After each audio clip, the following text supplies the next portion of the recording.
The Task Force on Financial Technology, led by Mr. Lynch, and the Task Force on Artificial Intelligence, led by Mr. Foster, have done exemplary work thus far this Congress in assessing the impact of new technologies, products, and services in our financial and housing markets. Recent FinTech Task Force hearings have focused on consumer data, sharing between fintechs and banks, central bank digital currencies, and the rise of new fintech products and services. Recent AI task force hearings have focused on algorithmic bias, digital identity, and ethical frameworks of AI. I believe I speak for all of our committee members in saying that we look forward to what other emerging areas these two task forces will cover in their next round of hearings. And I would now recognize the ranking member for any remarks he may have about the reauthorization of our task forces. Well, thank you, Madam Chair. These task forces on the Republican side are led by Mr. Gonzalez, Mr. Davidson, and Mr. Hill and Mr. Emmer before that. The opportunity set here with these two task forces is to have some bipartisan consensus on emerging technologies. My hope is that we can actually get to bipartisan legislating in these areas now and in the future. I think it's really important for us to figure out the ways that we can work together so we can embrace innovation, so that we can ensure that we are a step ahead of our global competition, and ways that we can incorporate innovation in such a way that we actually bring the cost structure down for average consumers and average Americans and increase people's opportunity. I think there are huge opportunities here for consumer protection and economic opportunity, and ways to root out unintended consequences for bad regulations here in Washington. So I'm encouraged that they've been reauthorized. My hope is that we can actually get to the point of driving consensus around a basket of legislative ideas that are bipartisan in nature. And with that, I yield back. Thank you very much. This hearing is entitled, "A Strong Foundation, How Housing is Key to Building Back a Better America." I now recognize myself for 4 minutes to give an opening statement. Right now, choices are being made about what investments will be cut back or cut out of the Build Back Better Act. Last month, this committee passed historic legislation to invest $327 billion in long overdue housing investments. These funds would create or rehabilitate more than 3 million affordable homes, provide up to 750,000 housing choice vouchers to house up to 1.7 million people, and help close the racial wealth gap through a $10 billion investment in down payment assistance to first-time, first-generation home buyers.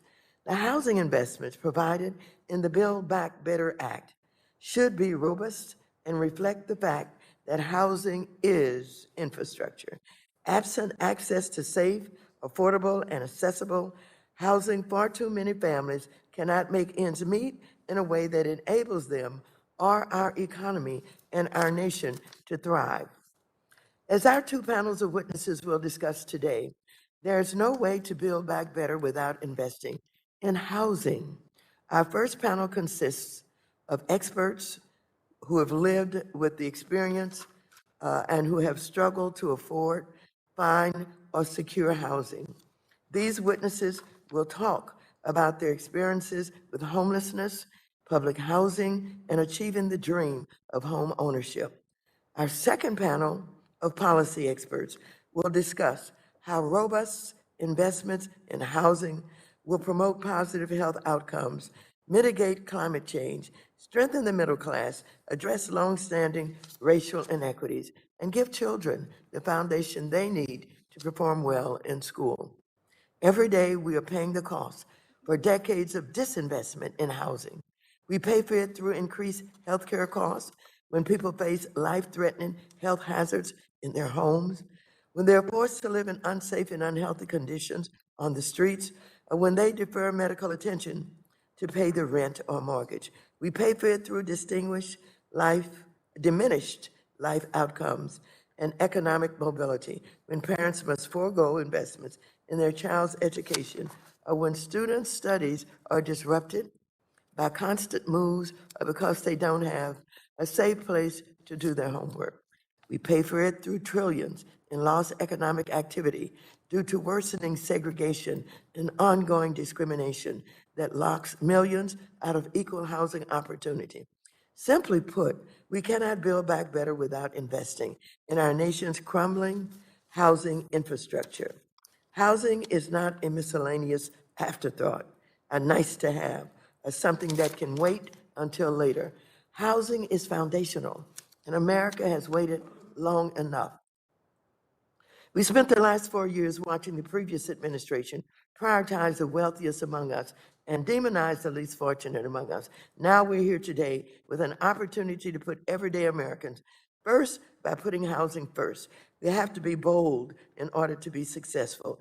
Failure is not an option. Before I yield back, let me ask unanimous consent to insert into the record a collection of letters signed by over 1,000 groups and diverse stakeholders, including child, education, and health advocacy groups, without objection, such as the order. I now recognize the ranking member of the committee, the gentleman from North Carolina, Mr. McHenry, for 4 minutes. Well, Madam Chair, today marks the second housing hearing in less than a week. Since Democrats took control of the House, our committee has held 31 hearings on housing, 13 of which were full committee hearings. Look, we all know that housing is an important issue. I'll remind the chair that it was Republicans who raised the alarm about the Biden administration's mismanagement and incompetence in delivering emergency rental assistance. Republicans gave the legislative solution, and then Democrats attempted to follow. But Democrats rejected our effort to help struggling renters every step of the way. Instead, we've been busy working on President Biden's partisan Build Back Better agenda. So let's talk about how that's going. This summer, Chair Waters released a statement announcing she had secured a commitment from President Biden to include her housing provision in Build Back Better. This was followed up by a package of bills expanding federal housing programs to the tune of $600 billion. Then the committee met to produce the actual legislative package for President Biden's agenda. That amount spent on housing, $325 billion. So where did the $300 billion go? Why did some ideas get left on the cutting room floor? I don't know. Actually, it was not said publicly. Republicans have not been included on any of these private meetings that Democrats are having amongst themselves on this, nor have we had hearings about that. So on that cutting of $300 billion. So with no explanation as to why the majority's housing proposal was cut in half, Democrats reported the bill out of committee on a partisan vote. Now, today, after Chair Waters and Senator Brown, had a press conference yesterday demanding more money for housing. There's a report today that the administration has cut to $100 billion overnight. I don't know if that's a result of the press conference or not. I don't know if it's a result of this hearing. I don't see other committees having hearings like this about Democrat provisions being cut by Democrats. So let's see if I got this straight. A Democrat-controlled White House is cutting Democrat provisions from a Democrat bill written by Democrats to try and wrangle enough Democrat votes to pass it. You can't make this stuff up. So let's just be honest about where we are today. You're worried about getting your priorities axed. I cannot imagine how frustrating that is. Would it be helpful for us to hear from the people actually running this show? Wouldn't it be helpful? Instead, we're having good people here telling us compelling stories. And not to be disrespectful to any of the witnesses, your stories are important for us to hear. And your struggles you face are real and deserve answers. But we should invite the people that are actually making this decision here. Not my Democrat colleagues on the committee. By the way, at gavel, Chairwoman Waters was the only Democrat here in the room. That's how much of a priority this seems to be. Now we got a few on the screen. But why don't we invite the people making the decision? Why don't we invite Senator Manchin to tell us what's going to be in this bill? Why don't we invite Senate Budget Committee Chair Sanders to tell us what's going to be in this bill? We know it's being written on the fly. We know you're not interested in Republican votes. We know that your provisions are being cut left and right and you're angry about it. But why are you inviting Republicans to this family food fight you're having amongst yourselves? And why aren't we focused on the priorities of the American people rather than shoveling out more government spending? So Chairwoman Waters said earlier this month, quote, "This is our once-in-a-generation opportunity to invest in our housing programs." And, quote, "If we don't expand our housing programs in this budget reconciliation bill, we never will," end quote. I'm not going to share my opinion about that, but I want to make sure that's in the record today. And with that, I yield back. I now recognize the gentleman from Missouri, Mr. Cleaver, for 1 minute. Thank you, Madam Chair. We're having this hearing today. Please unmute. Housing has historically never been more expensive. The medium. Mr. Cleaver, price, we yes. cannot hear you.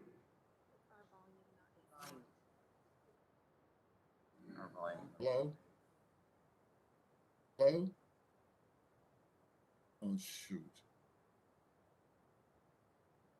That seems to be better. Hello? Can you hear me now? Yes, we can. Thank you. I apologize. We're having this hearing today at a time when housing has historically never been more expensive. The median sale price of a new residential home in the United States is now just under $400,000. And so we're having this meeting at a time when we've never built fewer homes in this country.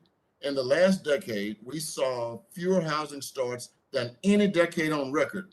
And the share of smaller entry-level starter homes, which used to account for about 40% of new homes built, now account for close to 7% of new homes built. When housing is built in this country, it is becoming increasingly unaffordable to those who are lucky enough to even be housed. So today, access to affordable housing is central to every other indicator of well-being for Americans. There is no such thing as building back better without robust investment in housing and human level capacity. I hope our witnesses will speak to why the solutions this committee has put forward are so critical. Thank you, Madam Chair, for the work you're doing on this housing.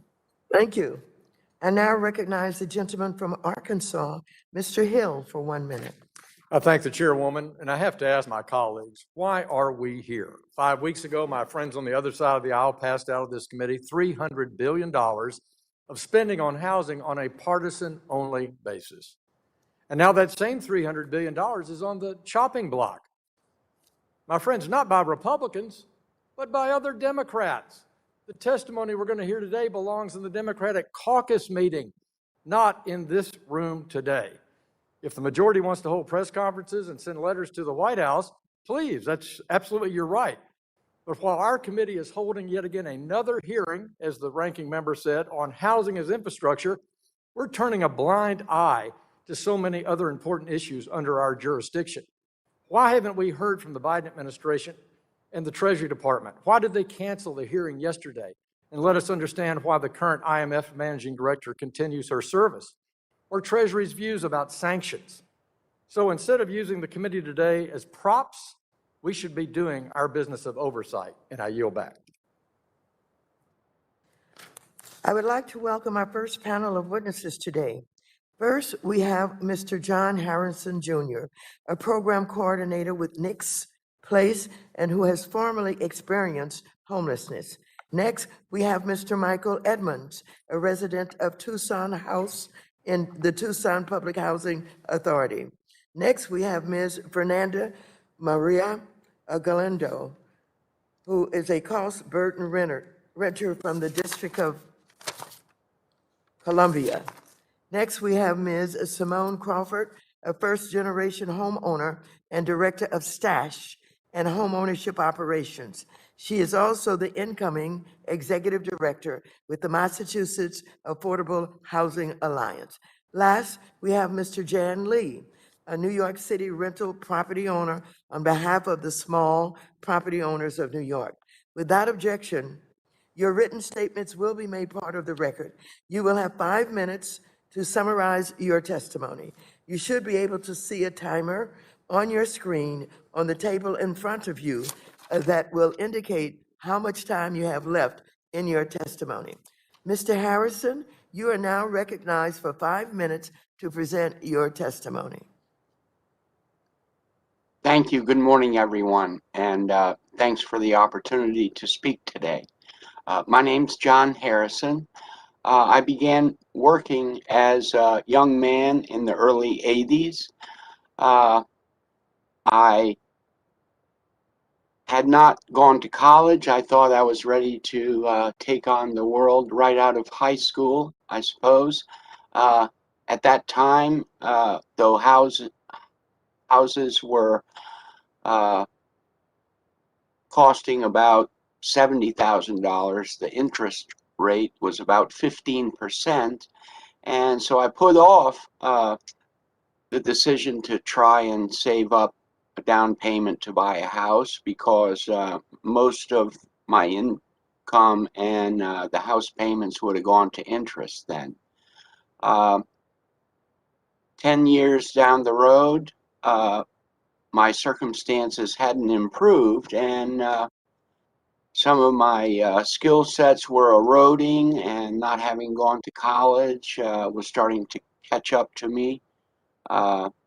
It was difficult to save.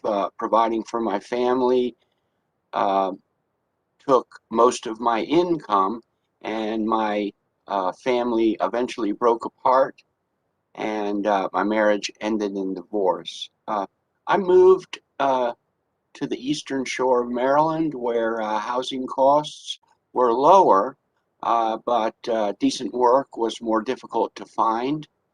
The first episode of homelessness that I experienced was actually by choice, and I lived in an abandoned warehouse while I was working at a job in order to not spend so much of my income on rent. And in about 6 years, I was able to buy a home. I bought a for sale by owner property, but I was kind of naive about that process. And a number of things happened in succession. I worked at a company that was sold, and its new owners came in and made some changes. One of those changes was to eliminate my position there, and so I got laid off. While I was looking for my next job, my house burned down, and I didn't receive any insurance settlement, partly because I hadn't really done my homework on all of the paperwork when I signed the mortgage papers. And I would have been homeless right then, but I had some kind neighbors that let me stay in a shed behind their house. Eventually, their landlord said I had to go. I made a personal decision that I needed to go to college if I really wanted to improve my situation long term, and so I enrolled in a community college, but I hadn't stabilized my housing. I would sleep in the woods on campus. Sometimes I would sleep in my car, but that effort turned out to be unsuccessful. And also, I began to get discouraged because my family life hadn't worked out, my career hadn't really worked out, my education wasn't successful, and I eventually became literally homeless, living on the streets. And that experience began to take a toll on my health and also on my sense of self. And the longer I was homeless, the less likely I thought I would be able to escape or overcome my homelessness. But I did have the support of a number of great people, and one of the organizations that was helpful to me was the National Coalition for the Homeless, more in helping me restore a sense of purpose at that time.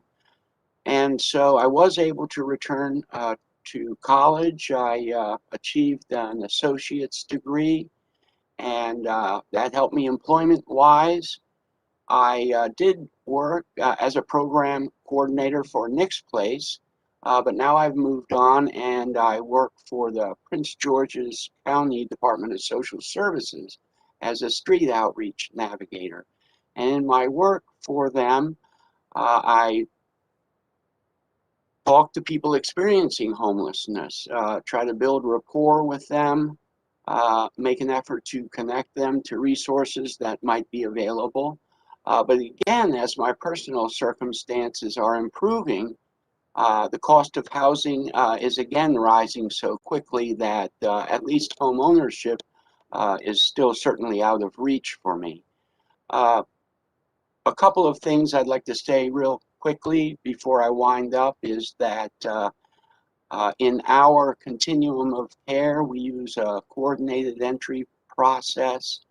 We use rapid rehousing and transitional rehousing, and we also have permanent supportive housing. And while there are many people in need of that, none of those have openings right now. Thank you very much. Thank you, Mr. Harrison. Mr. Edmonds, you are now recognized for 5 minutes to present your testimony. Thank you very much. My name is Michael Edmonds. I'm a resident of public housing in Tucson, Arizona, and currently serve as the secretary of the Tucson House Resident Council where I live. Tucson House is a 17-story public housing building which is home to over 400 households, most of whom are older or disabled adults. I am begging on my behalf and for those who are in similar situations as myself and my neighbors that you provide all the funding that is necessary towards housing in the Build Back Better Act. Growing up, I became conditioned to expect housing to be very unstable.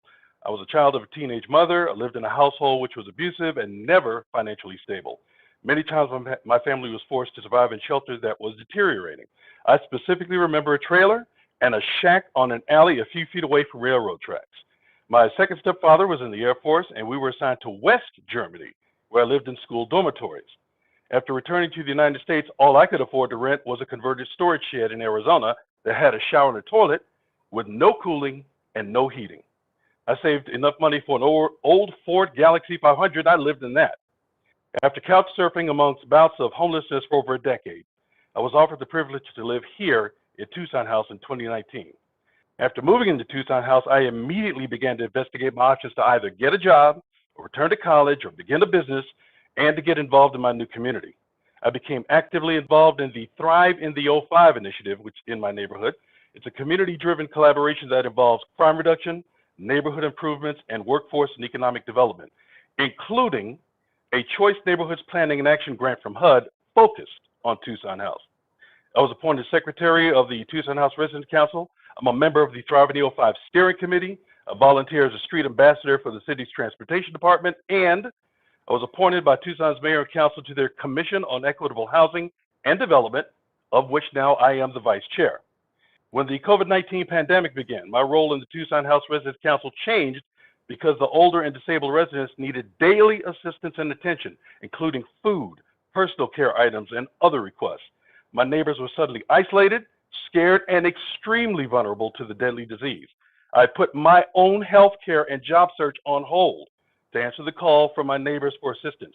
When I take time for myself, my neighbors do not know who they can turn to and rely on. The stable housing that Tucson House provides has been life-changing for many residents during the pandemic, especially those who were formerly homeless, like me. However, the physical needs of our 60-year-old building have created additional stress and uncertainty for residents during this time. With the elevators routinely breaking, residents who cannot take the stairs can be forced to wait for long periods for an elevator, which creates conflicts and fighting. I believe I have experienced the longest wait time for an elevator at 45 minutes. Tucson House lacks building-wide internet, without which many residents were suddenly cut off from contact with their neighbors, service providers, and friends and family. Entire systems like water or cooling occasionally fail and require emergency response and repairs. Public housing, like my building, is in dire need of attention and support. Repairs have not been completed, and the lack of maintenance has caused the cost of repairs to become increasingly more expensive. Without full funding for the needs of Tucson House, over 400 people would need to be permanently relocated to housing that can accommodate them. This should include support services, internet access, modern amenities, enough large elevators to move hundreds of people, hallways wide enough for motorized wheelchairs and scooters to be able to pass by each other, etc. However, funding to support the development of such new public housing or rehabilitation of existing buildings to integrate modern, environmentally friendly design does not meet the need. Existing programs like Choice Neighborhoods are not enough, and also add barriers to eligibility for implementation funding that Tucson House may never meet. Housing is a primal necessity. The citizens of this country will never be able to grow, thrive, and prosper until we provide stable and safe shelter from which they can feel strength and begin to feel hopeful. Housing allows for increased physical and behavioral health. Tucson is experiencing a housing crisis with the cost of rent rapidly increasing recently. We must preserve, maintain, and increase our public housing as one ongoing solution to our housing shortage. I urge you to fully fund the housing component of the Build Back Better Act so that myself and my neighbors can live in a safe, high-quality housing that meets their needs. Starting with housing, from which all other objectives can follow, is the proper and logical way to successfully support the citizens of the United States of America. Thank you for this opportunity to testify today. Thank you very much, Mr. Edmonds. Ms. Galindo, you are now recognized for 5 minutes to present your testimony. Thank you. My name is Fernanda Galindo. I'm 32 years old. I have a 5-year-old son with learning disabilities. We live in Washington, D.C. We have lived here for 6 years in a studio apartment. Through these years, I have always struggled to afford to pay rent. I have worked as a nanny, an assistant teacher, a maid, and a line cook. I have worked 3 jobs at the same time just to make ends meet. Over 70 hours a week to afford to pay rent and care for my son. Yet, I still face the risk of eviction on several occasions. With time, I was able to start making more money with only 1 job, but I still struggled many months to afford rent. On occasion, I had to choose between paying rent on time or buying food. When the pandemic hit, I was lucky enough to have employers who continued to pay me even though I could not come to work. When the lockdown was lifted, I was not able to return to work because my kid needed care and there was no one else to watch him. I was lucky to find another job where I could bring my kid. However, I was always worried about money. If any unexpected expense occurred, I would be unable to maintain housing for me and my son. I could not, and still cannot even entertain the idea of saving money to buy a house one day. After the school year was over, the families who employed me no longer needed care for their kids. I searched for another job and placed my kid in summer camp. It was closed after a few weeks because of several cases of COVID, so I could no longer go to work. I could not find care for my son, and I had no idea how to pay for rent anymore. I found about a program called Stay DC, which is run by the DC government to help families who owe rent or could not afford rent anymore. I reached out, and the next morning we submitted my application. I was told to wait 6 weeks to hear back, and I hope that you never experience the amount of distress I felt while waiting for a response.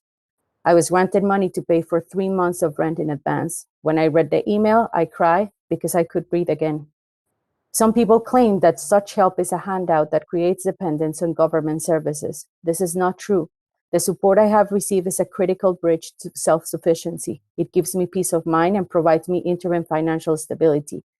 I mentioned at the beginning of my testimony that we live in the studio apartment. I have tried to find a bigger place. I don't care about luxuries. I just think that a kid should have his own bedroom. There are limited options for us with year-long wait lists. The need for quality, affordable housing in this area is an urgent matter. My kid was also accepted in one of the best schools in DC.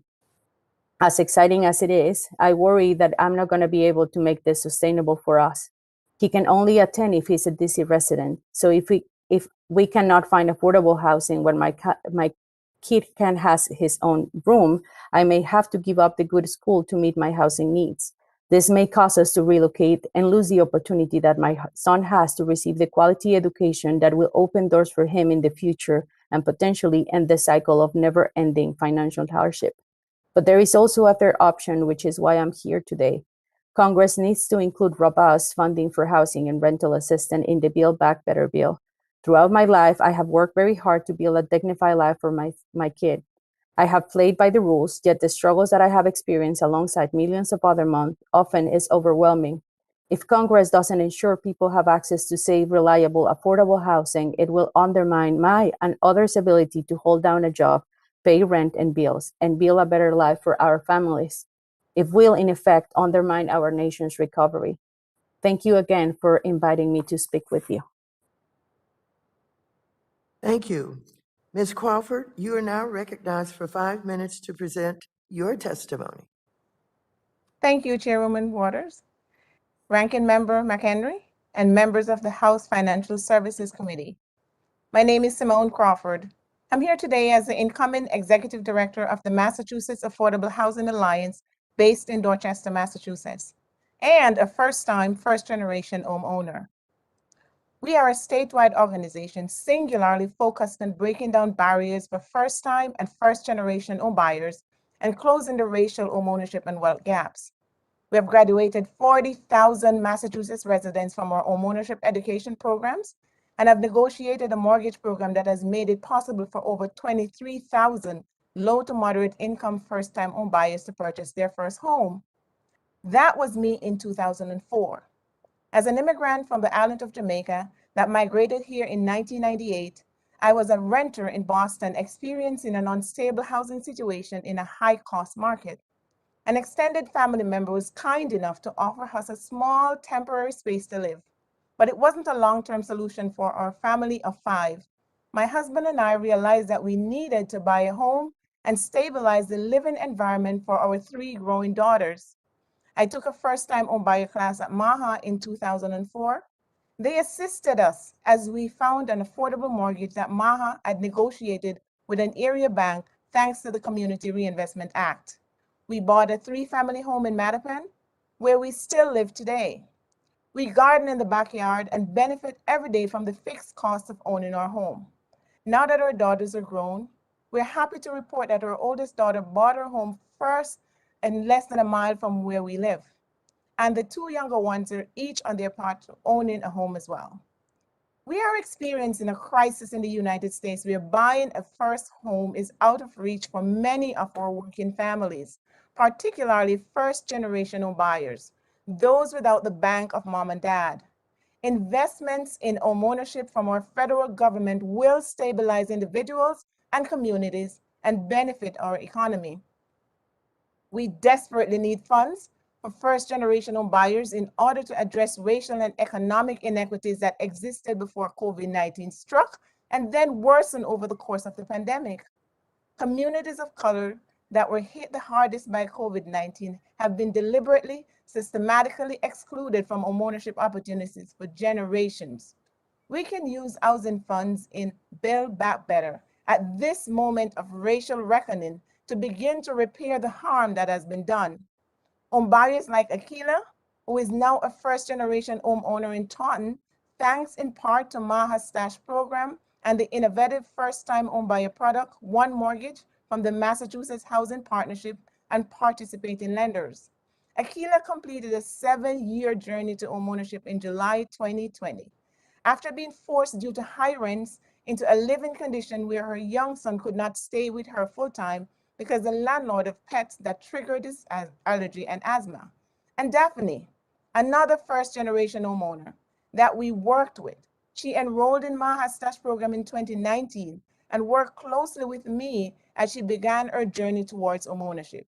After many twists and turns, not to mention being outbid 5 times by home buyers with more resources, Daphne was able to close on a single-family home in the Boston neighborhood of Mattapan last summer. Thanks to the assistance and encouragement she received during our first-generation home buyer program and the One Mortgage, as she states, quote, "Stash kept me on track and motivated to complete my dream of homeownership," unquote. The Urban Institute estimates that a national first-generation down payment program of $25,000 would cover a 5 million household disproportionately Black, but also including millions of white, Asian, and Hispanic households.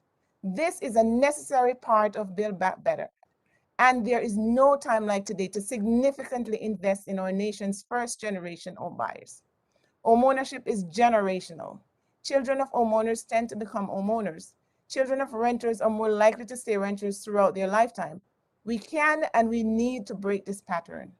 We thank Chairwoman Waters, my own Congresswoman Ayanna Pressley, and all those who are fighting hard to include housing and first-gen home buyers in this legislation. Thank you.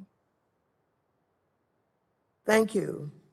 Mr. Lee, you are now recognized for 5 minutes to present your testimony. Good morning, Chairwoman Waters, Ranking Member McHenry, and members of the House Committee Services.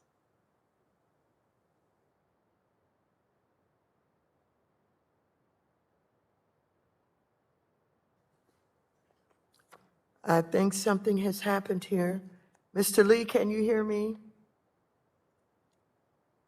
Can we find out what has happened with Mr. Lee's video and his microphone?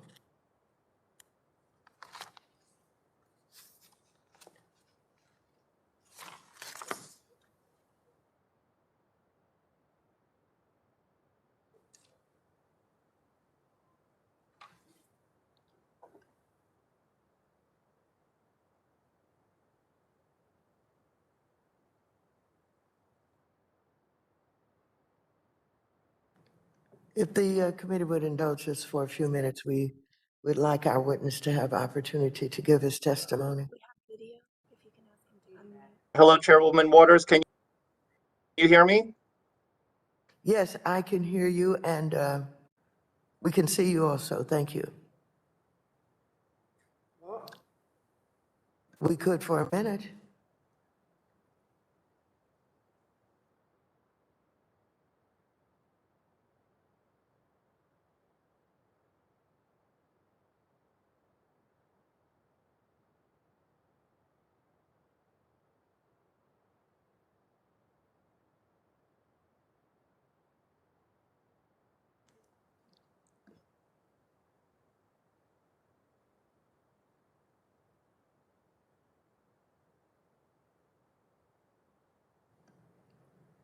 Mr. Lee?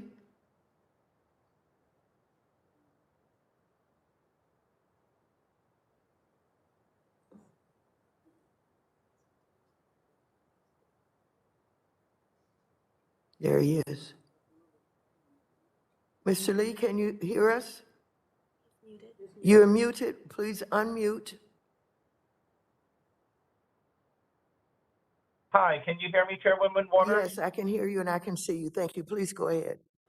Thank you. Thank you, Chairwoman Waters, Ranking Member McHenry, and members of the House Committee. Can you still hear me? I can hear you, but I can't see you. Oh, that's okay. I'll continue. My name is Jan Lee. I'm a third-generation property owner from New York City's Chinatown. I'm also a board member of Symone, the Small Property Owners of New York, an all-volunteer advocacy organization representing a unique but important sector of the real estate industry. Just before the turn of the 20th century, my grandfather came to New York City. He was a young man who, upon his first visit to America, developed such a love for this country that he would do everything he could to partake in the American dream of home ownership. This, despite an avalanche of laws that barred many Chinese from both coming to the country and from settling here permanently. My grandfather, Lee Sing-fun, would start a family and put down roots here. He was here to stay.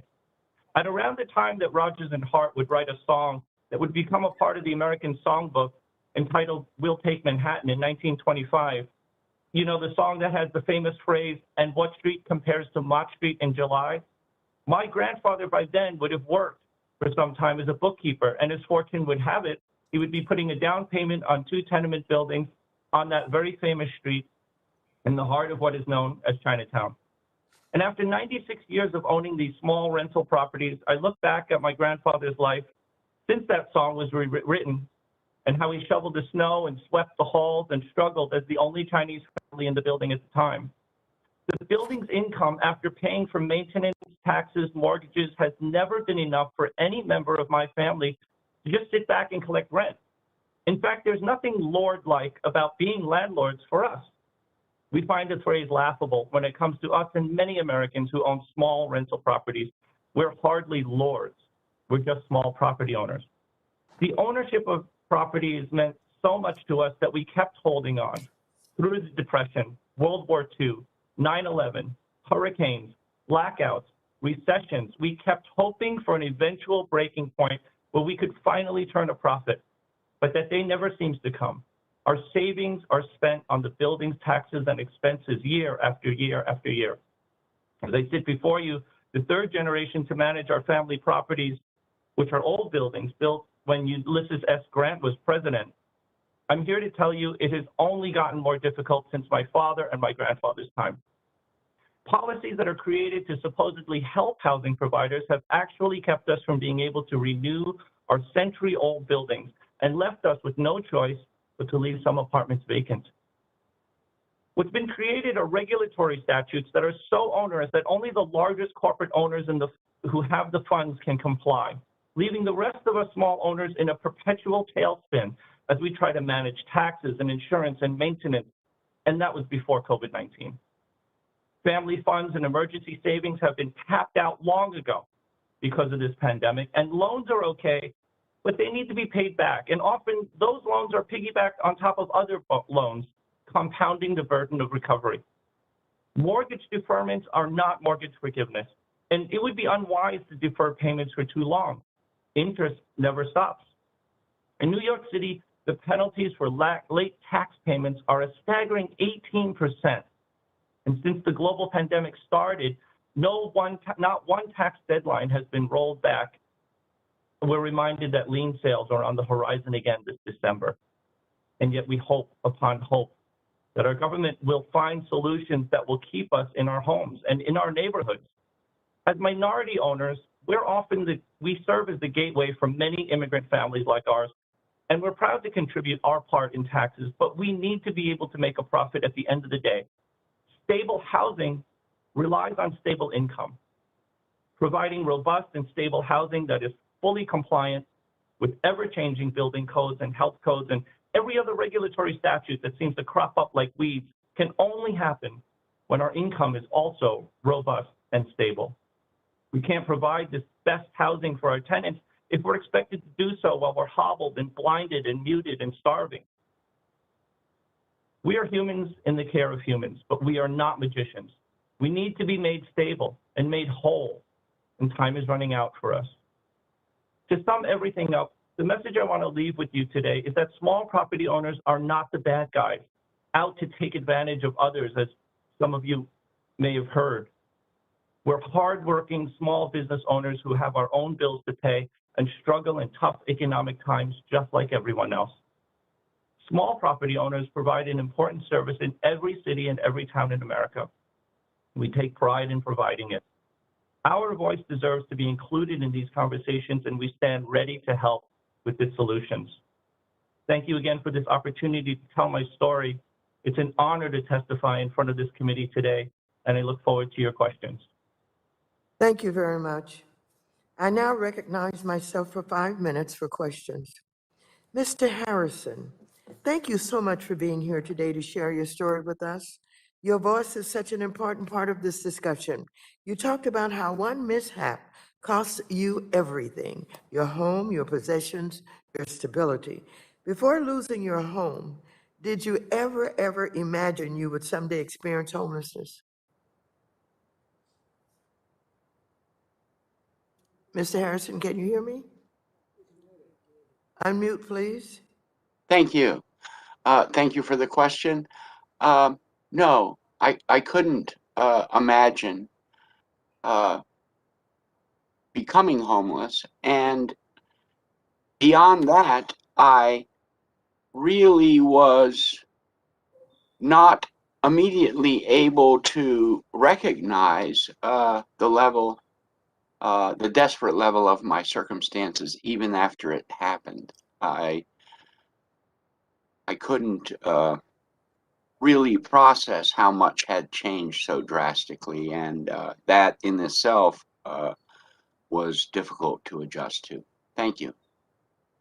Well, while you are no longer experiencing homelessness, are there any ways in which the housing affordability crisis continues to affect your housing options?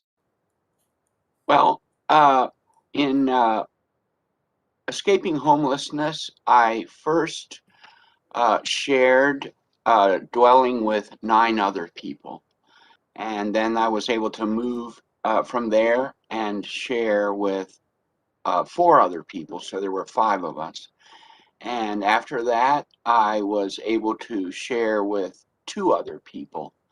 And now I have a good situation where I share with 1 person, but we each have our own private living space.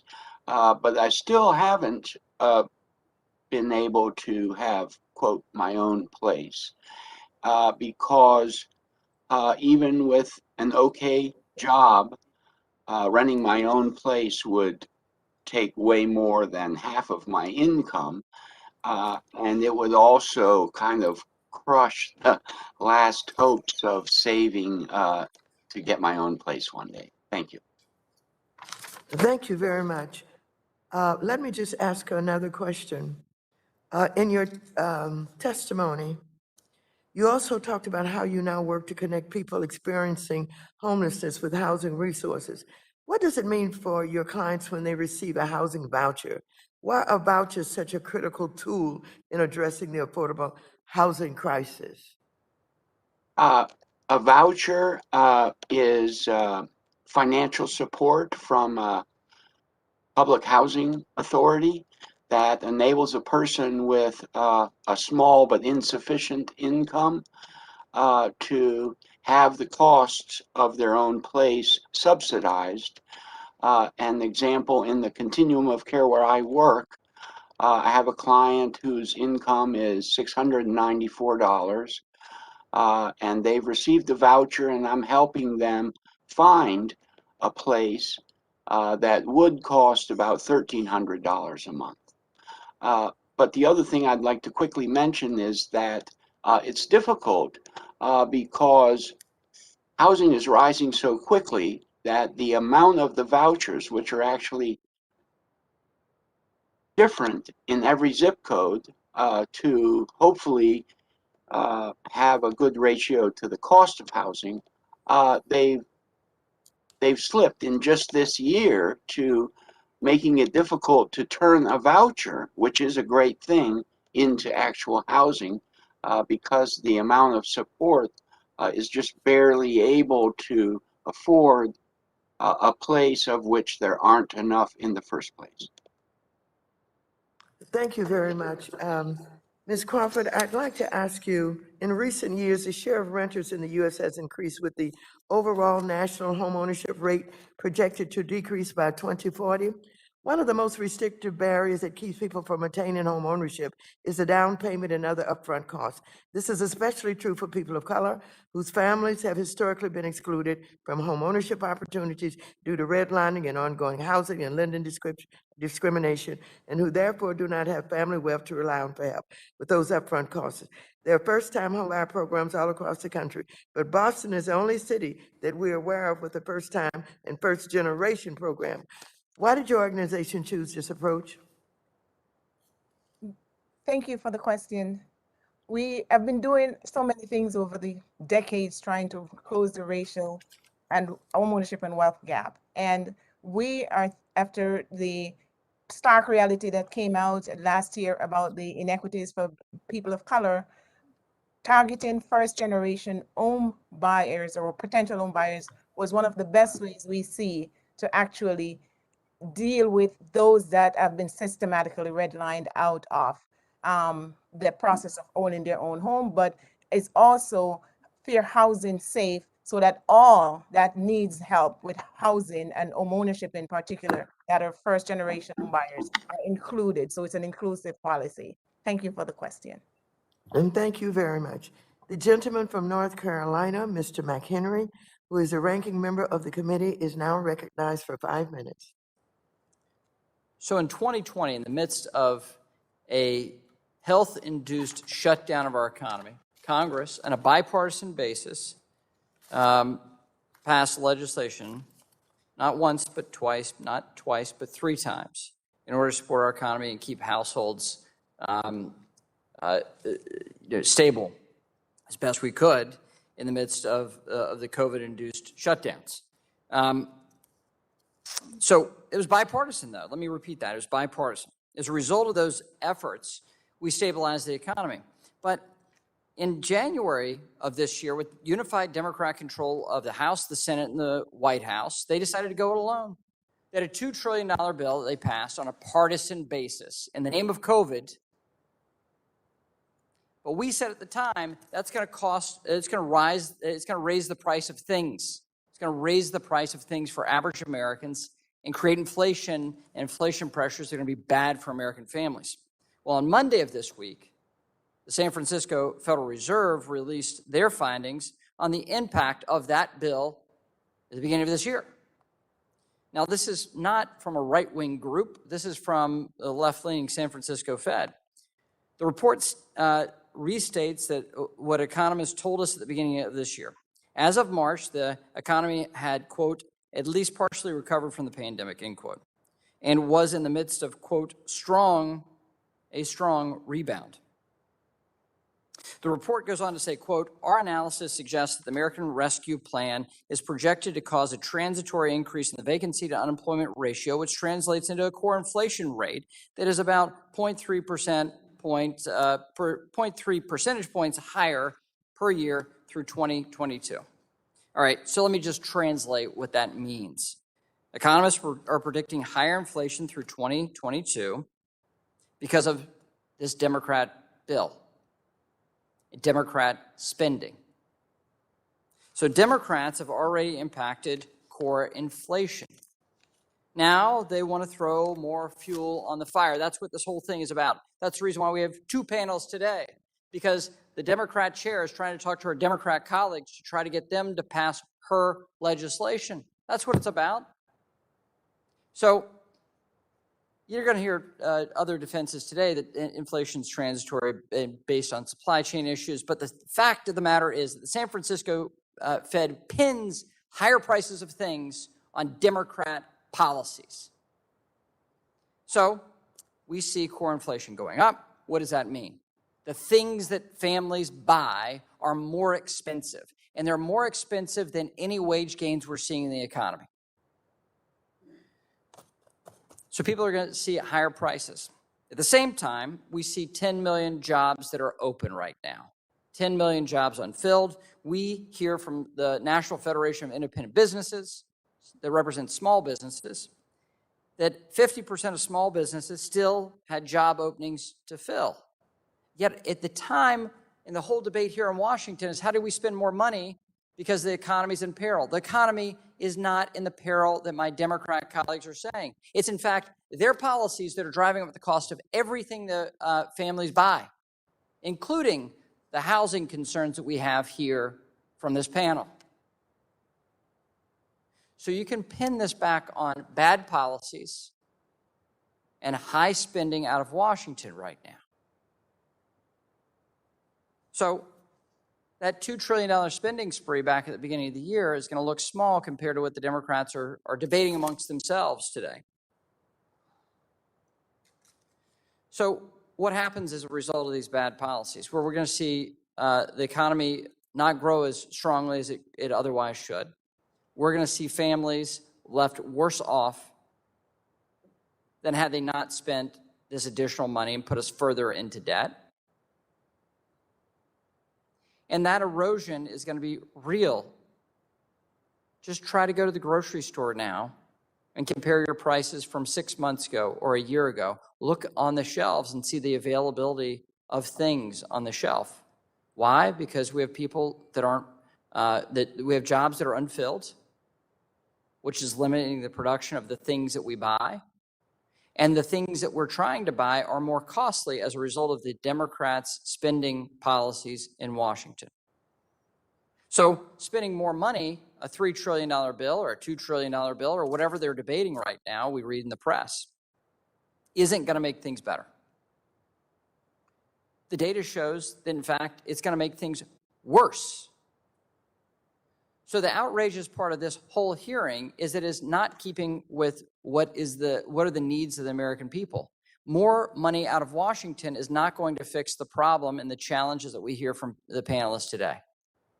And in fact, it's the very people that say they're trying to help you are hurting you and raising the price of everything you buy and at the same time, not enabling you to make more money.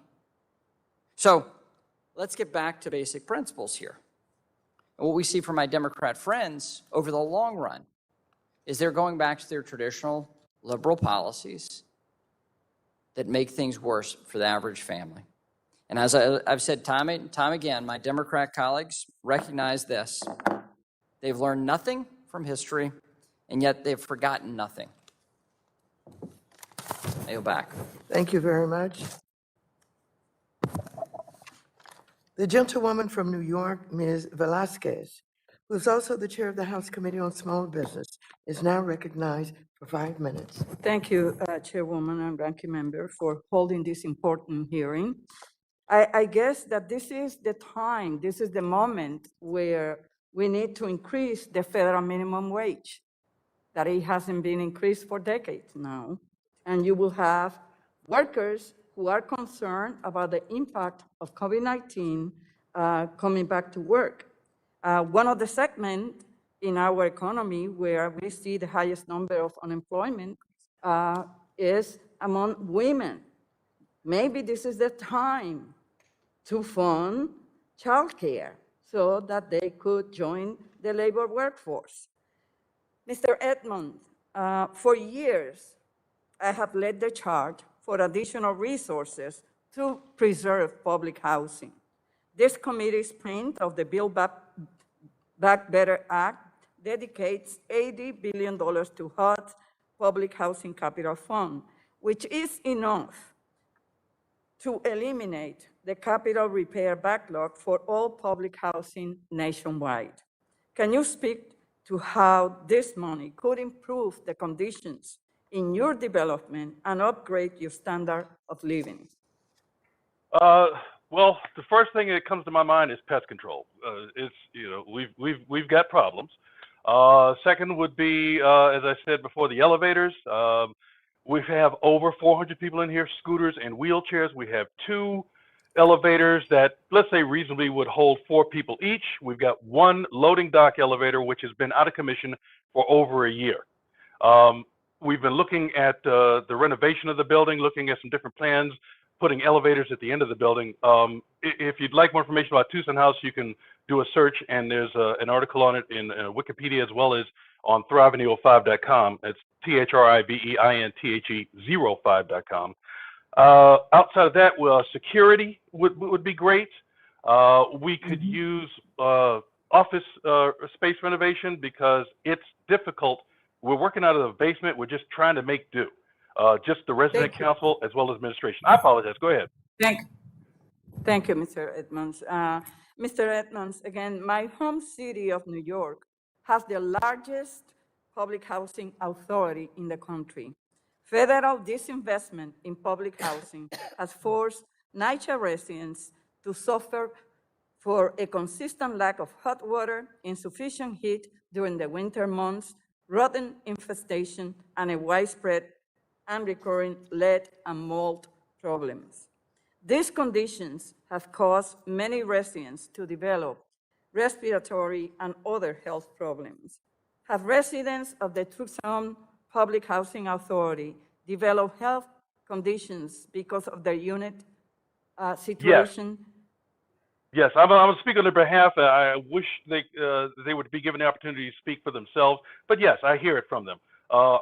As mentioned before, the cooling system had gone down. It's old. It's in need of repair.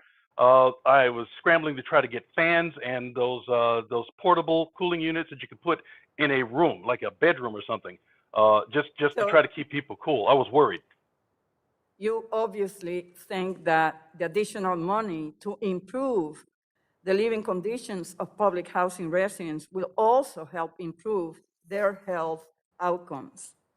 Absolutely. It's logical. Yes. Mr. Edmonds, public housing is an important asset to New York City, Tucson, and countless other communities around the country. Without an investment in public housing, these assets will be lost forever. Can you explain why preserving public housing is important for our communities?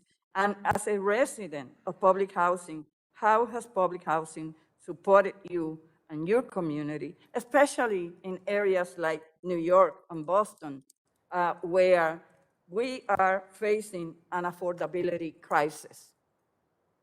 I don't have enough time to tell you everything I'd love to right now, but when you give someone safety, security, a place to start from, so they can start from zero, you can build from there. Without it, there's nothing to build from. You're just trying to survive hour by hour. Thank you. Chairwoman, I yield back. Thank you. The gentlewoman from Missouri, Mrs. Wagner, is now recognized for 5 minutes. I want to thank the witnesses for taking time out of their schedules to appear before this committee and for sharing their very moving and personal stories with us. But sadly, today's hearing is purely political, and an egregious misuse of time and resources by the majority.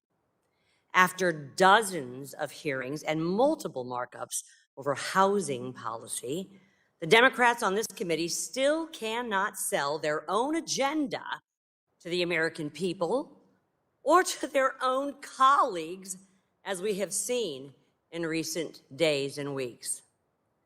Since taking office, President Biden's actions have led to rampant inflation that is on track to hit the highest rate in 40 years. We're in the middle of a growing supply chain crisis. Our gas prices at the pump are now 42% more than last year and heading higher. And on top of that, there is an unprecedented labor shortage, hurting millions of American small businesses, even though we have over 10 million job openings across the country.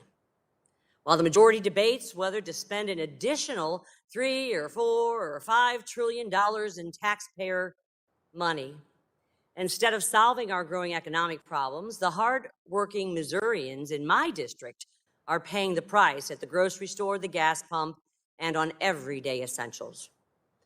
The more the president spends, the faster Missourians' family budgets are pushed to the breaking point. Our safety net should be designed to provide temporary assistance and invest in helping individuals prosper on their own. This type of cradle-to-grave social spending cannot and does not address the underlying challenges that families face. While Americans work to provide for their families, save for retirement and their children's education, this administration's and Democrats in the House proposal would force them to report their private, personal banking transaction data to the government. The majority has said that this surveillance scheme would only target the wealthy, but any account threshold will still target the middle class, small businesses, and farmers of America. With cyber attacks on the federal government occurring more and more frequently, and the IRS's history of politically targeting Americans, why should Americans trust the IRS to safely store their personal banking information? The best way that we can help American families is with good paying jobs. And the jobs are out there, and the businesses are offering competitive wages well above the Democrats' mandates. But the incentive to work will not come back unless we change course now.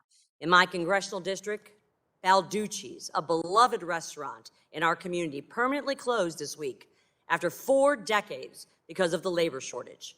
This business had been seeking more employees for months. They needed more managers, cooks, servers, and while they would receive applicants, the applicants would never show up for an interview. This is the same sad story again and again and again from other businesses in the area. And I can only imagine all the members in this room have similar tragic examples. What President Biden and the Democrats in the House are proposing will not strengthen our economy. It will not get Americans back to work to provide for their families, and it will not help our small businesses like Balducci's. Americans cannot afford another massive spending bill while their families are falling behind financially as trillions in wasteful government spending are forcing them to spend hundreds of dollars extra per month on everyday essentials. I cannot and I will not support this massively partisan spending bill while hardworking families are facing the economic consequences of this administration. I thank you all for being here today, and I yield back. Thank you, the gentlewoman from Massachusetts. Ms. Presley, who is also the Vice Chair of the Subcommittee on Consumer Protection and Financial Institutions, is now recognized for 5 minutes. Thank you, Chairwoman Waters, for your vigilant and steadfast leadership. I appreciate that you've held some, I think the number was 31 hearings in full committee on housing. That is because it is fundamental. Housing is infrastructure. I also want to thank our witnesses. Certainly I'm biased here, so a special thank you and my gratitude to my constituent and partner in housing justice, Ms. Symone Crawford. Very excited about your new leadership role. Appreciate your being here to share your experience as a first-generation homeowner. And again, thank you for your work on behalf of prospective home buyers throughout Massachusetts. Ms. Crawford, you immigrated to Boston from Jamaica in 1998 and found yourself in an unstable housing situation in a high-cost market. Thousands of people in Massachusetts certainly can relate to your experiences. Many of them you now are in a position to help to purchase their homes, just like you did. Can you unpack for us a little bit how exactly down payment assistance has helped you and other first-generation home buyers purchase a home? Thank you so much and appreciate the kind words. High home prices and high rents make it very hard to save for a substantial down payment. If you have a small down payment, you're at a disadvantage competing against other buyers. And a down payment assistance grant gives you immediate equity in the house and helps you build wealth. So you're starting with equity as you think about the down payment assistance. Thank you. And just building on that a little bit more, Ms. Crawford, what are some of the ways that being a homeowner has benefited you and your family? Thank you for this question. Can I invite you over to see my garden? It's called an oasis in the city. It's life-changing. My daughters and had a safe place to play. We have family cookouts or barbecue in our backyard. We make repairs and we don't depend on a landlord. We have beautiful bold colors in our living room walls. The list goes on and on. And of course, we have built equity over the last 17 years, equity that will benefit my family for the next generation to come. Building wealth and building community. So I look forward to having the opportunity to visit with you. You know, the Massachusetts 7th Congressional District is one of the most unequal in the country, and certainly the most unequal in the Mass delegation. And that has everything to do with the disparity in home ownership, more specifically Black home ownership. In Massachusetts, only 35% of people of color own their homes, compared to 69% of white families. The Massachusetts Stash program is the first of its kind. It helps eligible first-generation homebuyers buy a home. Stash has made real strides in closing the racial homeownership gap by helping 23,000 low to moderate income first-time homebuyers purchase their first home. 97% of Stash participants are people of color. This is the kind of targeted, race-conscious housing policy that we need to scale up. Nationwide Black homeownership is the lowest it has been since 1968, when the Fair Housing Act was passed.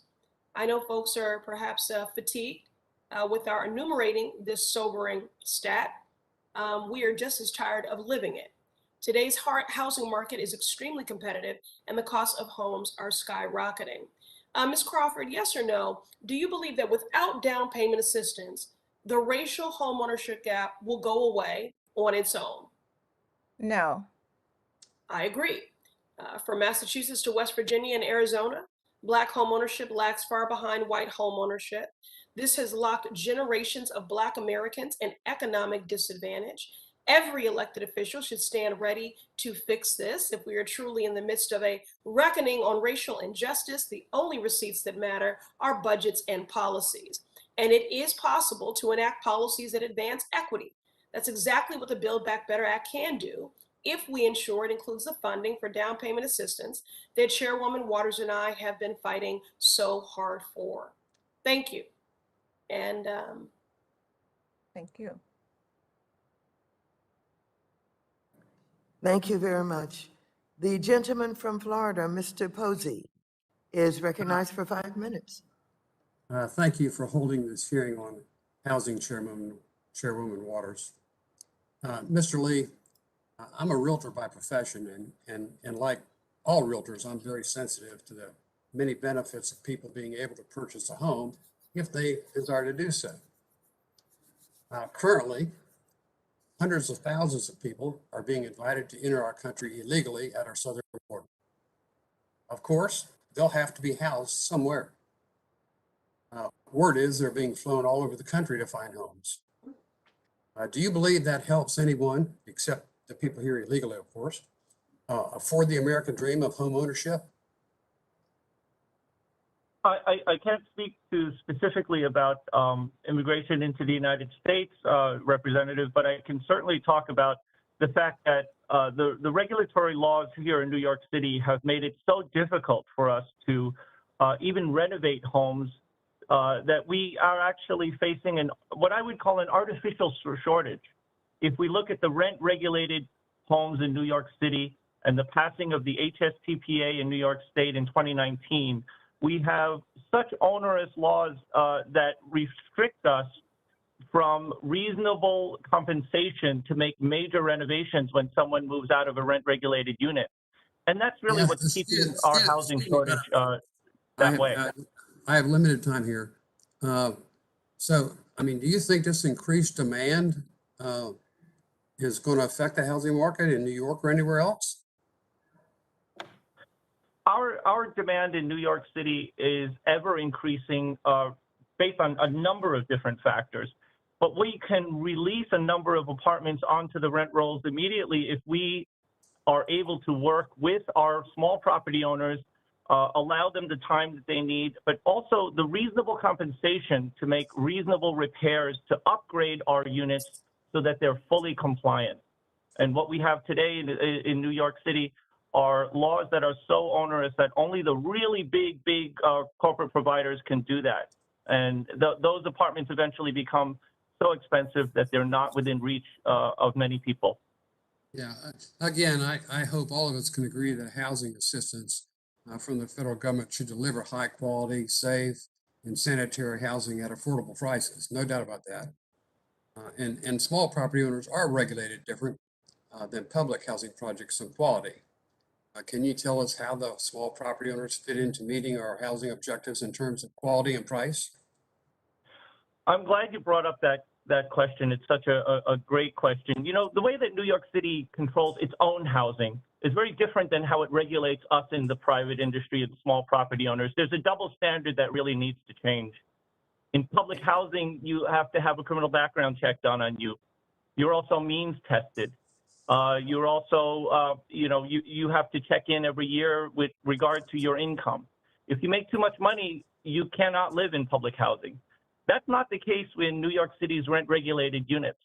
You can own 2 homes, 3 homes. You can have expensive cars. You can accumulate wealth, and your rent is subsidized by the private owner. And that also is very unfair to all Americans.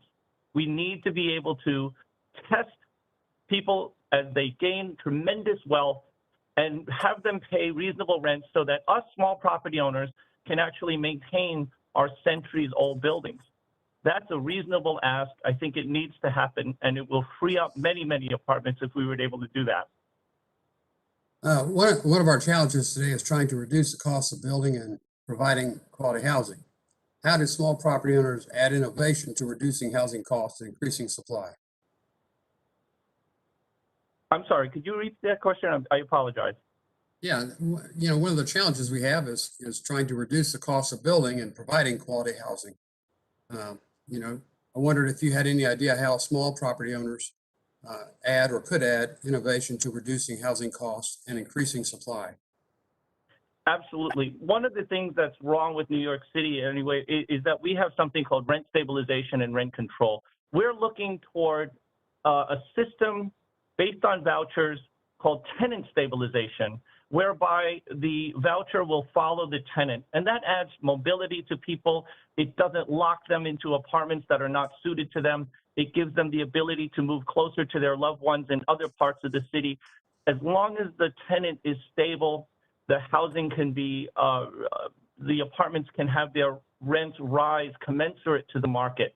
And that's really what we need to survive in this market. Otherwise, small property owners are going to be a thing of the past, and no one wants that. We are very important to the economy of New York City.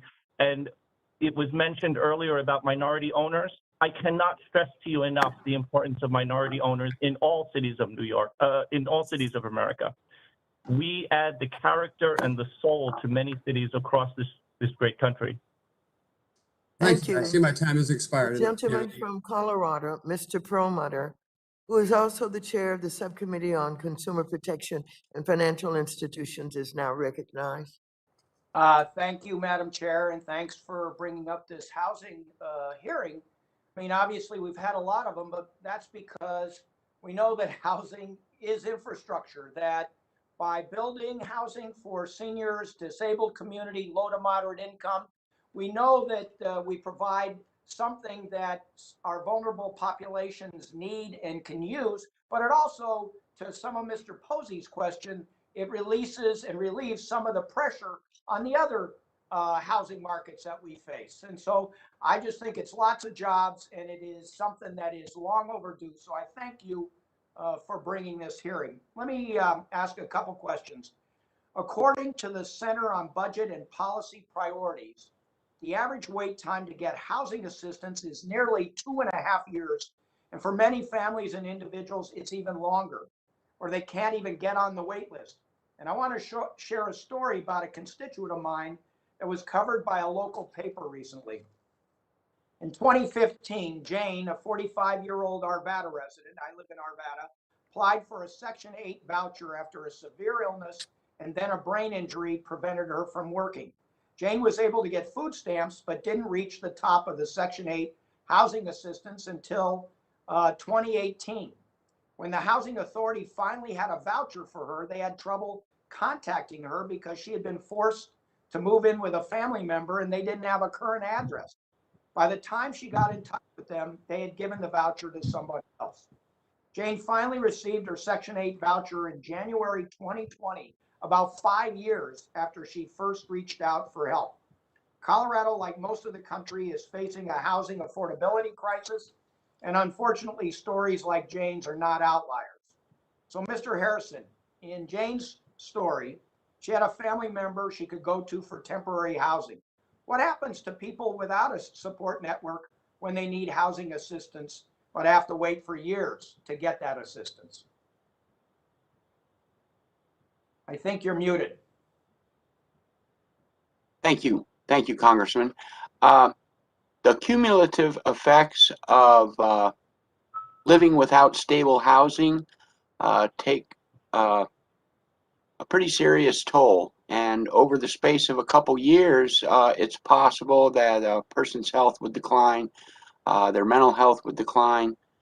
It is a challenge to stay in touch and to be able to bring the voucher to fruition.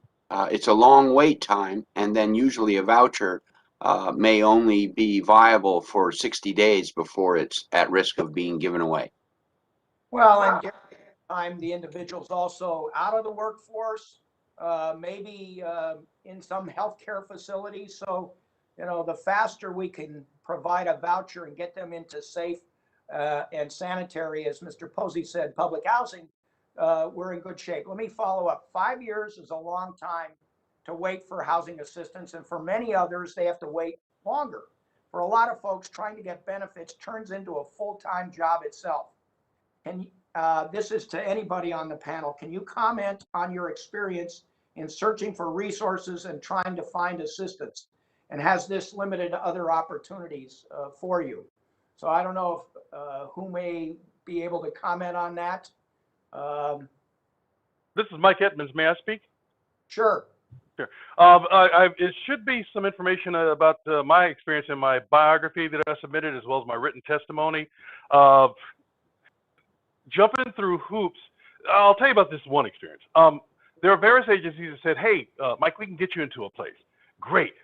Minutes before, I mean, literally minutes before, they said, and we need $150 for the deposit. This happened multiple times. Somewhat happened before I got into Tucson House as well.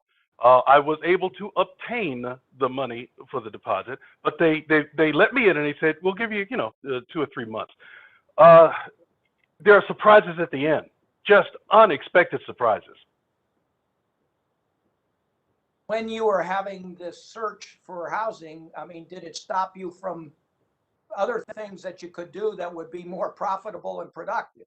Absolutely. I was, to summarize, I was couch surfing, living in places on the outskirts of Tucson, Arizona, not near any public transportation. There was drama in every household, violence. I had to call the police myself. And so trying to find a job in another place to stay was it was rough.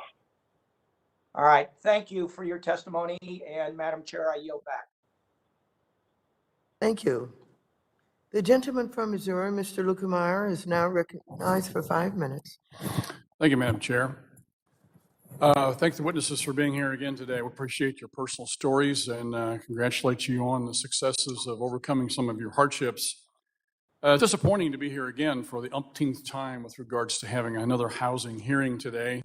I understand it's an important issue, but there's a lot of other important issues out there that this committee needs to be working on. Again today, I had somebody approach me with regards to the problems with Cecil.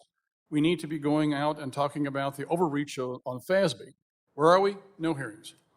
What about Bitcoin? The other day we had a great hearing with regards from the SEC chairman, and he talked about the digital currencies, and what we need to do is have him come in and Chairman Powell come in and talk about where we're at with that with regards to China and their digital currency and all the things going on around that issue. Crickets, still not there. We have businesses being choke pointed off again, still being choke pointed off by these new boards being taken over by the woke group who are cutting off financial services to a whole lot of different folks. And where are we on this? Crickets, while businesses suffer. And now we have the latest problem, which is this $600 money going through people's accounts. At that level, they become something that the IRS wants to be able to snoop around in. Let me give you some numbers real quickly on that. Just this morning off the press here. The amount of money they're talking about taking in if they do this $600 transaction, a number of accounts that go through there, is $460 billion they think they can raise over 10 years. The shortfall on taxes over 10 years is $7 trillion. That's 6.5% of that amount. This isn't about finding tax dollars, ladies and gentlemen. This is about a socialist takeover of our government and the government snooping on your daily activities in your accounts, whether you're a small business person or an individual. This has got to stop. This is nonsense. Do we have a hearing on that? No. By the way, the average person, if you really want to go this way, has $61,000, according to Senator Crapo, that goes through his account on an annual basis. So the average person is $61,000, and we're trying to find people with less than $400,000. We're going to talk taxing about them and trying to find money from them. This is nonsense, what's going on. In the meantime, what we've done is have hearings on having bank accounts at the Fed, a national credit bureau, post office lending, which I guarantee you, if those issues are brought up in the form of a bill in this committee, would not pass. They would not pass. There's not enough support on that side of the aisle to even get that done. So here we are today, for the umpteenth time, talking again about housing. Yesterday, I'm also the ranking member in small business. Yesterday, we had a hearing and we had the gentleman from the Home Builders Association testify. His comment was that so far this year, lumber prices have increased $36,000 per house, average home. His comment next was, for every $1,000 of increased cost, 150,000 people no longer had access to a home. They couldn't afford a home mortgage.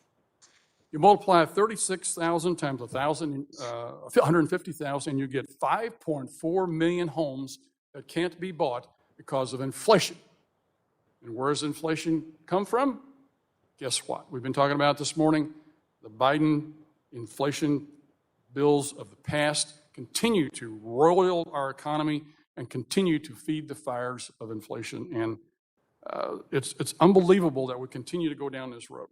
So my question this morning to Mr. Lee, you're a small business guy. Have you looked at the tax plan that the president is proposing, the Democrats are proposing with regards to, I don't know whether you're an S Corp or a C Corp, but have you looked at the tax plan to see how it's going to affect you? To be honest, I have not. I am trying to get by month to month here, Representative. You know, we are living in very, very trying times as many homeowners in New York. Yeah. I appreciate that comment, because your representatives should be watching out for you and making sure that you don't get taxed out of business. But here's just a little bit of a deal for you. Are you an S Corp or a C Corp? We're an LLC. LLC, okay. So, okay, did you understand that probably you're going to lose your 20% deduction up front? Be okay with that? Oh, no, certainly I am not. I am not. No. That's great. What about increasing taxes? Because you're an LLC, you're going to have to, your individual rate's actually going to get bumped up a little bit. Are you okay with that? No, absolutely not. Absolutely not. What's that going to mean by increased costs to you, to the people who rent from you in your building? Well, we're in a situation, Representative, that my rents are locked.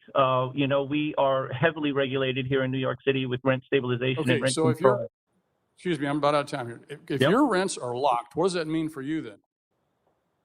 We're on You've the got to eat verge those costs, right? Absolutely. Absolutely. That's all I need. Thank you very much. I'll yield back. Thank you. Thank you. The gentleman from California, Mr. Vargas, is now recognized for 5 minutes. Thank you very much, Madam Chair. I appreciate the opportunity to speak, and I really want to thank all the witnesses that are here today. Listening to my good friends on the other side of the aisle, my Republican friends, sounds like they don't care about housing at all. I mean, it really is fascinating to me that they say, why are we talking about housing? It seems that they might not be talking to their constituents. Housing is a huge issue, not only for my constituents, but I'm confident for their constituents too. I can't believe that they don't want to talk about housing.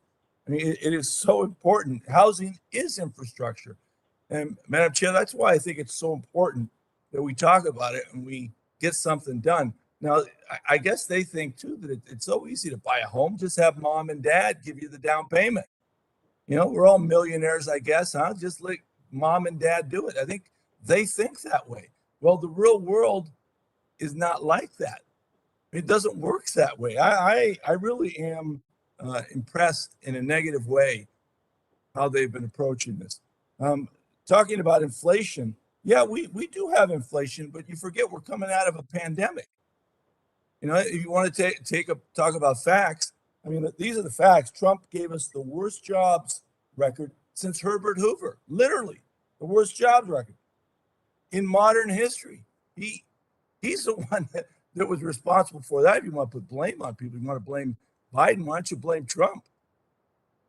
And of course, yes, because we're coming out of this pandemic, we are going to have inflation because people are buying like crazy. I mean, I'm from California. I can tell you, our ports are backed up because so many people are buying now. It was all of this pent up demand, and now people are buying. So yeah, we're going to have a problem with inflation. Now, the kind gentleman just spoke about lumber and how lumber has added so much to the cost of housing. I guess he hasn't been to Home Depot recently. I did.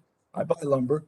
And it's interesting that a 2x4x8 used to cost about $3.15 for an 8-foot piece in California. That's a 2x4x8 feet long.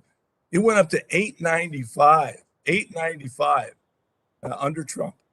Now it's back down to about $3.45. So it's still up a little bit, $3.15, $3.45, but it's no longer at $8.95. The inflation is transitory. It is coming down. And I think that is important. But housing isn't. Housing isn't coming down. And I think there's a whole bunch of things. I agree with some of the things that Mr. Lee has said. In fact, Mr. Lee, I think that, you know, we have made it overly hard in some of our cities for small business owners. Now, I'm tempted to ask you, they tried to drag you into immigrant bashing there, and you didn't take the bait. I was going to ask, why didn't you take the bait on immigrant bashing? But I won't ask you that. But I do agree with you that there's a lot of issues there that make it very, very hard for small business owners when it comes to renting, and I appreciate that. I really do. But again, I find it amazing that housing, one of the biggest issues in our country, that the Republicans say that there's nothing here. Don't worry about housing. Mom and dad will take care of it. We're all rich. It's not the case at all. The government has to be involved. Now, I have to say, there's a place for everything in our country. You have people, unfortunately, that are on the street, and it's a disgrace. I mean, you go to Europe, you can't find a homeless person because they take care of their people, everybody. We don't. We should. The government should be more involved with people who have a hard time trying to pay the rent to make sure they're not homeless. It's a national disgrace. And for those of us who are Christian, to find people on the street like this is a scandal. I mean, what would Jesus say to see all these people laying out on the street and all the good Christians passing by and saying, there's no problem with housing. There's no problem with that. I mean, it really is shocking to me. I heard all the personal stories today. I appreciate each and every one of you. I know that some of you have made it. You have your home. You have a beautiful oasis, I guess, in Massachusetts. I congratulate you for that. But all the people that are struggling, I tell you, the government should be with you. We should be with you. Madam Chair, you should be with them, and you are with them. You're pushing for this. Now, lastly, I want to say this, because everybody talks about $3.5 trillion as so much money, and it is. But it's only about 1.2% of the gross domestic product. If you take a look at our economy, that's what a number of economists have said, including Paul Krugman. The Congressional Budget Office says that during that time, 2022 to 2031, our economy will produce $288 trillion. Again, it's 1.2%.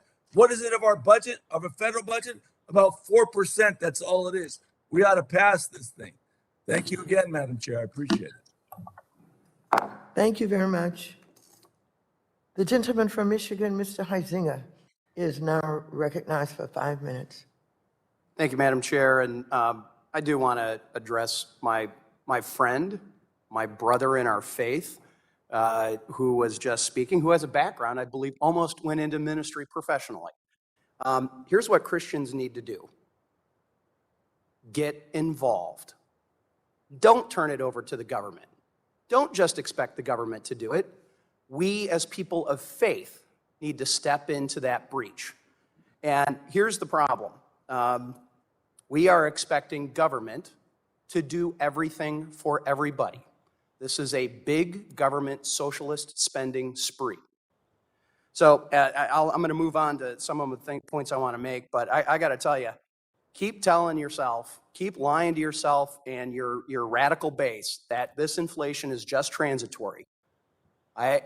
My family has a long history in construction, and dating back to the 1930s with my grandfather, and where our family is still involved in construction. So I know exactly what's been happening with lumber. I know exactly what's been happening with concrete. I know exactly what's been happening in the labor market. Talk about a crisis. We have a crisis of the labor market, which is causing inflation under this administration. And this is an important issue. As I said, 3 generations, my family has done nothing but housing. In fact, when I graduated, I went into real estate full-time as a realtor, a self-employed realtor.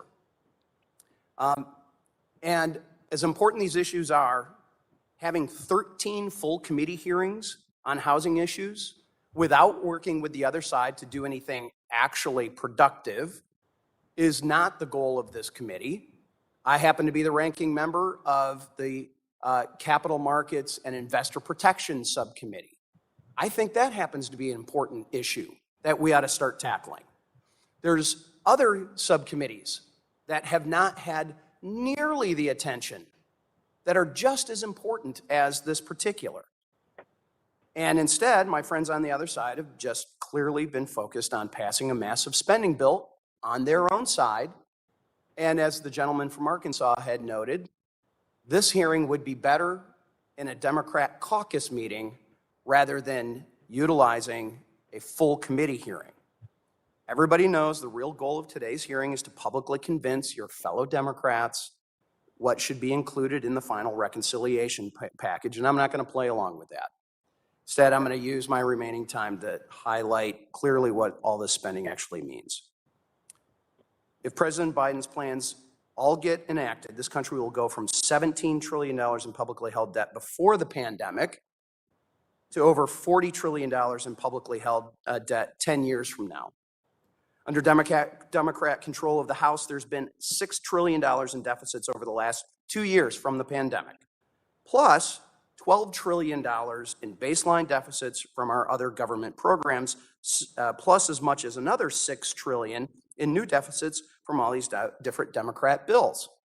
According to the Congressional Budget Office, over the next 30 years, we face a baseline deficit of $112 trillion with a T, 12 zeros, $112 trillion. That's just the baseline. That assumes the expiration of the stimulus spending, expiration of the 2017 Tax Cuts and Jobs Act, no more wars, no economic downturns, no terrorist attacks, no natural disasters, no new spending programs. Plus, the Fed must maintain the easy money policies and artificially low interest rates it's been facing and has been promoting over the last number of years. That's not going to happen. The end of this 30-year period, the debt is projected to be over 200% of our GDP. Yes, I said that correct, 200%. And again, this is all in a low interest rate scenario, which again, isn't going to be happening. So for every 1% increase in interest rates, that will mean an additional $1 trillion in cost per year for a 1% hike. And since it's been artificially held low, we know that that is going to rise naturally. In 2016, a particular senator criticized the indifference of Congress, showing, quote, to the price our children and grandchildren will pay to redeem our debt when it comes due, close quote, something that's clearly changed. Now that senator is president of the United States, and Democrats in Congress are, amid cratering poll numbers, I might add, are attempting to ignore the debt crisis and altogether and kick their reckless spending spree into overdrive in an attempt to not buy back better, build back better, it's buy back voters. With that, my time has expired. The gentleman from New York, Mr. Torres, is now recognized for 5 minutes. Thank you, Madam Speaker. The Republicans have said that the American Rescue Plan has led to permanent inflation, and the ranking member cited as proof a report from the San Francisco Fed. I actually want to read an excerpt from the report. Quote, our analysis suggests that the ARP is projected to cause a transitory increase in the vacancy to unemployment ratio, which translates into a core inflation rate that is about 0.3 percentage points higher per year through 2022. So it is disingenuous to cite the report to support your argument, but then neglect to mention the transitory nature of the inflation as identified by the same report. Now, I find it striking that the Republicans on the committee have spent more time speaking about process and partisanship rather than actual policies that will address the affordability crisis and the people who would benefit from those policies. Several Republicans have said that the committee hearing is a waste of time. The ranking member said that we should focus on the priorities of the American people, as if to suggest housing is not among those priorities. So I'm going to ask each of the panelists, and I'll start with Ms. Crawford. As an American, is housing a priority for you? Yes, definitely. Mr. Edmonds, is housing a priority for you as an American? Housing is key to America, not shelter, housing. Ms. Galindo, is housing a priority for you? Yes, it is. Mr. Harrison, is housing a priority for you?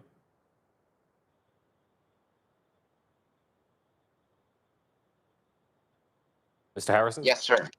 Yes, it is. Thank you. Mr. Lee, is housing a priority for you?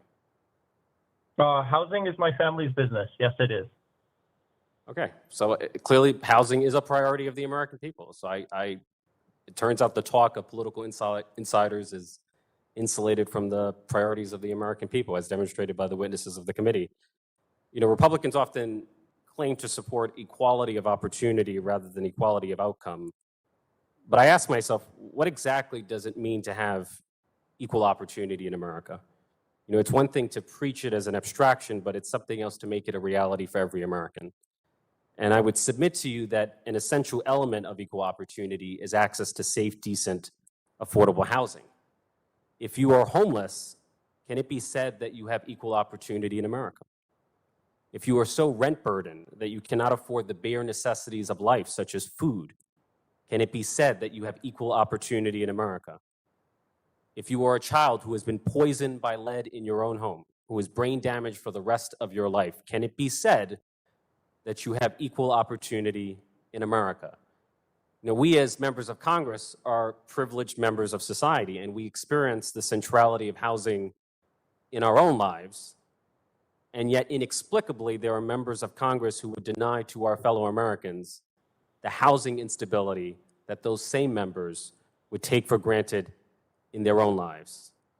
Now, I have a question for you, Mr. Edmonds. You're a resident in public housing. In New York City, our public housing stock houses a population of about 500,000 people. 500,000 is larger than most large cities in America. And most of those people would be homeless without public housing. Public housing is a safeguard against catastrophic homelessness. If you did not have access to public housing, what would happen to you? If I had not been able to get into Tucson House, I would have been on the street with everybody else, and who knows what would have happened to me. I don't even know what would have happened to me. And is the same true of your neighbors? Yes, absolutely. And do you feel like if you were homeless, would you be more or less productive as a citizen?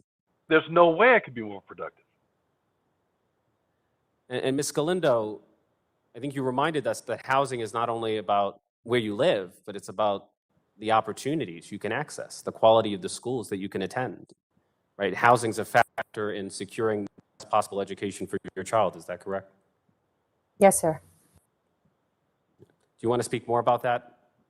Yes, the opportunity of him receiving a great education, that he could be in raising the race with those who have access to better education would not be given if I have to give up on the little space that we have here.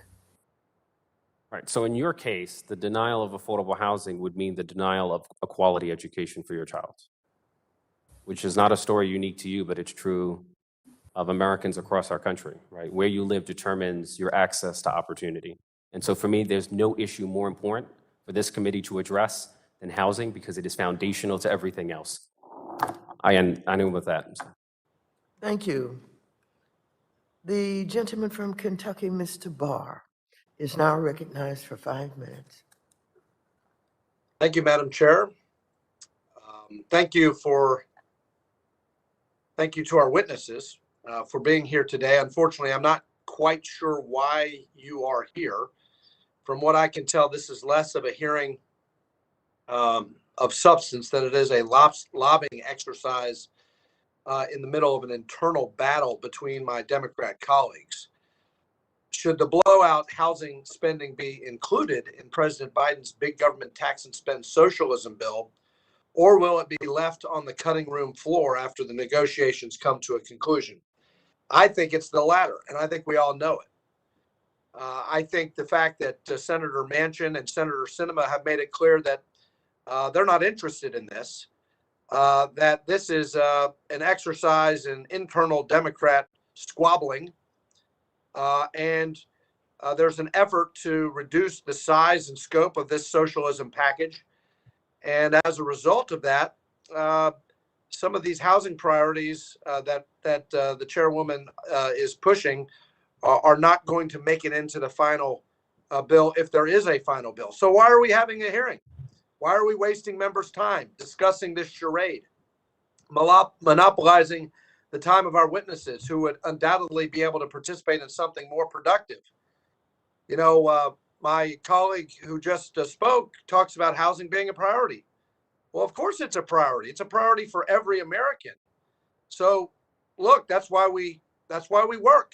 That's why people go get jobs. They get jobs so that they can pay rent, so that they can pay mortgages. There are 10.5 million of those currently available. 10.5 million unfilled jobs right now. Nobody's denying housing to Americans. You have to work. You have to work for it. You have to get a job. You have to get an education and pay for rent, pay for housing. So this committee has already voted on its portion of the reconciliation bill. We had a spirited debate. Every Republican on this panel voted no. So why are we revisiting the issue? It's because the majority can't get their act together and communicate amongst themselves. The size of the package will need to shrink significantly to have any real chance of passing. This committee reported $325 billion in an ill-conceived housing spending. If the broader package, which included extreme liberal wish list items from across the spectrum, needs to shrink from $3.5 trillion to something substantially less, do we actually think there's room for $325 billion for taxpayer-funded housing, as opposed to housing that's actually financed through the efforts of individuals? I don't think so. I ask unanimous consent to insert into the record an October 20th Politico article entitled, quote, Democrats weigh slashing $200 billion in housing aid from the spending bill, unquote. So Without look, objection. so the Such is housing order. so the housing funding will not be in the ultimate bill. What will be in the bill then? Well, let's review some of the things that are in this bill. My colleagues supposedly want to go after wealthy tax evaders and, quote, close the tax gap, unquote. Their solution is to turn banks into IRS agents. The administration and congressional Democrats are proposing to spy on the bank accounts of most American citizens. I take issue with this proposal for many reasons. First, it is a blatant invasion of privacy and would provide data to the IRS that it doesn't need and can't secure. Second, it places an undue burden on our financial institutions, especially small community banks and credit unions, who will be buried with implementation costs and ongoing compliance burdens. Finally, the proposal is based on the notion that every American is a tax cheat. That is so offensive. The administration and my colleagues on the other side of the aisle suggest that raising the threshold from $600 to $10,000 will somehow ensure that only the wealthy are captured. Well, let's remember, weekly inflows and outflows of just $200 for a year would get an account past the $10,000 threshold. This is not about millionaires and billionaires. It's about spying on you, the American people, anybody who has a job. As much as proponents of this proposal want to say it's about targeting rich tax cheats, it's clear all Americans are vulnerable to this surveillance state proposal. My colleagues also want to repeal the cap on state and local tax deduction. Well, this is a big win for blue states like New York, New Jersey, and California, but it's not going to do anything for working class Americans. Earlier this month, the Tax Foundation released a study that found a repeal of the SALT cap would disproportionately benefit the top 1% of earners, increasing their after-tax income by almost 3%. So which is it? Are we targeting the super rich so that they pay their fair share, or are we bailing out blue state billionaires? The answer seems clear. Our witnesses here today, they don't care about the SALT cap because they're not wealthy. I suggest we have a growing economy that allows people to have higher wages and upward mobility so that they can afford to pay their own rent for themselves and their own family. That's what we need. What else is in this bill? My colleagues are proposing to reverse the pro-growth corporate tax policy, Tax Cuts and Jobs Act, and enact a massive tax Mr. Barr, American your businesses. time has expired. I'm sorry, most people can't hear the gavel, and I want them to hear about the National Flood Insurance Program that affects your district also. With I yield that, back. we're going to move, certainly. The gentleman from the gentle lady from North Carolina, Ms. Adams, is now recognized for 5 minutes. Thank you very much, Madam Chair, and thank you for holding this hearing today.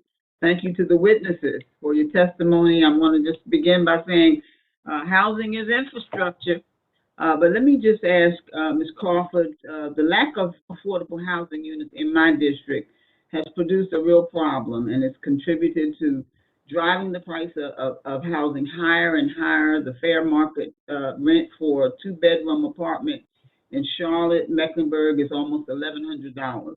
And so at the same time, the availability of low-cost rental units has decreased, 51% of all rentals in Charlotte were low cost in 2010.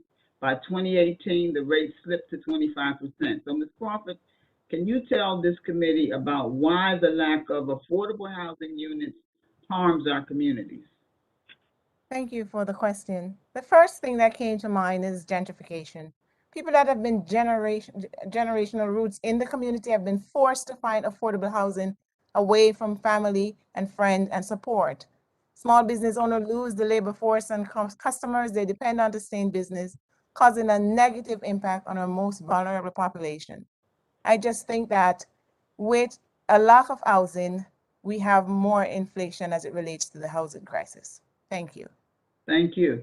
So, Ms. Crawford, can you tell me about why the investments proposed by this committee are so critical to solving the affordable housing crisis?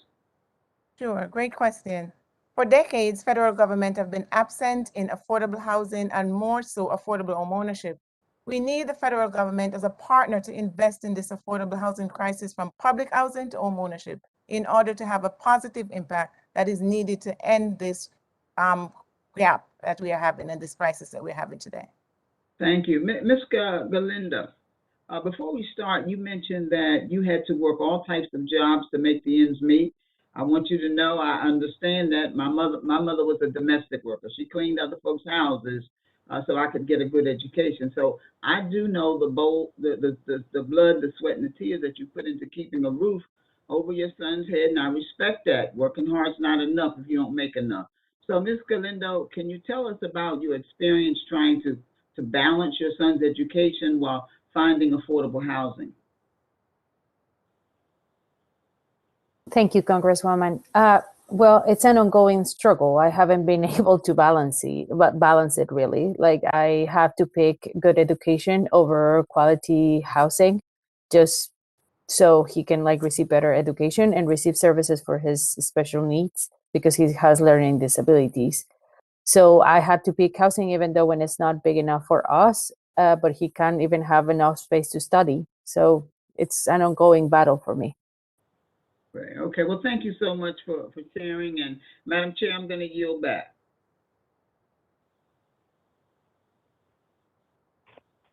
The gentleman from Texas, Mr. Williams, is now recognized for 5 minutes. Thank you very much. A few things I just want to bring up real quick. America, this great country, was never built on guarantees. It was built on opportunities. And for those of you who don't know, America is broke. We have no money. And we've got a misleading term we keep using around here. It's called affordable. There's nothing affordable right now that's anywhere under the Biden administration. It's not affordable. And $15 minimum wage is not a career. So with that being said, throughout this pandemic, it seems elected officials have been laser focused on helping renters get through this pandemic while forgetting about the negative consequences all of this government interference would have on landlords, the people that took risk, that people hope they can get reward. Well, there might have been some justification to allow greater flexibilities at the very onset of the pandemic. It is ridiculous how long these emergency measures have lasted. In many jurisdictions across the country, landlords are still unable to evict tenants or collect rent checks because of government mandates. All the while, let's not forget, these people are still having to pay their bank with no income. And just think about this. If the landlords don't pay, they don't receive income, and they don't pay their bank debt, and the bank forecloses, where is there anywhere for people to live? So this is so ridiculous it bears repeating.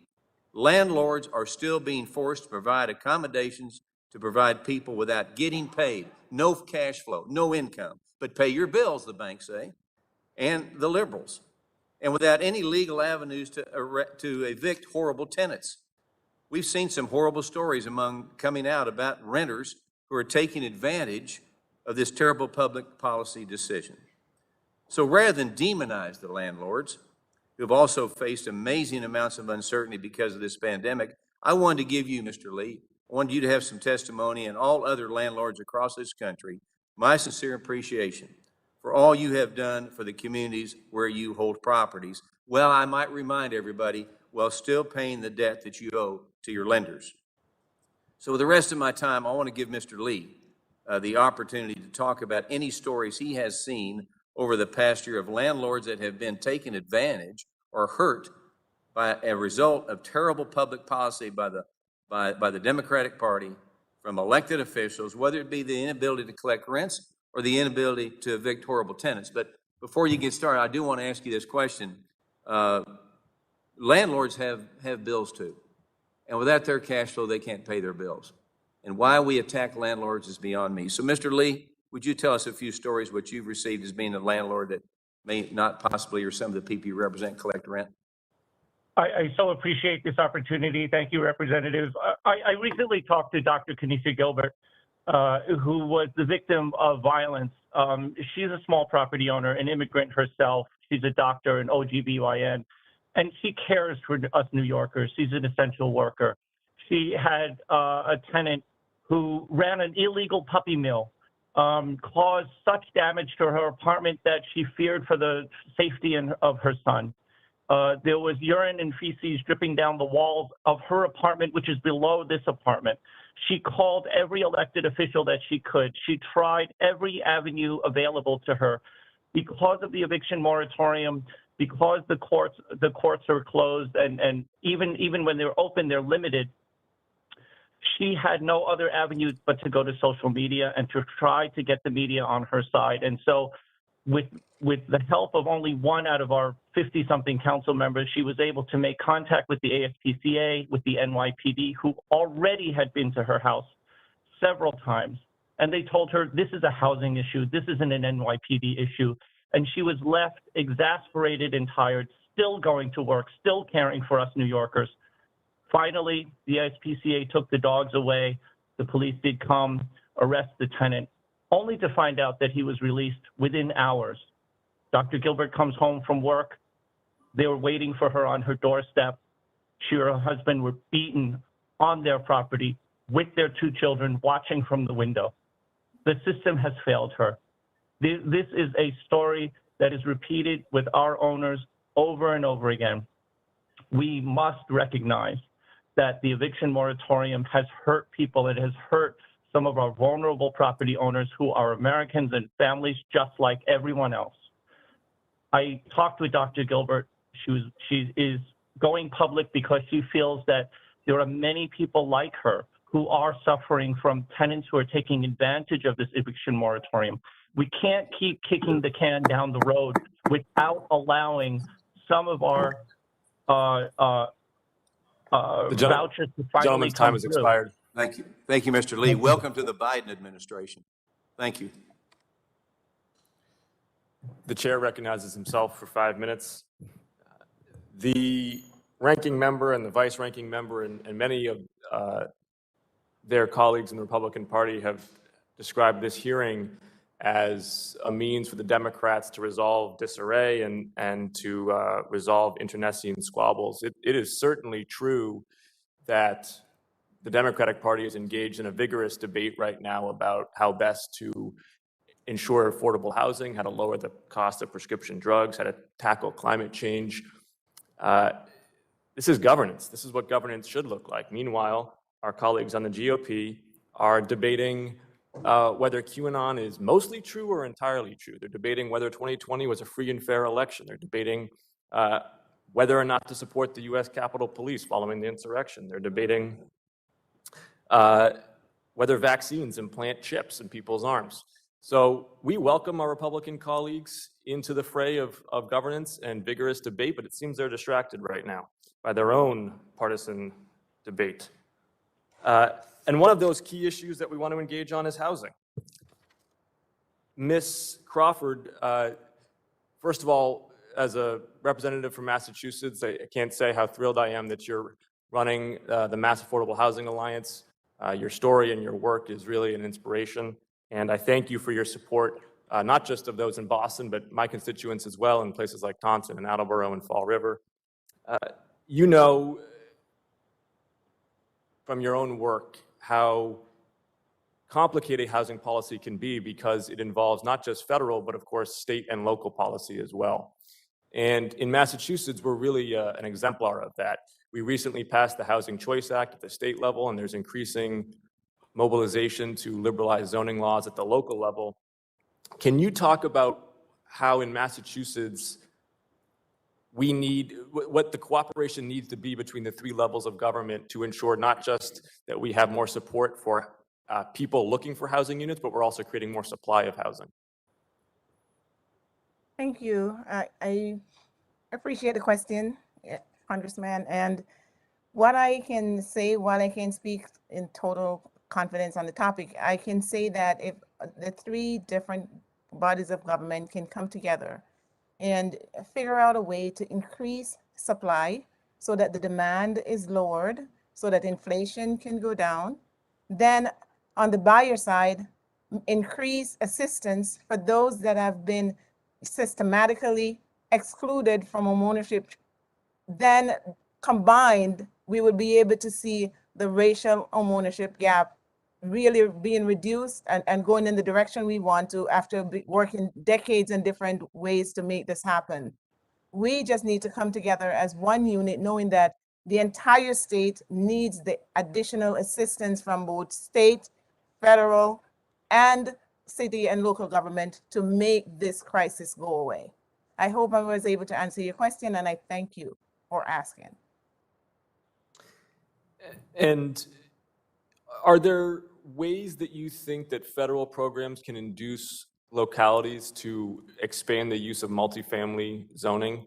I was a city councilor in my hometown for 5 years prior to coming to Congress, and I saw that really over the last 5 years, there's been an acceleration of demand for transit-oriented multifamily development, but our zoning laws can oftentimes make it challenging to develop it.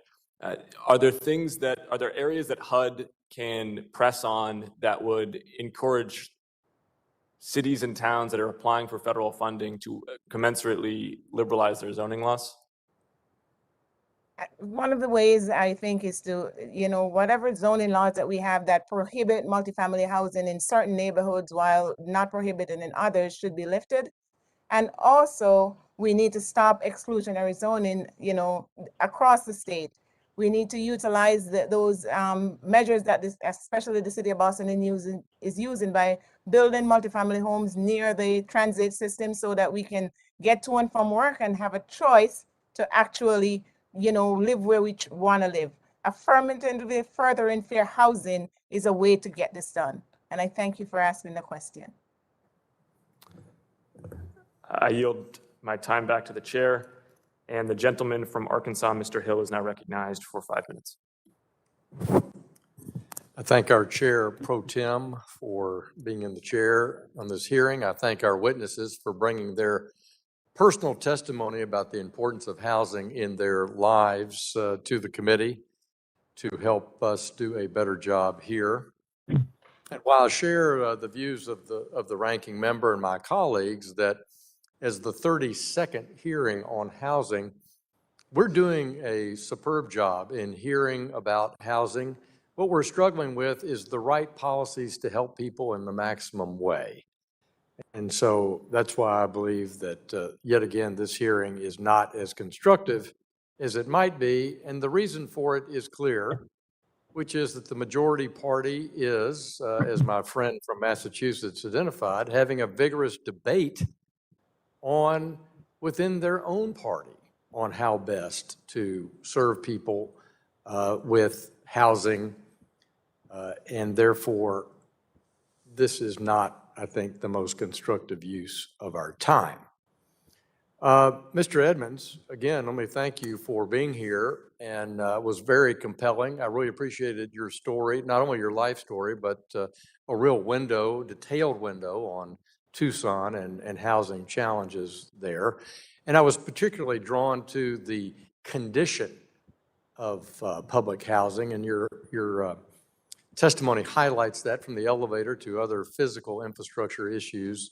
Is there anything beyond the testimony you want to add about the physical infrastructure of the public housing units in which you're personally well associated?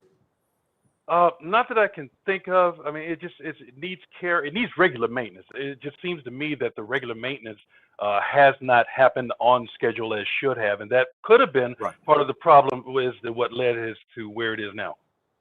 Yeah, I think it's a key point. And recently in Little Rock, I visited a very successful RAD program by HUD, whereby an old 1940 public housing set of units was completely renovated into very nice, modern, convenient apartments, complete with access to broadband and new wiring, new fixtures, energy efficient lighting and the like. And that's through the RAD program, something that Republicans have supported in HUD's budget.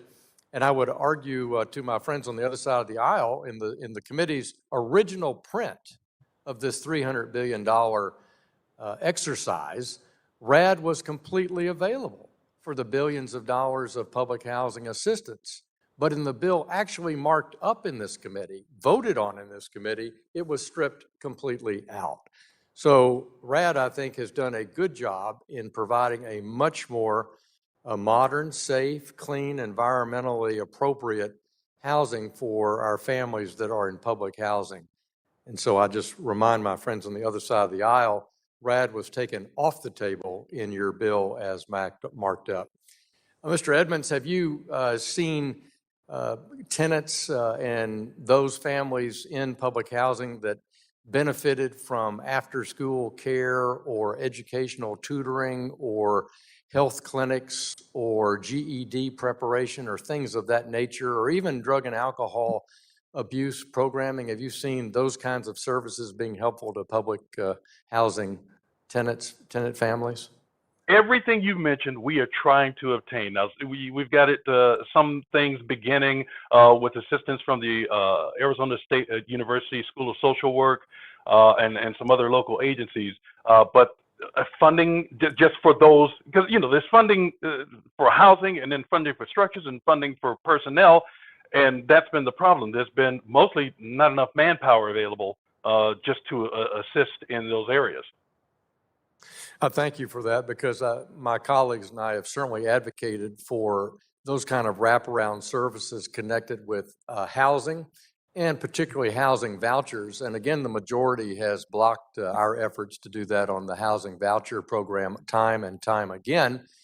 And in public housing, I believe that the nonprofit sector could partner there very effectively. I'd hope that HUD, under the previous administration, would take action on these kind of centers and provide nonprofit access to public housing where they could do that in an affordable way and not burden the public housing agency with it personally. There's more work to do here. I thank you for your engagement and the rest of the panel. And Chairman Pro Tem, I yield back to you. The gentleman from Georgia, Mr. Scott, who is also the chair of the House Agriculture Committee, is recognized for 5 minutes. Thank you very much, Chairman. Excuse me. I want to take just a moment to discuss the rental housing market and the challenges that it presents for a large share of our American people. Homeowner versus renter statistics reflect a very serious decline in home ownership, with 36% of American households renting their homes today. And that, ladies and gentlemen, is more than 44 million of our American families. So, Ms. Crawford, we know that housing affordability in the rental market is a major determinant for when a family can achieve economic stability. So, tell us, what impact can federal support programs like down payment assistance have for renters looking to purchase their first home? Thank you so much for the question. I would just say the impact is given those that would not have the option from family and friends to the bank of mom and dad to be actually given a leg up, not a handout, but a leg up in able to enter the housing market, especially the home ownership market.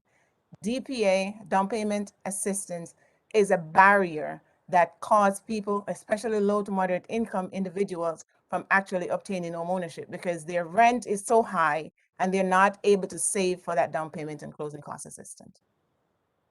You mentioned the word barrier. Explain what those barriers are that would have this negative impact on so many of our homeowners.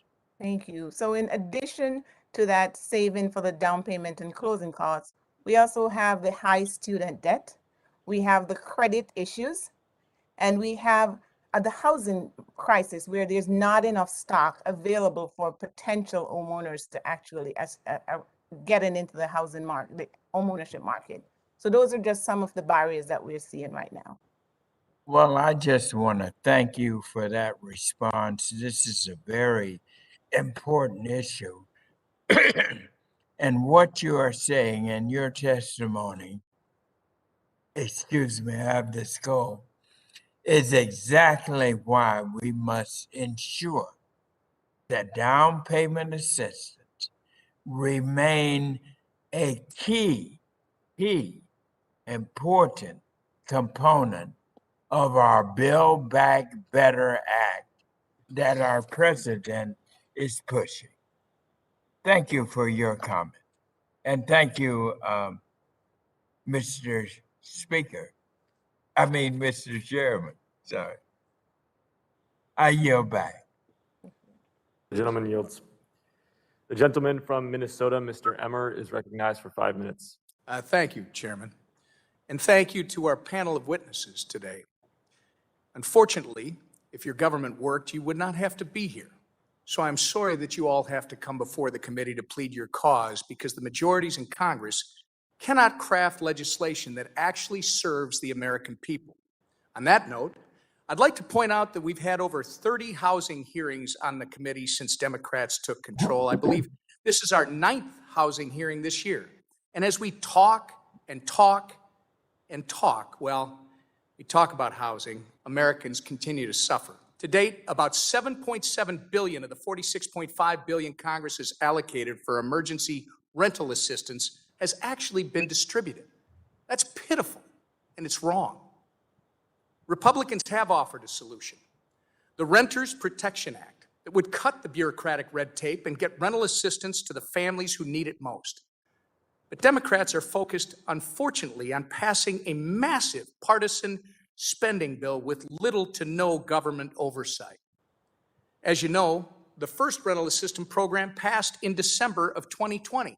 It gave that program gave the Treasury Inspector General the authority to conduct oversight of the distribution of funds and recoup funds that are used fraudulently. For every dollar allocated to the Inspectors General to oversee government spending, Inspectors General return approximately $16 in savings. These are savings that can actually be returned to Americans. Interestingly, the second emergency rental assistance program passed in March by Democrats is not overseen by the Inspector General. I offered an amendment to fix this last month during the markup, which was rejected by Democrats. So as Democrats focus on passing a $3.5 trillion big government socialist spending bill, just know that this bill has little to no oversight mechanism and will lead to significant waste, fraud, and abuse. This Democrat legislating failure to legislate extends far beyond just housing. Careless spending sprees, not even designed to target those most in need, are driving inflation in this country like we haven't seen in 30 years. We see rising prices at the grocery store, rising prices at the pump. Again, levels of inflation that we haven't seen in decades. And it's entirely because Democrats are spending our constituents' money faster than ever before. Democrats simply have never learned that you cannot spend your way to prosperity. When we spend taxpayer dollars, we must do so thoughtfully, not frivolously. We must craft programs that work, not programs that leave Americans suffering and unable to pay rent. I cannot emphasize this enough. We must be responsible stewards of taxpayer dollars. I am disappointed by my colleagues on the other side of the aisle who have prioritized massive government spending that simply left Americans to endure government incompetence and rapidly increasing inflation. I yield back the remainder of my time. The gentlewoman from Pennsylvania, Ms. Dean, is recognized for 5 minutes. Thank you, Mr. Chairman. And I thank all of our testifiers today for telling us your lived experience and for educating us around the issues of housing. Mr. Harrison, thank you for sharing your experiences with us today. I also want to thank you for the work that you're doing now as an outreach coordinator for Prince George's County. You are using your experiences to lift others. In your testimony, you described 2 instances of working to earn a degree, once when you did not have stable housing and once when you did. Could you please describe with some more details how important it was to have housing in order to pursue and succeed in getting an education? And how else did stable housing help you or others around you? Thank you for the question. When I first attempted to improve my education, I not only didn't have a place to stay, I didn't have a place to study. Of course, I could use the school's library then, but really the distraction was remaining focused on getting through whatever day it was. And I really didn't have the ability to focus on my studies because my personal situation was unstable. When I was housed, I not only was able to pass, I was able to excel in my studies. And I have earned an associate's degree with a high GPA, and I've gone on to obtain professional certifications in my field that have helped me. And my experience as someone experiencing homelessness has helped me in the work I do now. Thank you. Thank you. Thank you for that detail. And of course, no place to stay, few places to study. But as you say, the focus, the ability to focus on your studies without the distraction of where will I sleep tonight. So I thank you for those details, and congratulations on claiming your education and the work you're doing. Ms. Crawford, to build on that experience, as a first-generation homeowner, could you describe specific barriers you faced as you began working toward your goal of owning a home? Thank you. One of the biggest barrier that I remember facing was the fact that I could not find an affordable home to live at that time. The economic market, housing market in 2004, almost mirrors what it is today. It's just that inflation has pushed the price up so much more than 2004. And so finding an affordable home that could house my family and also allow me to pay my mortgage, as I have to think about different ways to be innovative about it. I had to purchase a multifamily home so that I could get the additional rent to be able to help me to afford that high cost mortgage. I also needed to know how to, deal with my student loans and make sure that I pay them down in order to be able to afford the home that I'm living in now.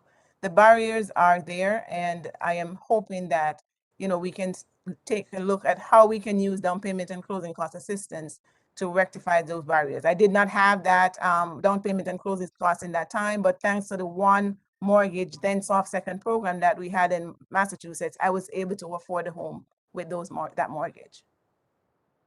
I thank you for that. And to take the lens and broaden it to the work that you're doing now, among those who you help serve at the Massachusetts Affordable Housing Alliance, what other obstacles are they facing? As you point out, you had to be creative and recognize with the cost of housing so high, buy a multifamily so you could realize some income to go toward that mortgage. What other obstacles are you seeing for those whom you serve?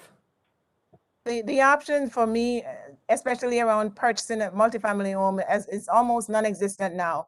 The housing market has depleted, so there's very little option in that. And the cost when you see one is so expensive. And again, we're talking about the down payment and closing costs, which is the Build Back Better Boston act would really help those that need it the most to get into housing. We have to take a look at the student loans that are stopping our young people from actually leaving college and going out of their parents' home into homes of their own that they can purchase. Low income is also a barrier. You're working 3 and 4 jobs and you still can't afford a home. There's so many I could list, and I thank you so much for your question. Thank you for your experience and your eloquence, and I yield back. The gentleman from South Carolina, Mr. Timmons, is recognized for 5 minutes. Okay, do you have a response or not? Rob? Hello, Rob. Thank you, Mr. Chairman. Mr. Lee, can you hear me? Yes, I can. Hey, thank you. I hear you're having issues with your video. Sorry about that, but I appreciate you taking the time to be with us today. How many rental properties do you own? It's 2 tenement buildings in the heart of Chinatown. How many tenants do you have? It's 14 in each building. And what percent of your tenants took advantage of the eviction moratorium and withheld rent for the last 18 months? We're very fortunate in that our tenants are paid up, but that has to do with the fact that some of our rents in our buildings are 1/10 the market rate for equivalent sized apartments in Manhattan. So they were able to afford it because the rents were so low because they're 100% rent regulated. Well, I'm glad that you didn't have any challenges. I know you're here on behalf of the small property owners in New York. Could you give me percentages for the larger association? Well, I can't give you exact percentages, but we talk often about tenants who have just given up on the system, and I'll tell you why. The emergency rental assistance program was so poorly rolled out that both tenants and landlords were waiting for a long time before the technical issues were ironed out. There was also no transparency on whether or not a tenant had applied and whether a landlord had the right information. And so there was this opaque atmosphere where both tenant and landlord really didn't see the application process go through. And many people are still without the assistance now. And it's just very problematic. And in 2021, we really shouldn't have this level of technological failure. Sure. And, I think we can all agree that we needed to do something quickly at the beginning of COVID. And it wasn't perfect, but I think it was overwhelmingly good and in the right direction. But we have run out of excuses 18 months later. So what do you think the biggest changes, other than just technological, making it easier for people to apply and receive assistance, making sure that landlords have the ability to facilitate it if the tenants are unwilling? What other things do you think would fix this problem?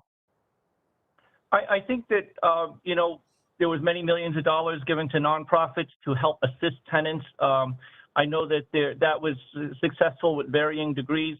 The training required prior to the rollout of this rental assistance program would have helped a lot, because the feedback that we got was that even the nonprofits had difficulties in navigating. We heard stories of people, having to spend 4 to 6 hours sometimes in front of computers, only to find that when they finally sent their paperwork, all of the information would be lost. So I think that it starts to erode faith in the process, and we all want to have faith in the process. At the end of the day, both tenant and landlord are going to the same goal. We all need to be made whole so that we could provide safe and stable housing, as thousands and thousands of us in New York City have done throughout the pandemic. There are more great stories of people taking care of each other than there are of the bad stories that you hear in the media. We want to continue more of that, but we need the tools to do it well. I think one of those tools is stability and not moving the goalposts. Obviously, a number of people were very concerned with the extension of the eviction moratorium by the Biden administration, and really just the lawlessness surrounding the Supreme Court saying that they couldn't do it, and they did it, and then they got overturned. Again, we're 18 months in, and we have the policy available to figure this out. We should have already had it figured out by now. I don't think anybody thought it was appropriate to evict anyone in the height of COVID, during the shutdowns, during the lockdowns. But again, there's vaccines for anyone that wants one. and it is time to get back to work. And we need to make all of the landlords, all the rental assistance great, but we got to make sure it gets to the right spot and that we make everybody whole.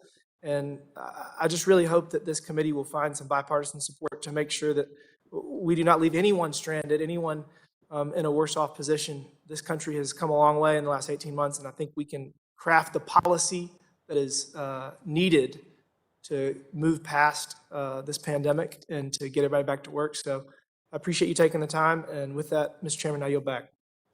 Thank you. The gentleman from California, Mr. Sherman, who is also the chair of the Subcommittee on Investor Protection, Entrepreneurship, and Capital Markets, is now recognized for 5 minutes. Thank you, Mr. Chair, and I'm so glad we're having this hearing on such a critical subject. Housing is infrastructure. The rents are too damn high. We can't repeal the law of supply and demand.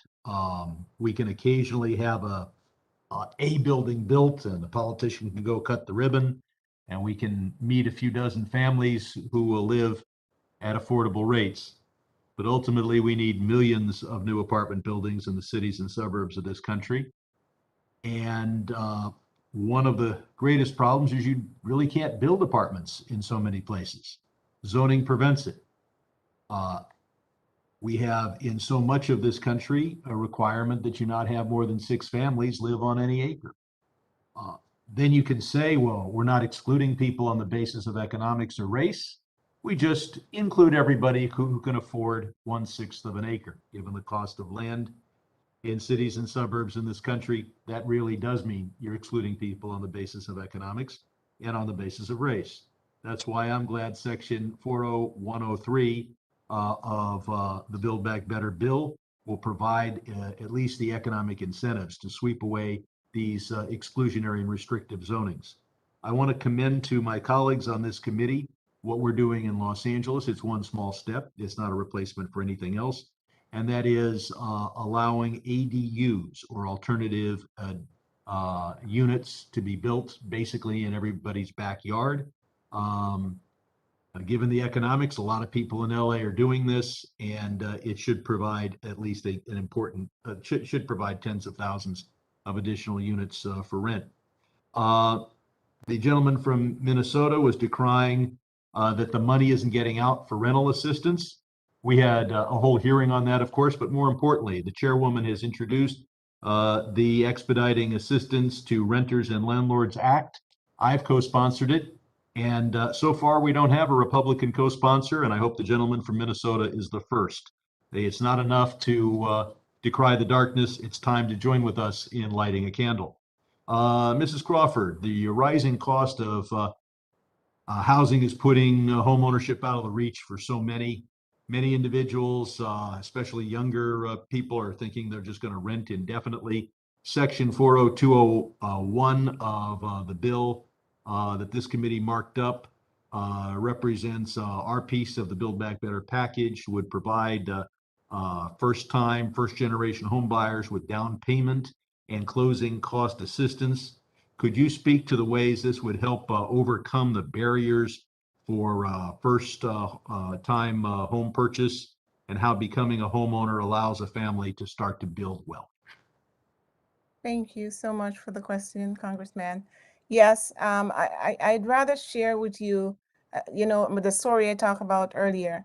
We have Daphne and we have Akila. They're both first generation owners today because of our stash program.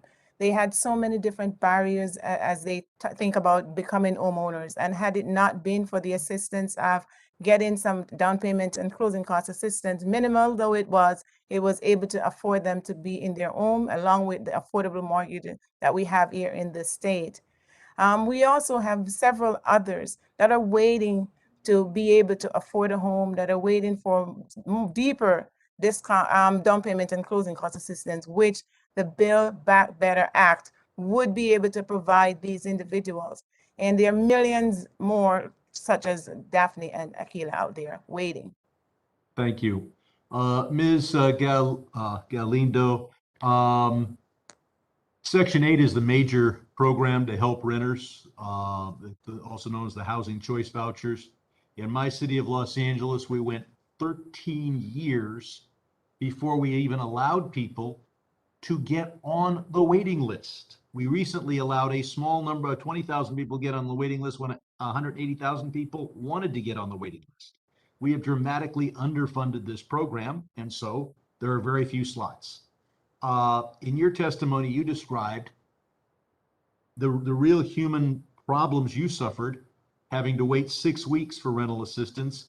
Could you use that experience to opine what it would be like to be living in Los Angeles and having to wait 13 years to even get on the list to get a Section 8 voucher?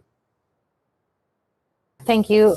I don't think that we would be able to make it work. I would have to like keep staying in like underpaid jobs that don't give me an opportunity to at some point jump out to the middle class. If I hadn't had raised assistance, I wouldn't be able to take another job that would help me get out of the poverty line. So I can't even imagine waiting. Thank you. The gentleman from Tennessee, Mr. Rose, is now recognized for 5 minutes. Thank you, Chairwoman Waters and Ranking Member McHenry. Let me just say, this feels a little bit like Groundhog Day, a movie that I actually enjoy watching. But as I sit through another committee hearing on housing, the second one in just less than a week, I can't help but be reminded of that movie. We've been talking about the same legislative proposals for months now, and because they are likely to be taken out of the Democrats' massive socialist spending package, we are discussing them again today. Since Democrats plan to pass their reconciliation package exclusively on party lines, I think this time would be better used by Democrats to talk to their colleagues.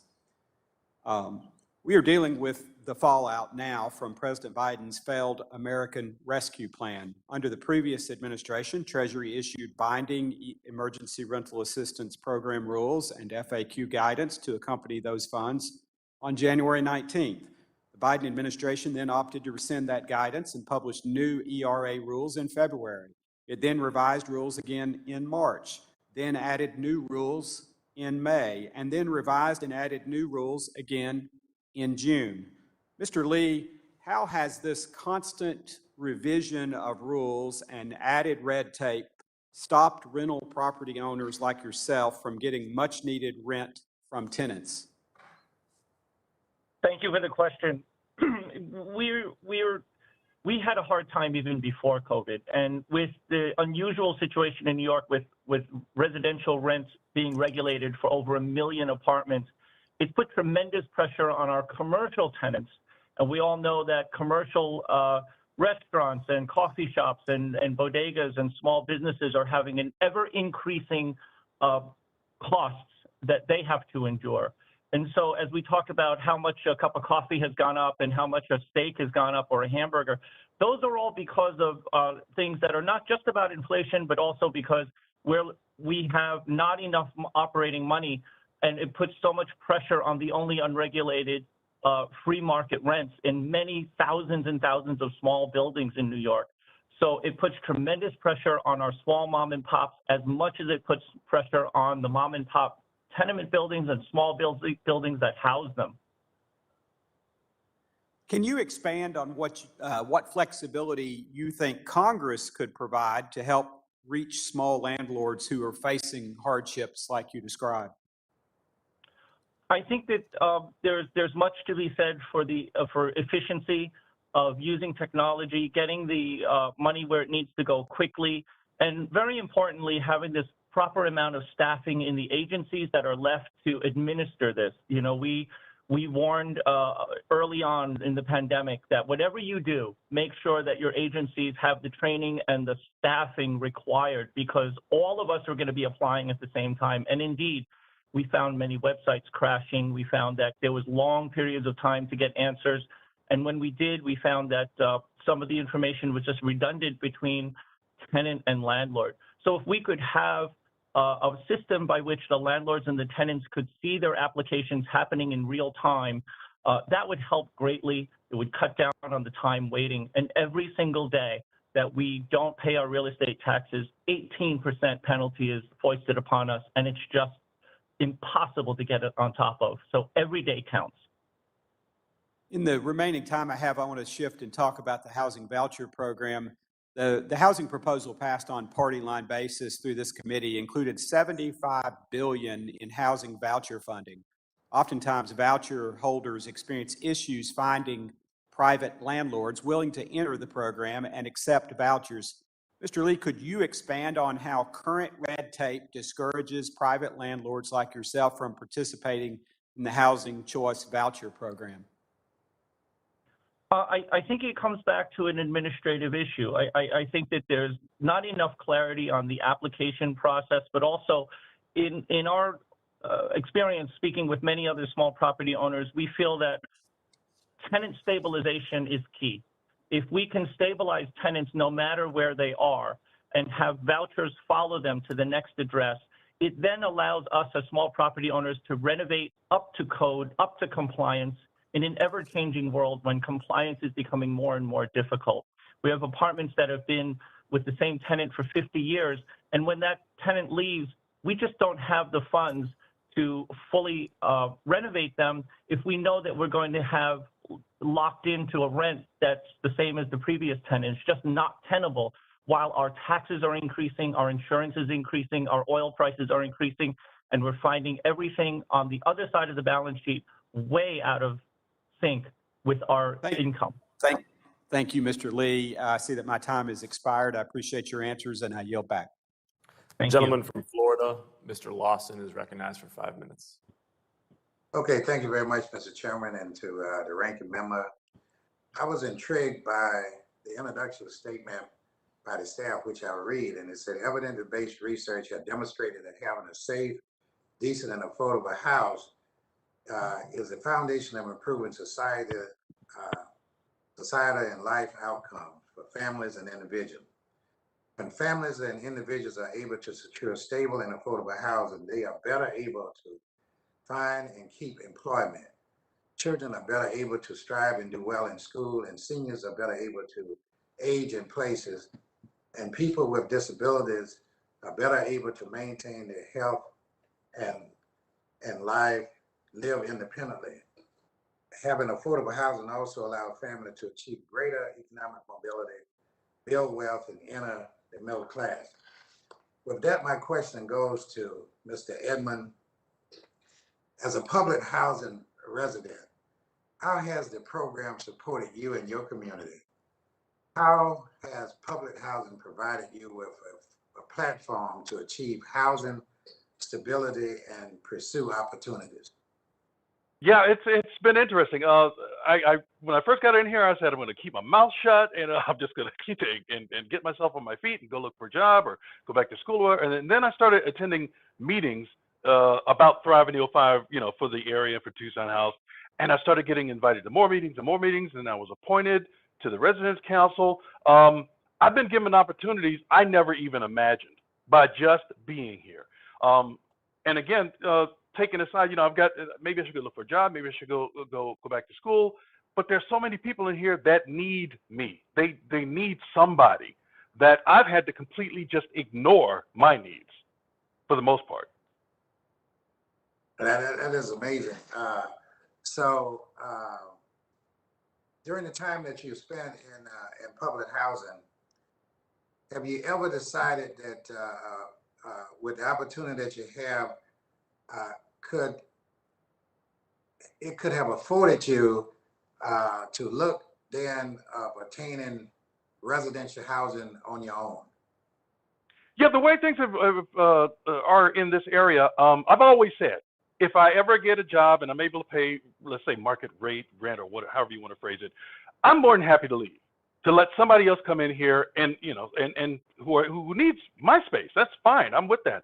I'd love to stay in this community because of the Thrive in 05 program, economic development. I mean, I can see possibilities and opportunities.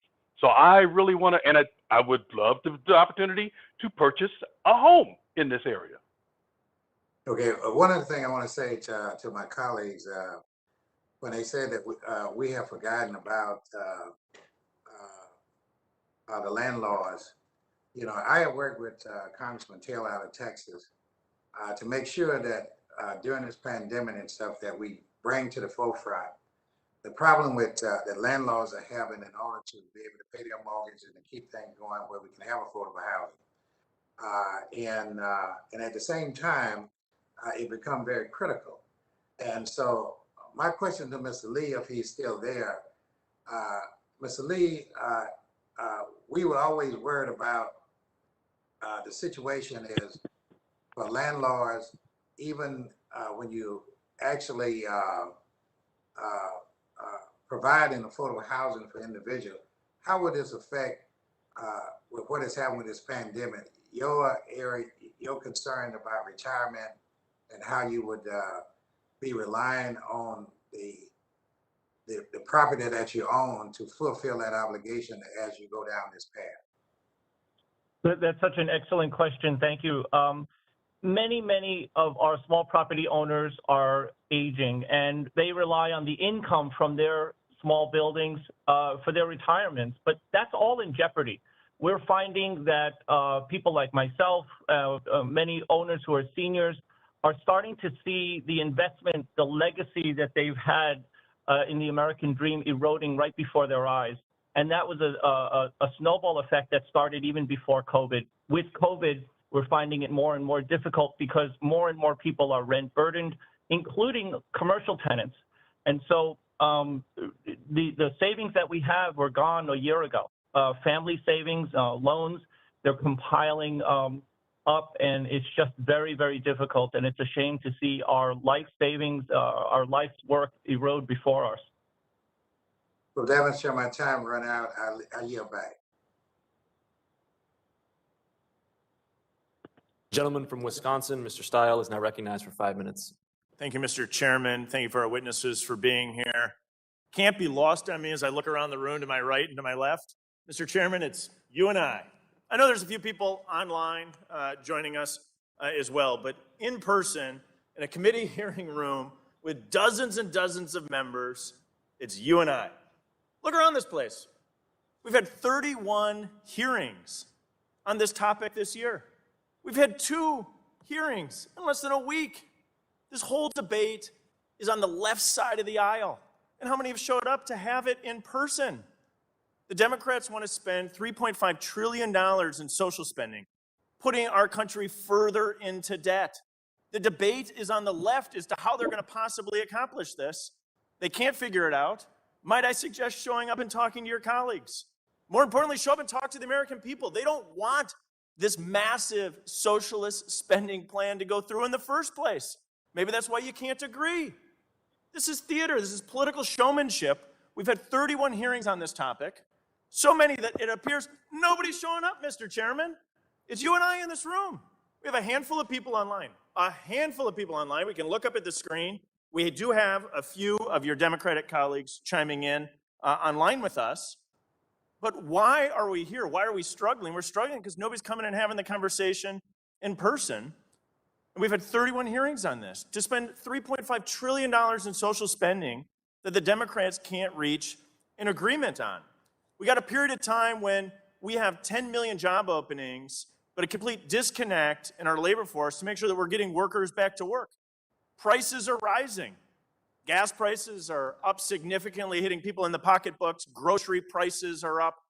Back to school shopping, soon Christmas shopping will be hitting Americans in the pocketbooks. Americans are finding store shelves empty. And where are our priorities? I feel like we're back in the 1970s in the Carter administration when you look at the labor participation rate. Heck, you even got Iran flexing its muscle once again. And by all accounts, we're heading back to the malaise of the Carter years. So it makes sense we're once here to discuss public housing. And a lot of ideas that are on the table right out of the 1970s. We've discussed in countless hearings, we know what's driving the housing crunch in so many of our cities. Regulations. Instead of addressing the serious supply-side constraints, we're talking again about ineffective, big government programs that we've seen play out decade after decade. And so, Mr. Lee, if I can, Can you just walk us through on your thoughts about the impact to spend $80 billion on public housing at a period of time when housing prices are going up, rather than focusing on the supply side issue and the fact that housing has been underbuilt due to big city regulations for decades?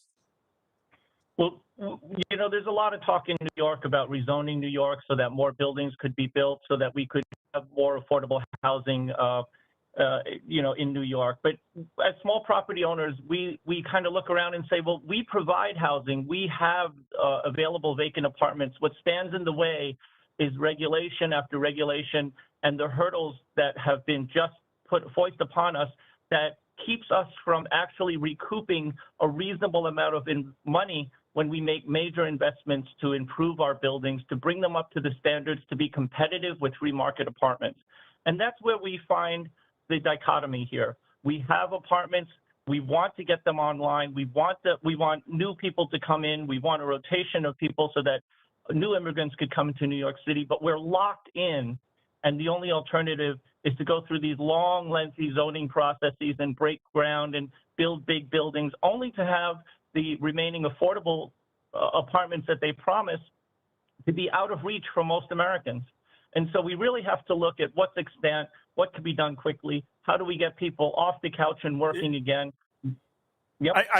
I go back, I think you're spot on. I go back and look at a 2018 study looking at some of those regulations, adding as much as $93,000 to the cost of a home, where the average sale price of the single family home is just under $400,000. We're talking 25% or so of the cost of housing units being regulations. Is that what you're seeing in your experience?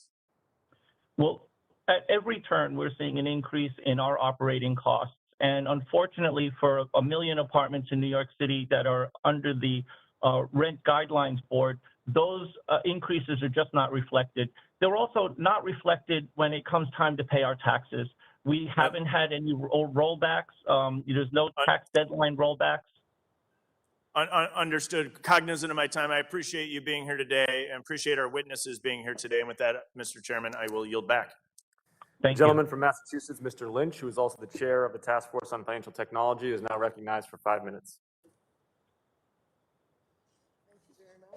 Thank you, Mr. Chairman. I do want to note that all the Republican seats are empty as well.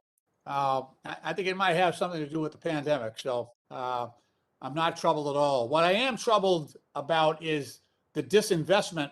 As someone who grew up in public housing, myself, my 5 sisters, my mom and dad, we would have been homeless, but for the fact that we found housing in the old colony housing projects in South Boston, which at the time was one of the poorest census tracts in the country for predominantly white families. And it was a blessing for us. Like I say, we would have been homeless, but for the fact that we were able to get into, we were on a list for public housing. We eventually was successful, and it naturally causes me to view public housing not as a program, but for 15 years it was my home, and we were blessed to have that. We are at an inflection point in this country, I believe, where that tipping point has been reached again, where many families, with the escalation in housing prices, have been forced to that point where they either desperately need public housing or and are on the list for public housing, and in many cases they are indeed homeless, living in their cars, living on the streets. So that didn't happen by accident. It happened by disinvestment over many years, where we actually built a housing stock in this country, but because of disinvestment on maintenance and the usual maintenance and care of those units, we lose about 10,000 units of public housing in this country every single year. And that just squanders the sunk costs that we have put in to create that housing in the first place.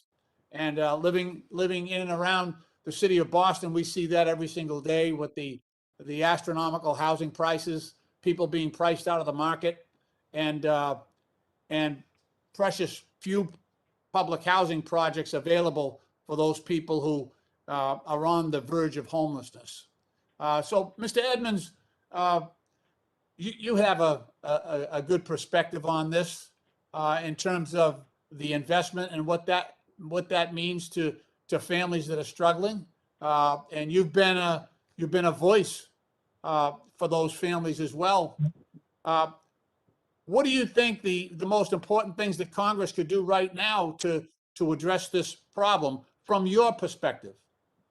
And looking at it from my perspective from Tucson House, we need manpower, number one. I can't do everything. We, meaning the Residents Council, we can't do everything. We've got 7 people on the council.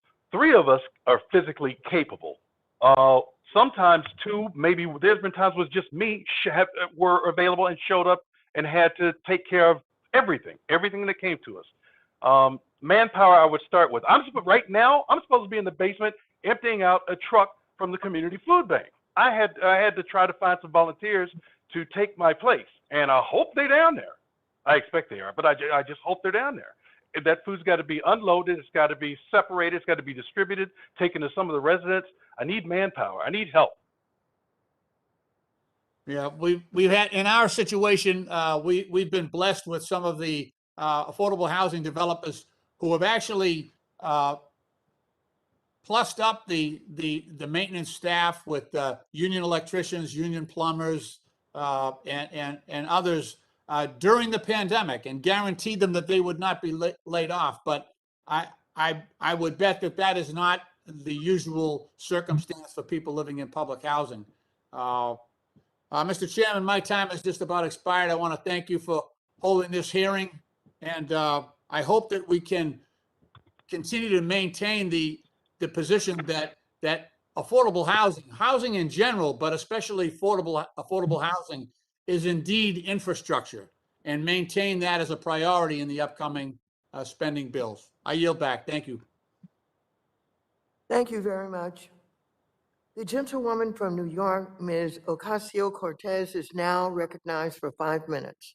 Thank you so much, Madam Chair. We've seen a lot of commentary from my colleagues across the aisle, and claiming that the Build Back Better plan, reconciliation, infrastructure, social infrastructure, et cetera, is some big socialist conspiracy. And I just want to address that very quickly, because the idea of a current package where we are debating means testing, modest investments, minimized climate action as socialist is an insult to both socialists specifically and the general public's intelligence generally. But moving on, I think that when we talk about the issue of housing, and particularly public housing, we need to make sure that we're centering the folks who are impacted most by this issue. And to hear commentary that these hearings are a waste of time and that they are unnecessary when we have individuals who have experienced homelessness testifying right before this committee is just frankly unprofessional, and it's wrong. This is, for folks who are curious as to why this is, we've had several housing hearings. This is a housing committee. It is the Financial Services Committee, also previously known as a Banking and Housing Committee. So this is our job, and we're here to do our job. Now, most of all, I want to thank our witnesses for coming in, and we often talk about dollar figures, X billion here, X billion there. But without really understanding the human impact of what these dollar amounts add up to, it's very difficult for people to wrap their minds around what these proposals can do. Without housing, economic mobility and security, opportunity, access to healthcare, a safe living environment, all these other things are out of reach. You can't get a job, it's very difficult to get a job when you are unhoused. Now, Mr. Harrison, I want to thank you for your testimony and really bringing to light everything that a lot of members, may not know about the experience of having been unhoused.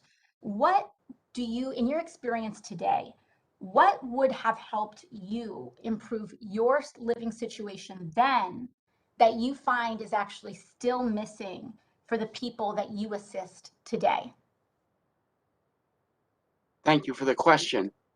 And I think along with the opportunity to apply for and hopefully receive a housing voucher, a lot of my clients need additional supports, and the process is pretty complicated. I've been able to help my clients, for instance, understand how the value of a voucher is different in each zip code in the continuum of care that I'm working in.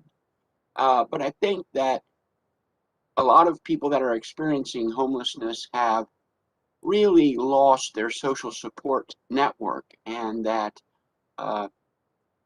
services that help support people's efforts to address the issues that have contributed to or become greater while they're experiencing homelessness would be very helpful. Thank you, and thank you, Mr. Harrison. My last question for you is, the experience of homelessness really stays with us as a society and on individuals who have experienced it long after they find housing. How would you describe what some of the lifelong impacts of having experienced homelessness have been, and how do you see this among other people that you know or have encountered about the effects of homelessness after even a person finds housing? Thank you again. Some of the long-term impacts of that period in my life were that I was, my social mobility was downward, and I was in poverty, and it takes a long time to offset the impact. And I'm only just now really emerging from that state of poverty. And so a lot of things are still out of reach for me. Thank you. Well, I wish you the best in your future endeavors. Thank you. Thank you very much. The gentleman from Illinois, Mr. Garcia, is now recognized for 5 minutes. Thank you, Madam Chair, for having this continuing timely conversation and this hearing. A question, I'm going to direct my comment and question to Ms. Crawford. What we saw during this pandemic was a bigger gap between the haves and the have-nots. Plenty of people in my working class immigrant community lost their jobs. Many had to take on new debts. Businesses closed. But housing prices are through the roof. In 2019, right before the pandemic, Latino homeowners had a net worth 40% higher than Latino renters. That number is alarming, and it's only increased. Can you talk about the impact of rising house prices for first-time Latino and Black home buyers, and what can we do to help them? In short, we need that $25,000 DPA. People like Donna Wilson is looking for a home, can't find a home that she can enter into because the cost of home prices are so high. They've been outbid by speculators or people that are actually have cash to buy their homes. So we need that to actually help people to break down that barrier. Black and Latinos are experiencing the same thing. We have people in our classes, 3,000 people that have graduated this year only, and we can't find homes for them. So we need that DPA program to help us to get them there. And DPA means down payment assistance, Down correct? payment assistance program from that. Thank you. Ms. Fernanda Galindo, the eviction moratorium in Illinois expired earlier this month, So rental assistance is more important for my constituents than ever. But to be effective, it has to reach the tenants quickly and easily. We must ensure that landlords don't discriminate against tenants who need it. Can you talk about how rental assistance helped you during the pandemic and how rental assistance and housing vouchers must be a part of our housing plan moving forward? Thank you. Especially for my Latino community, I live in a large community of Latinos. And one of the things is that it helped me out to be able to, like I said, like I mentioned before, to be able to jump to a better job, which is going to help me being pulled out of this like cycle of hardship financially. This could potentially give me a higher income. So this would so I can focus my attention and my opportunities in something that it's actually going to give me more incentives to do more with my life, and I don't have to depend on the government assistance so much. But it's not as accessible because there's too many people needing assistance for it. And you need a lot of time to apply for this, and people need to go to work and to pay rent. So it's a never-ending cycle that we can never get out, because to apply for these programs, you need to skip work for one day, and we can't afford that. Well, thank you for sharing that. Turning to Mr. Edmonds, my city, Chicago, used to have plenty of public housing, but after decades of disinvestment, it fell into disrepair. Many of our units were demolished. Without a strong supply of safe, well-maintained public housing, we got to where we are today. Much of our housing is either crumbling and unsafe or unaffordable. Could you talk about why public housing in particular must be a part of the solution to the affordable housing problem? If you don't have housing, you have people on the street. You can't have people on the street. You can't have the disabled, the elderly, those who have behavioral health issues. You can't just turn them loose. You got to help them. They need help. I'm still reading about it now, about the environmentally friendly public housing that's quite possible. We need to look at that nationwide. Very well. Thank you for that. Madam Chair, I yield back the remainder of my time. Thank you very much. The gentlewoman from Georgia, Ms. Williams, who is also the Vice Chair of the Subcommittee on Oversight and Investigations, is now recognized for 5 minutes. Thank you, Madam Chair. For years, our constituents haven't been given the leg up that they deserve because Washington hasn't made necessary investments in housing and other basic infrastructure. My Democratic colleagues, along with our Chairwoman and I, are here to change that with or without the support of my Republican colleagues. People need housing. They need broadband access, childcare, and other basic necessities for life to help our economy grow. With the Build Back Better agenda, we can invest in our people and our recovery, and we can build a more inclusive economy that will benefit our constituents, our children, and our future. Y'all, we hear a lot about what Build Back Better investments cost financially, but today is an important opportunity to replace the dollar signs with faces and really see how much it'll cost for people to not make these investments. I look forward to focusing my questions on the human impact of the Build Back Better agenda. So let's start with the cost of housing. According to the National Low Income Housing Coalition, a Georgian would have to work 2.7 full-time jobs. That's 107 hours a week at minimum wage to afford a 2-bedroom rental home. We need the Build Back Better agenda because housing is simply unaffordable for far too many of my constituents. Ms. Galindo, you've mentioned some of the things that you give up in the short term, that you give up in the short term to afford housing. Can you tell us a little more about the long run impacts that the cost burden of rent will have on your family? And what are some of the things you might have to give up long term without more affordable housing? Thank you. Space is basically one, like the quality of housing that I have. We don't have enough space here for even playing or study for my son. The amount of hours that I have to work, it's reduced time for my son that he needs to be around people who loves him, and the security of like not finding quality care for him. That could be also a potential danger in the long run. And also my physical health. If I can't afford rent, that it's basic need so I don't lose my son or custody of my son, I can't even afford healthcare. So I can't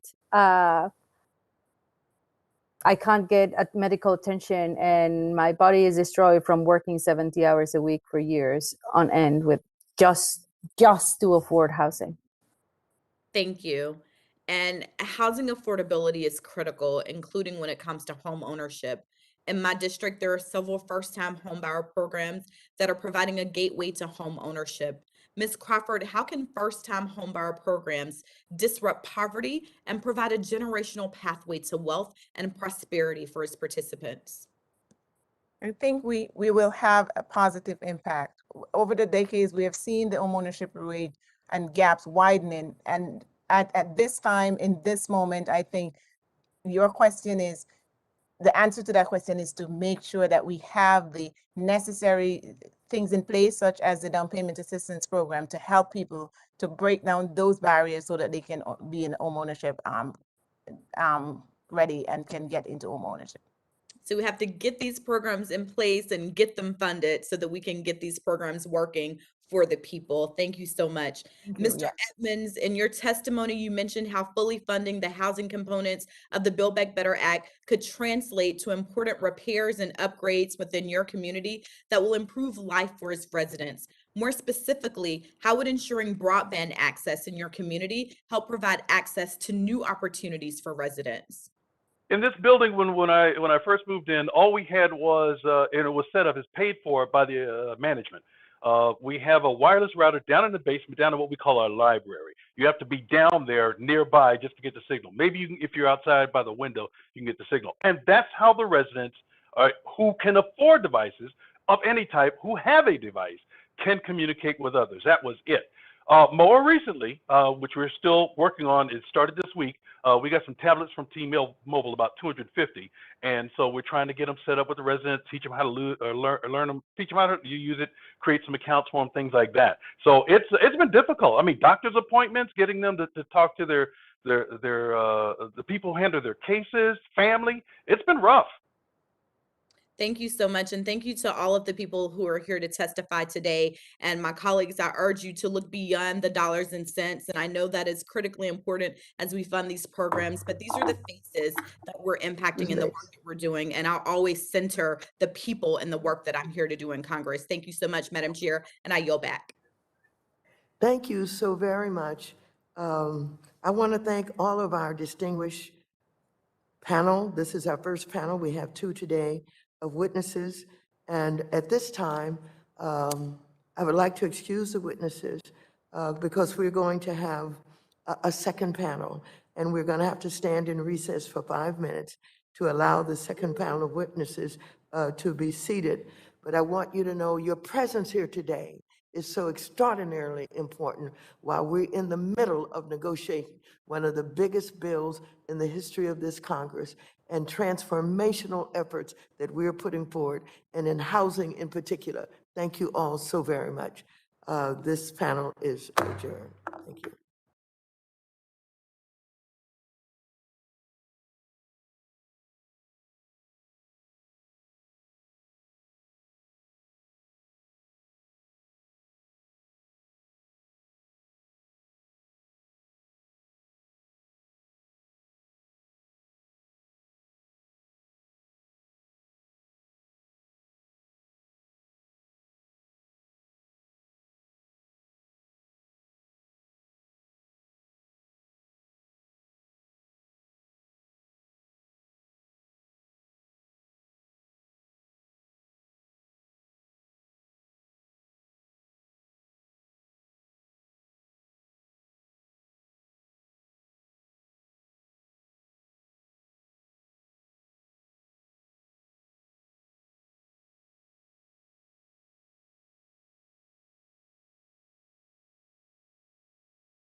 witnesses today.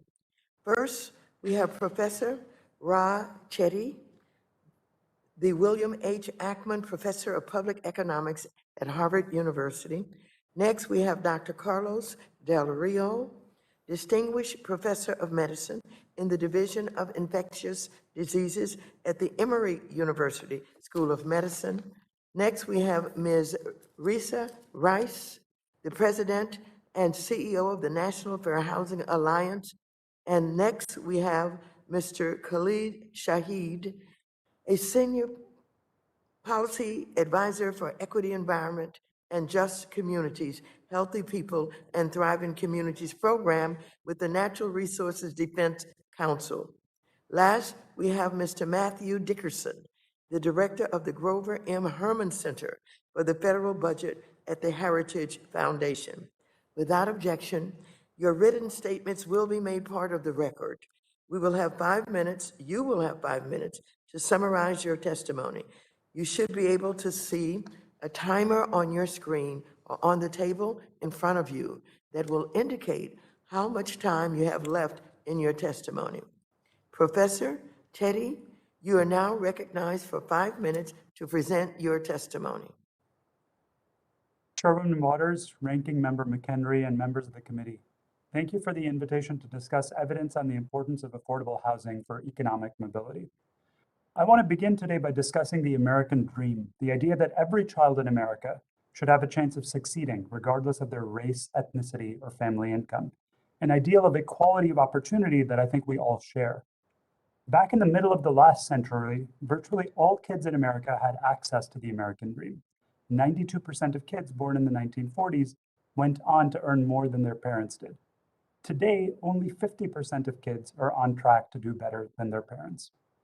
One factor that research has identified as being particularly important in determining economic opportunity is access to a neighborhood that has the resources, from good schools to social capital, to support upward mobility. Many studies have shown that there are stark disparities across a range of outcomes, from income to education to health, across neighborhoods. The maps on pages 3 and 4 of the written testimony show how children's chances of upward mobility vary dramatically across places. As you can see, kids from families with comparable incomes who grow up just a few miles apart often experience vastly different life trajectories. Critically, neighborhoods have a causal effect on the outcomes of kids who grow up there. When a given child moves to a higher opportunity neighborhood, the amount they earn as an adult increases. Indeed, large-scale experiments conducted by HUD show that providing families housing vouchers to live in low-poverty, high-opportunity areas can dramatically improve their economic and health outcomes. Similarly, racial disparities are also shaped in large part by unequal access to high-opportunity neighborhoods. In light of this evidence, the key question in my mind is how we give everyone access to opportunity-rich neighborhoods.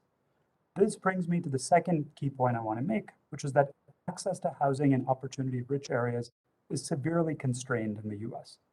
Demand for housing has consistently outpaced supply in the past decade, and many poor families currently spend half their income or even more on housing. Furthermore, the neighborhoods that offer the best chances for upward income mobility are often even more expensive. Hence, low and even middle income families often can't access the neighborhoods that offer their children the best chances of achieving upward mobility. Now, federal aid can play a major role in addressing some of these challenges and making opportunity more accessible to all. Indeed, many programs already exist that have precisely that aim. But those programs are vastly underfunded at the moment. At present, only 1 in 4 families who are eligible for federal housing assistance actually receive that aid. This brings me to my third and final point, that well-designed changes in federal policy that expand support for affordable housing can play a key role in restoring the American dream. Bolstering support for affordable housing through the voucher program, through public housing, through the Housing Trust Fund, and other policy models can increase access to housing in high opportunity areas and thereby increase upward mobility. But I will note that it's very important that we design any such policies well in an evidence-based manner to maximize impact. Give you an example of that, we find that even among families who do receive housing vouchers at present, most of them currently live in lower opportunity neighborhoods. In a recent pilot study, we found that providing a small set of additional support services during the housing search process can dramatically increase the fraction of families who move to high opportunity areas, potentially generating increases in the incomes of their kids of more than $200,000 over their lifetimes. What this illustrates is that coupling federal assistance for housing with such support programs is likely to be critical for maximizing their impact. As another example, in addition to providing assistance for lower income families in renting existing housing, I think it's critical to also provide support for expanding the total supply of housing in order to relieve pressure on prices. To conclude, we now have rigorous scientific evidence that stable housing in high opportunity neighborhoods can provide a critical foundation for a variety of outcomes, such as higher future earnings, better health, and better levels of education. Well-designed federal support for affordable housing can give all children, irrespective of their race, ethnicity, or family income, a chance of achieving the American dream. Thanks very much. Thank you very much. Next, we have Dr. Carlos Del Rio, Distinguished Professor of Medicine in the Division of Infectious Diseases at the Emory University School of Medicine. Dr. Carlos? Thank you, Chairwoman Waters and Ranking Member McHenry. And thank you, members of the House Committee on Financial Services, for giving me the opportunity to present to your committee. My name is Carlos Del Rio, and I'm an Executive Associate Dean for Emory University School of Medicine at the Grady Health System. I'm a Distinguished Professor of Medicine in the Division of Infectious Diseases and Professor of Epidemiology and Global Health here at Emory University. I'm also the President-elect of the Infectious Disease Society of America and the past chair of the HIV Medicine Association, and I'm the International Secretary of the National Academy of Medicine. As a physician and researcher, I want to thank you for holding this hearing on the importance of addressing housing stability through the infrastructure and economic recovery legislation. I'm an infectious disease physician whose clinical care and research prior to COVID-19 pandemic primarily focused on HIV prevention and care. I also have conducted research on the key drivers of HIV-related disparities, including factors that make certain communities and populations more vulnerable to HIV infection and to experiencing worst outcomes from HIV. The COVID-19 pandemic has brought to the forefront the impact of social determinants of health, including housing, economic stability, education, food insecurity, healthcare coverage and access, and racism and health vulnerability and outcomes. Research evaluating the link between social and community factors on COVID-19 incidence and outcomes indicates that race and ethnicity, poverty, and housing stability put certain populations at greater risk for COVID-19 and at higher risk for more severe outcomes due to COVID-19. One study that evaluated housing conditions on COVID-19 in all of the United States counties found that those with a higher percentage of households with poor housing had a higher incidence of COVID-19 and higher mortality associated with COVID. Alarmingly, the researchers found that the percentage of households living in poor housing conditions increased by 5%. In a county, the risk of COVID increased by 50% and the mortality increased by 42%. Factors found in this study are likely contributing to greater vulnerability to COVID, including overcrowding, inadequate plumbing and sanitation, as well as high rent costs, leaving not or only nominal resources to access healthcare services. In addition to housing or living conditions affecting health status, housing instability is a barrier to healthcare services that results in worse outcomes and higher healthcare costs for individuals and families. For people with HIV, stable housing is associated with viral suppression, which is when the level of virus in your body is reduced to undetectable levels. When individuals are virally suppressed, their immune system is protected, and they can live long and healthy lives, and the risk of transmitting HIV to their sexual partners drops to essentially zero. The Ryan-wide Care Out program supports an overall viral suppression rate among people served by the program of 89.3%. But that percentage drops nearly 15 percentage points to 74.5% for clients who are unstably housed. I remind you that Ryan-wide Care program serves over 50% of people living with HIV in our country. Community-based supportive housing that provides case management and linkages to other healthcare services also improves outcomes and breaks the cycle of chronic housing instability. In 2018, the National Academy of Sciences convened a committee to evaluate supportive housing and noted that chronic homelessness is a highly complex social problem of national importance.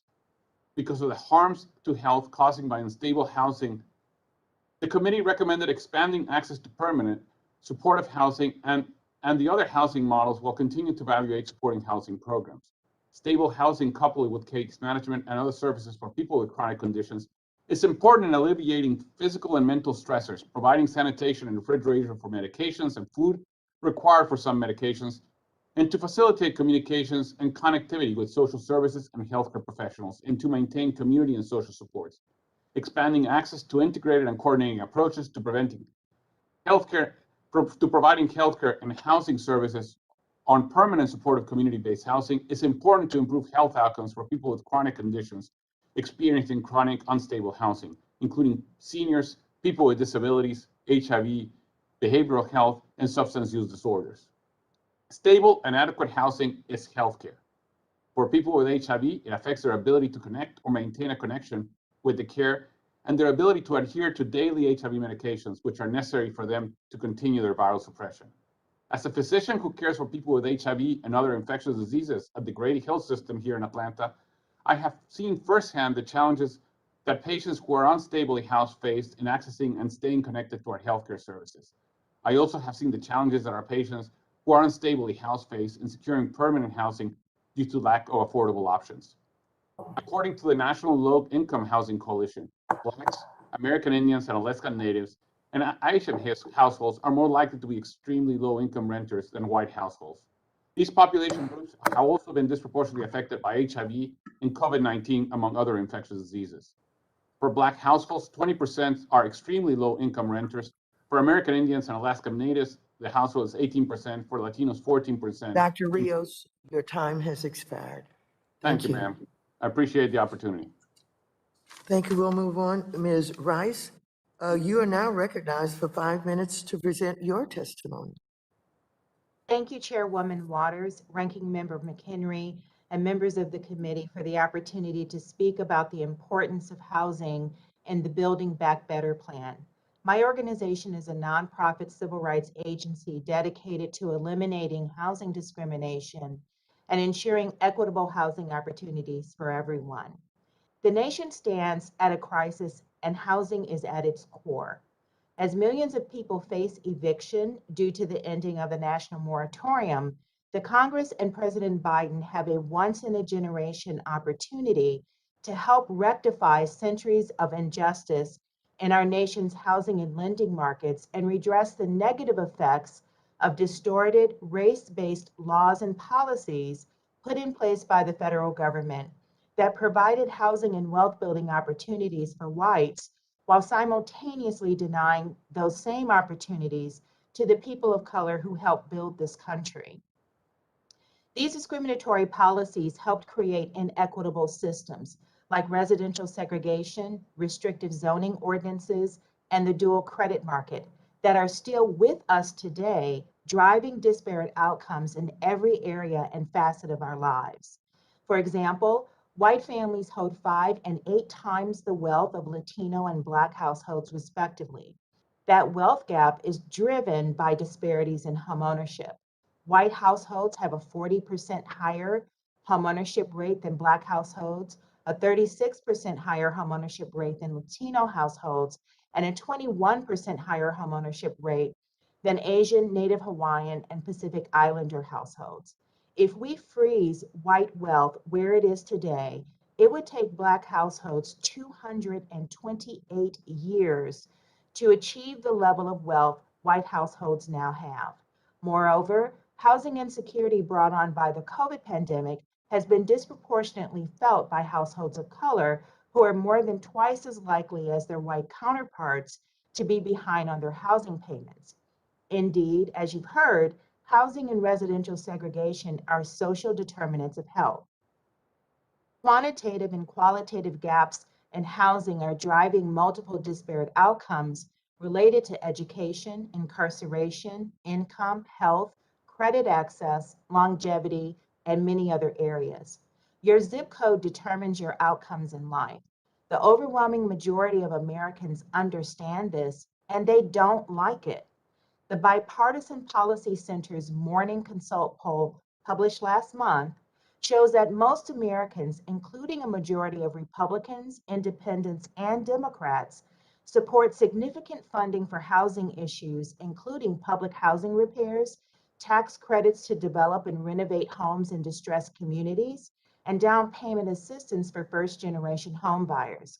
Voters know that there is no city in our nation where someone making minimum wage can afford a two-bedroom apartment. They view today's affordable housing challenge as a crisis that needs immediate action. Nearly 90% of people, including 76% of Republicans, believe that the government has a role to play in creating affordable housing solutions and want to see their elected officials take action. Congress has the opportunity to change history by helping to eliminate the largest racial homeownership gap since redlining was legal. The definition of insanity is to do something, keep doing the same thing, and expecting a different result. So we must implement new solutions like down payment assistance for first-generation home buyers, as Chairwoman Waters' Down Payment Toward Equity Act provides. Every $30 billion dedicated to down payment assistance adds over 500,000 new Black and Latino homeowners, increasing homeownership rates for both groups respectively by 1 percentage point and leveraging roughly $141 billion in additional economic impact. We must also support the renovation of existing affordable housing stock as provided by the Neighborhood Homes Investment Act, and include $1 billion for the Fair Housing Initiatives Program and $250 million for the Fair Housing Assistance Program. In conclusion, an overwhelming majority of Americans want Congress and the President to fix our nation's housing ills. In fact, President Biden ran on the promise of addressing racism and housing inequality through his Building Back Better platform.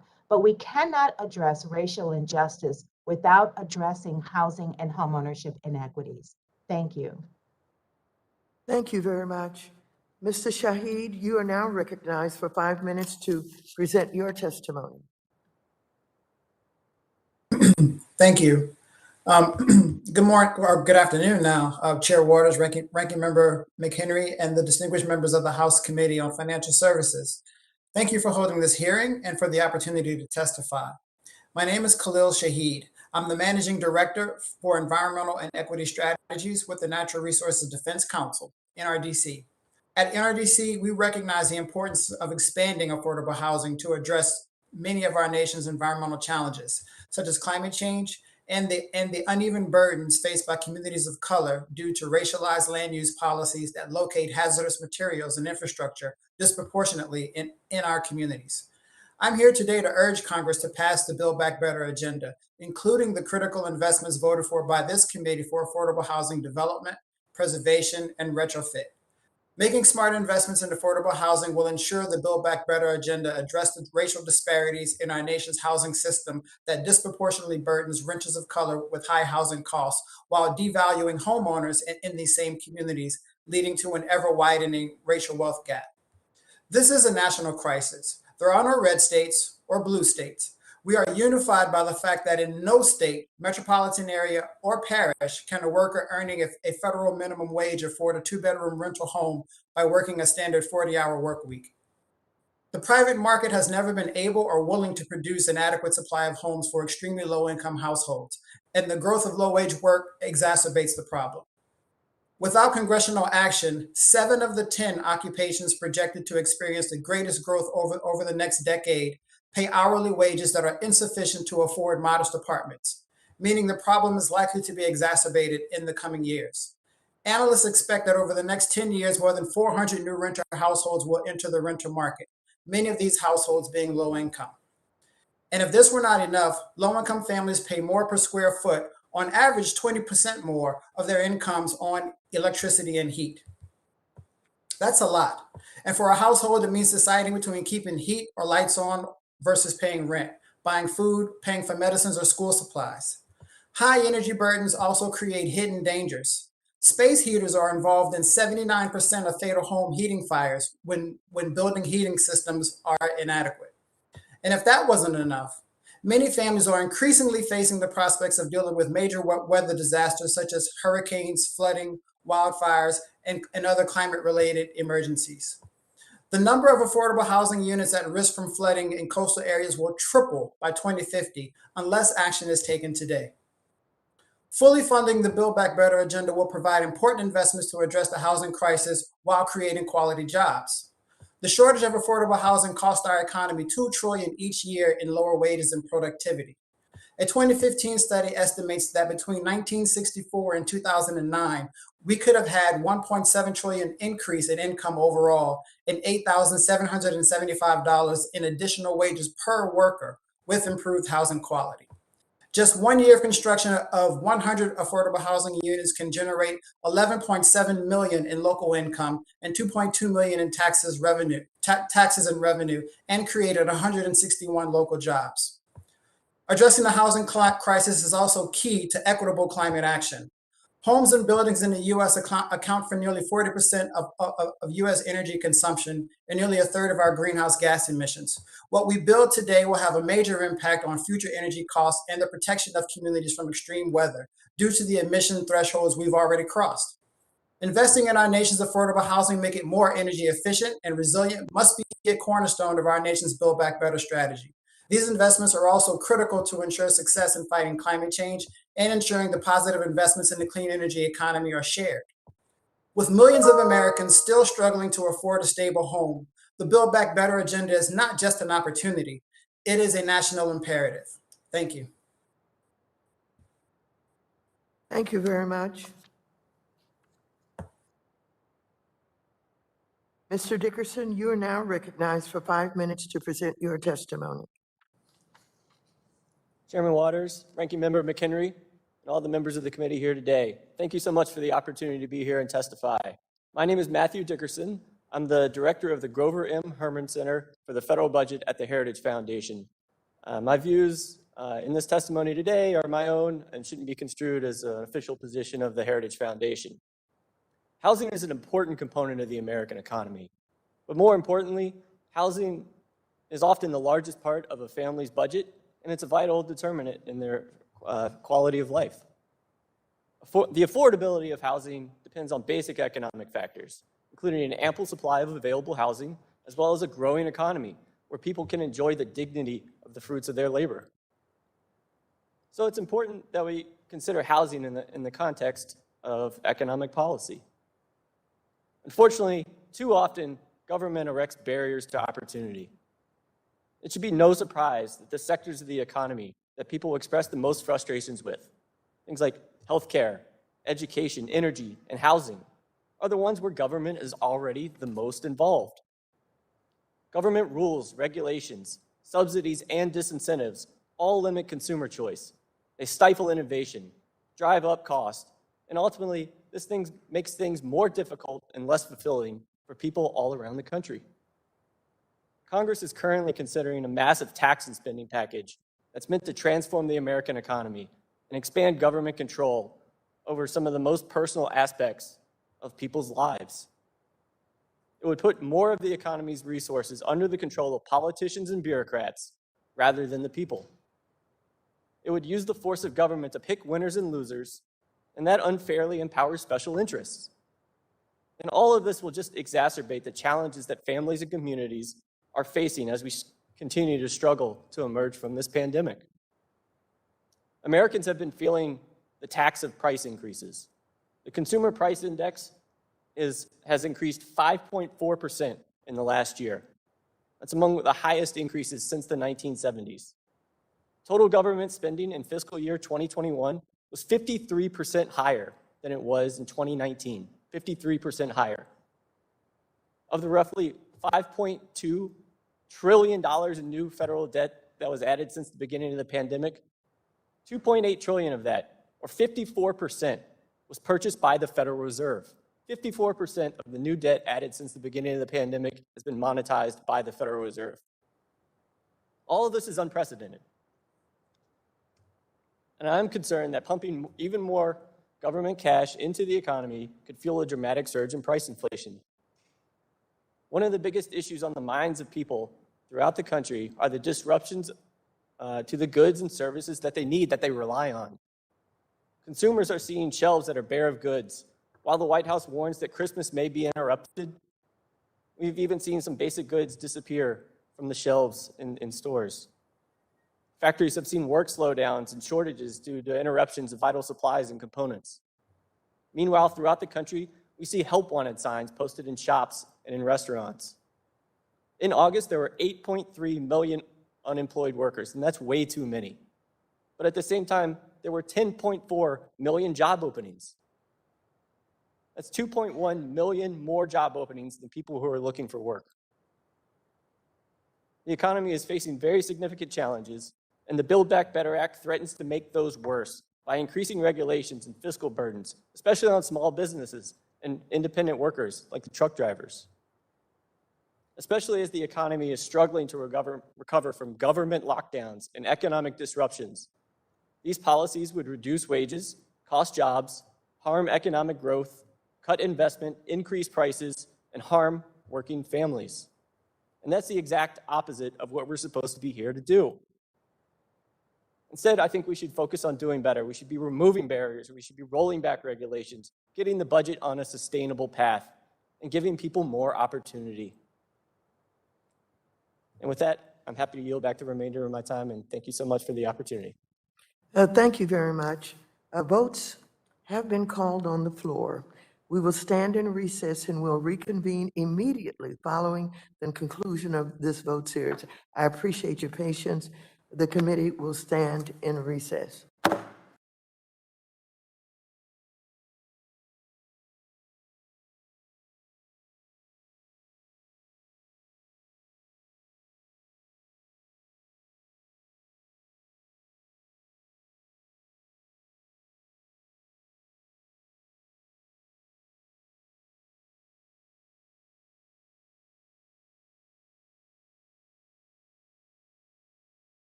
I now recognize myself for 5 minutes for questions.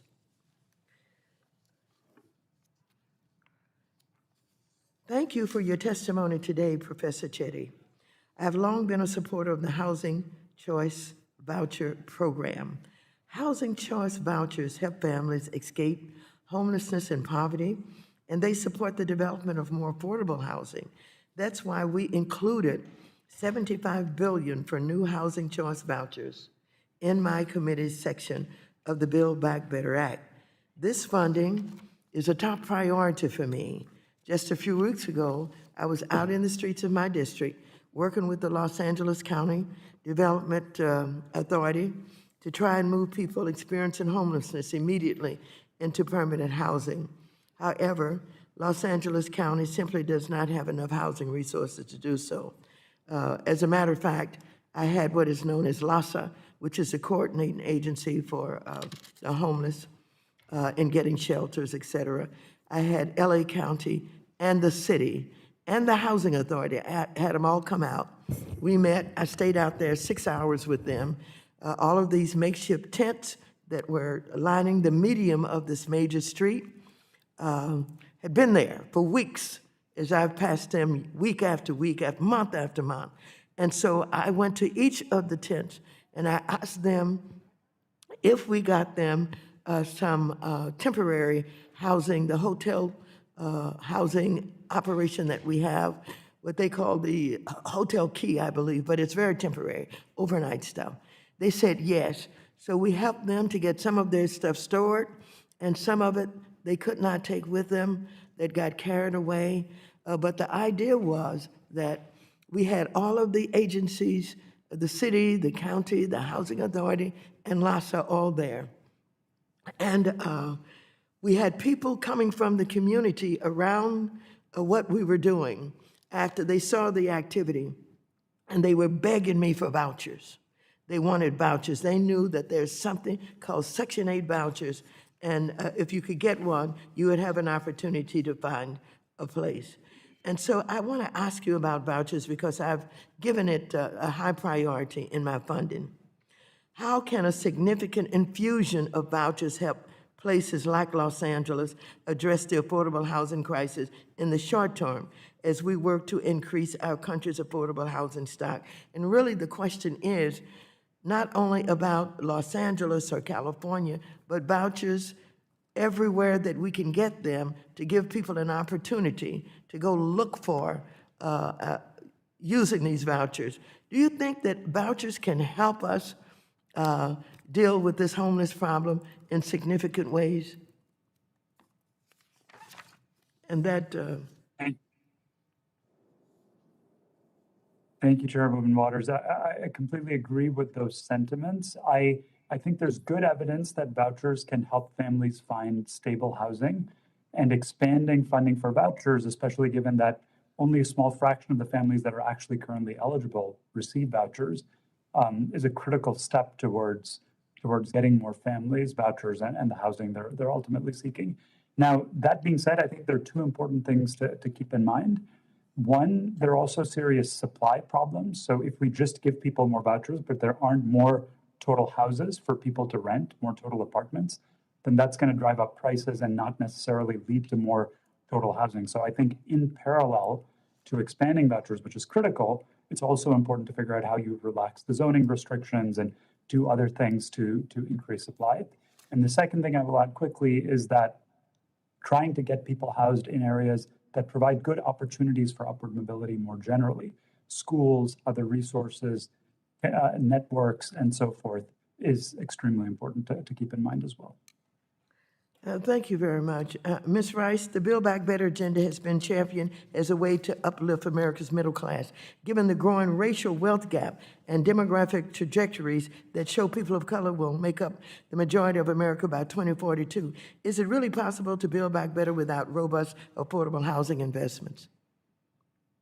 No, it is not. And it is also not possible to build back better without significant down payment assistance, since those families do not have intergenerational wealth to pass down due to our nation's legacy of inequitable housing policies. You mentioned how long it would take to make up this wealth gap. Do you mean if we keep doing what we're doing now, or we need to do new and bigger things to close that wealth We gap? need to do, excuse me, yes, we need to do new and bigger things. If we keep doing what we're doing now, we will never close the racial wealth gaps. Thank you very much. I appreciate that. And who's next? The gentleman from Florida, Mr. Posey, is now recognized for 5 minutes. Thank you once again, Madam Chair, for holding this important meeting. I don't see Matthew Dickerson in the lineup here. Is he still with us? Yes, sir. I'm here in person. Okay. Mr. Dickerson, can you tell us what your research shows about the importance of reducing the cost of building affordable housing and solving our overall affordable housing challenges? Absolutely. I think that is really the goal. If the goal is to get more people into housing and make more housing available to people, we should be removing government barriers to new building housing and increase. And that's the best way to increase access to housing, is to allow more housing supply to be built, and also allowing people to keep more of the dignity of the fruits of their labor to be able to afford it. Does any of your research give any basis whatsoever for estimating how much federal housing expenditures have merely driven up the market prices and rents of housing, as opposed to reducing the cost of building new housing and increasing the supply of housing in the private market? I think that's a great question. There's no question when the federal government and gets involved and starts subsidizing different forms of housing, that just drives up prices in the marketplace artificially, rather than allowing true market rates housing to be available. So I think a lot of times when we're talking about market rate housing, that doesn't actually exist in the housing market. If you look at the mortgage financial system, nearly 90% of mortgages are backed by the federal government. The Federal Reserve owns more than $2 trillion worth of mortgage-backed securities. There's too much government intervention in the housing marketplace. Thank you. How do you foresee Congress being able to help reduce the cost of building affordable housing on the private market? That's a great question. There's some things in the tax code. The tax code is actually biased against building new construction for housing. If you want to build a new apartment building, you have to depreciate those costs over 27 and a half years. So it takes multiple decades for a developer to build a new house and then be able to write that off over the course of time. So what we could do, there's a couple of easy suggestions. We should allow full and immediate expensing for those types of investments, like we do other capital expenditures, or we could allow other ways to write that down that allow companies to actually recoup those costs so we can build more and increase investment, which would, of course, lower costs. Yeah, I remember a story about Mother Teresa in New York. She built a house for homeless, and they wouldn't let her open it. Said it didn't have enough bathrooms. Somebody might have to wait in line. So they didn't have a house, and they just went in the street. Are there any estimates of how much reducing the cost of building new housing and reducing regulatory cost burdens on new housing could potentially increase the stock of affordable housing in the private market? That's another great point. We should reduce the regulatory burdens to building at this local, state, and federal level. There's things like Davis-Bacon prevailing wage requirements that if the federal government's involved in building a project, that just artificially drives up the cost. And so if the goal is to build more public housing, we should try to build as much as we can in a cost-effective manner for the taxpayers rather than artificially increasing the price of those projects. Thank you. Have there been pretty solid studies to back this up that you're aware of?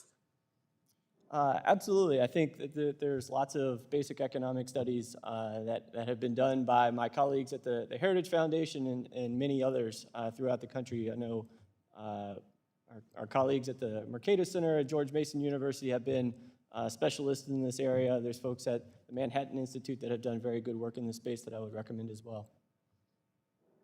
Well, I thank you, Mr. Dickinson, for joining us today, and the other witnesses as well for coming and sharing. I see my time is about to expire, so I yield back, Madam Chair.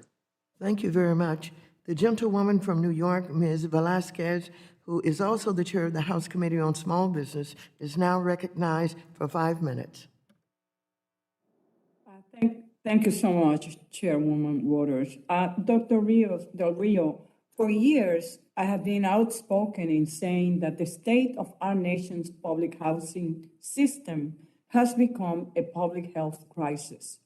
And earlier today, I told the first panel that the residents of the New York City Housing Authority endure a consistent lack of hot water, insufficient heat during the winter months, rodent and insect infestations, and a widespread and recurring lead and mold problem.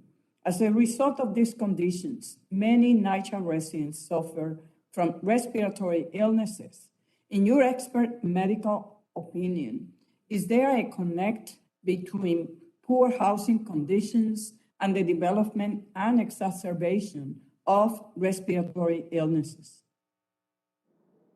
Thank you for your question, and appreciate the opportunity to address that. Absolutely. I think, when we talk about having decent housing for individuals, we're also talking about having people access to clean air and to adequate water and sanitation in the place they live.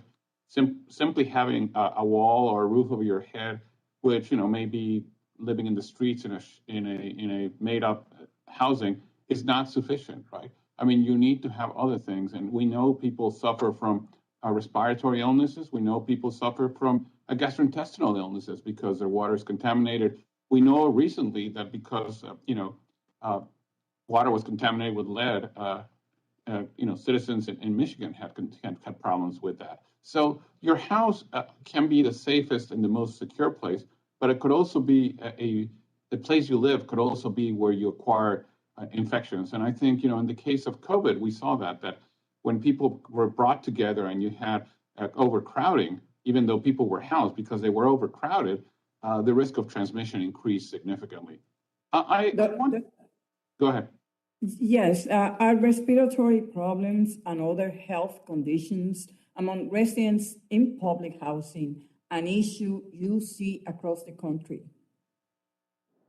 Well, I'm not an expert in respiratory diseases, so I cannot tell you, yes, that's the case. But in my reading, I would say that we see in people that live in public housing a higher incidence of asthma and other respiratory diseases. People don't realize that, for example, asthma is actually more common in poor individuals. It's much more common in people that live in unstable, public housing than they live in a adequate housing. Dr. Del Rio, last year, Senator Gillibrand and I wrote to the NYCHA chairman highlighting our concern about the poor conditions in NYCHA. And the authorities reported failure to fix mechanical fan equipment, exacerbating the spread of COVID among residents.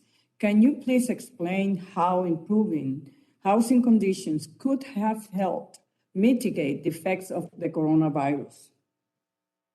Well, one of the things that I think we did wrong in our country is when somebody was diagnosed with COVID, then instead of sending them in many places, they were found a place to isolate, right? So they wouldn't infect other people.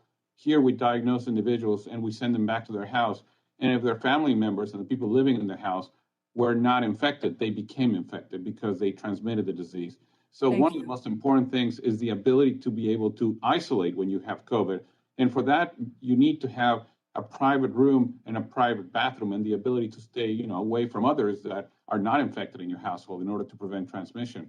So yes, living in overcrowded and there are concerns about the ventilation system in public housing as one area that could have any type of connection with the spread of COVID-19. Ms. Rice, as you know, our nation faces a homelessness and affordable housing crisis. Can you explain the importance of creating additional units of affordable housing and how The Build Back Better Act helps us meet the challenge. Congresswoman Velasquez, thank you for the question. Yes, we need 5 million additional affordable housing units in the United States. And the Build Back Better plan would provide funding to support the development of new affordable housing units using funds from the National Housing Trust Fund and also via tax credits. But it also provides funding to fix the already existing plethora of naturally affordable housing units that are in very, very poor condition in communities throughout the state. So it provides a tax credit to update that housing so that it can be onboarded and used for affordable housing purposes. Thank you. Chairwoman, I yield back. Thank you very much.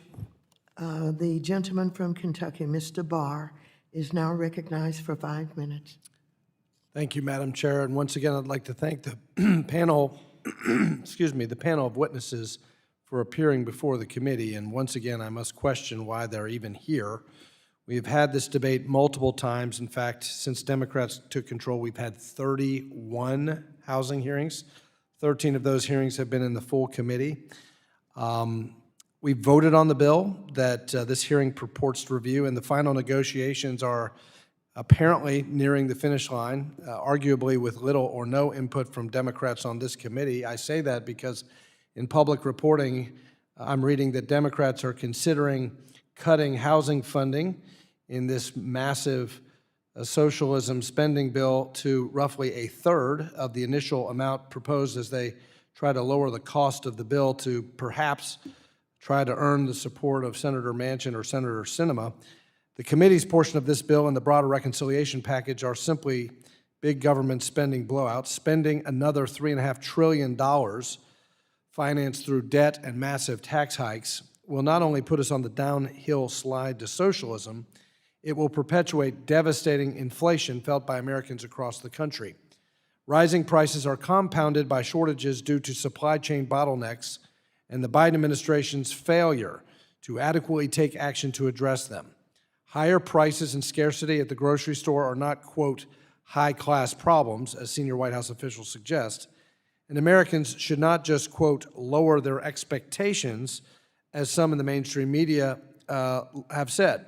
Imagine being a middle-class working parent who sees the price of milk, eggs, meat, and gas rising rapidly, and once full shelves at the grocery store now bare. Now imagine being told by so-called elites that you just need to suck it up and hope for more government handouts.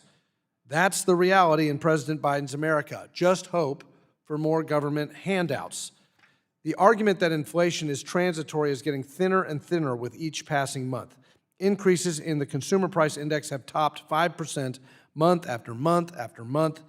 Some of my colleagues may try to dismiss the dramatic rise in prices as temporary due to supply chain bottlenecks, increased demand from reopening the economy, or overly accommodative monetary policy.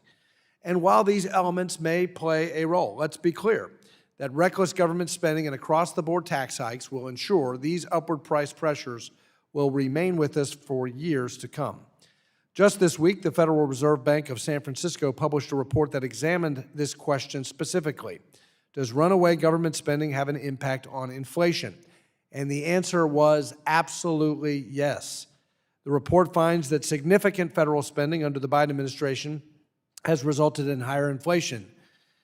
There's simply too much demand chasing too little supply, and that is a basic recipe for increases in prices. And the message is clear as we look to the future. Greater amounts of wasteful government spending mean higher prices for everyday Americans.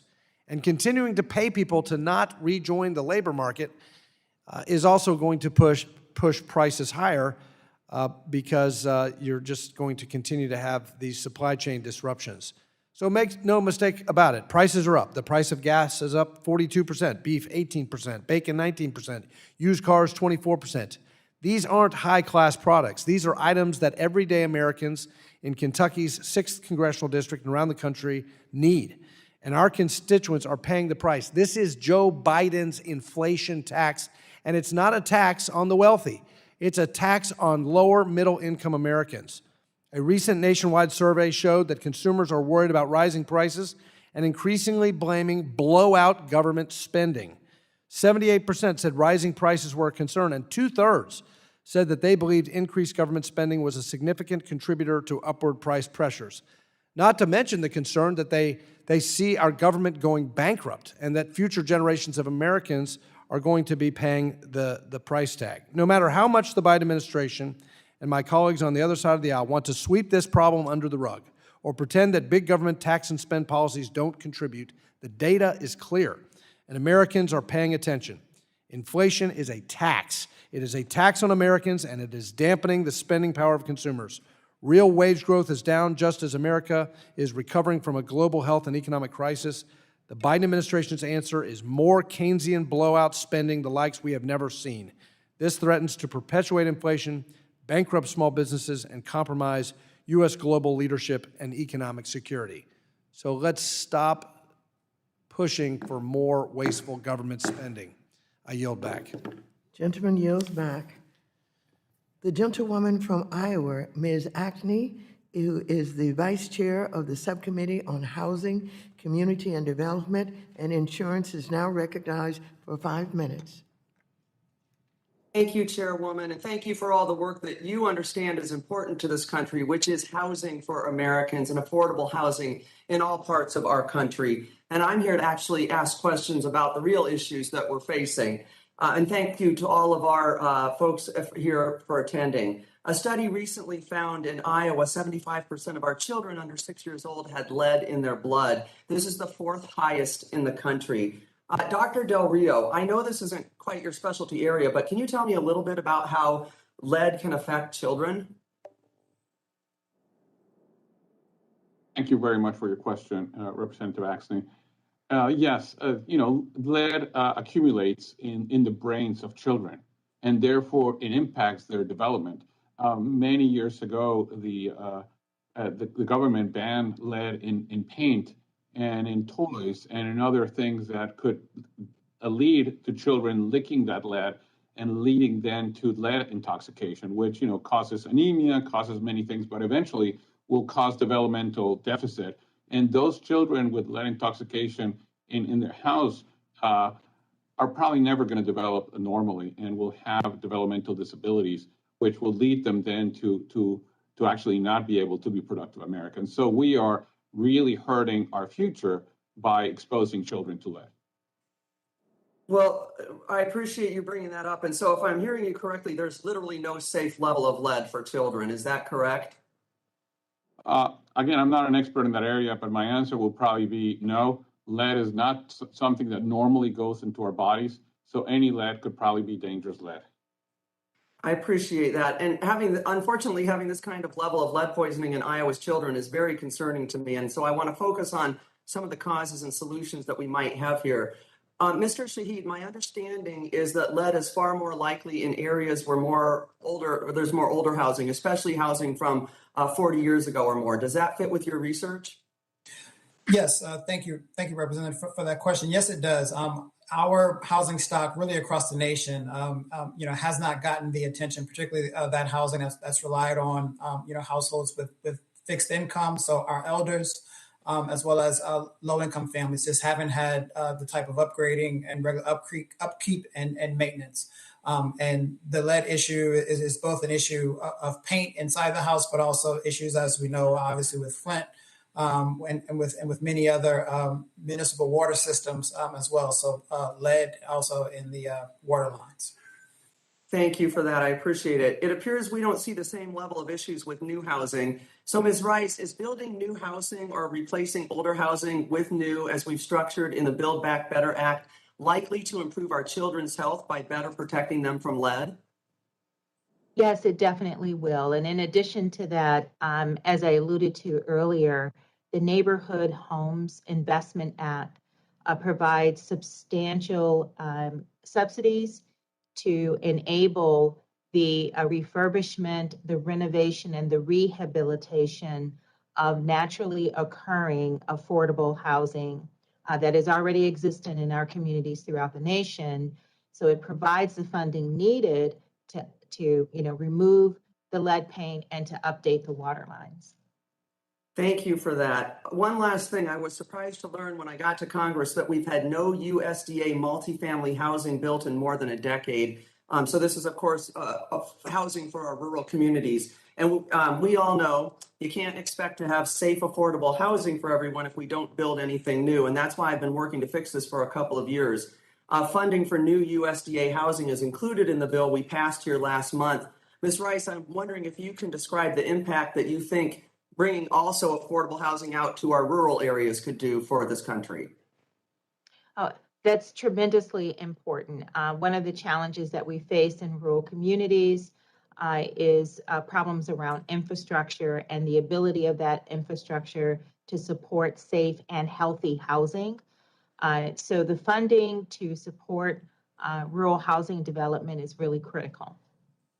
Well, thank you so much. I know that we need to get this work done to build more affordable housing, of course, for our working families. And a key part of that for me is to make sure that we protect our Iowa kids from the dangers of lead exposure in these older homes. I hope that we can all come together as Americans to make sure that we protect our children and have safe, affordable housing for people across this country. Thank you so much for your time and being here. I appreciate all of your testimonies, and I yield back. Thank you. Thank you.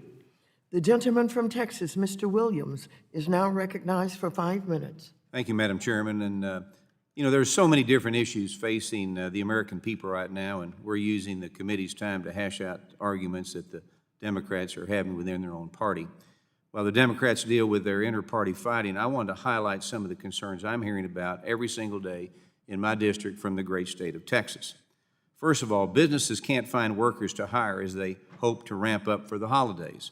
Heating prices are expecting to climb over 50% this winter, and the Biden administration continues to wage war on the fossil fuel industry. Our grocery store shelves are empty and supply chains are falling apart.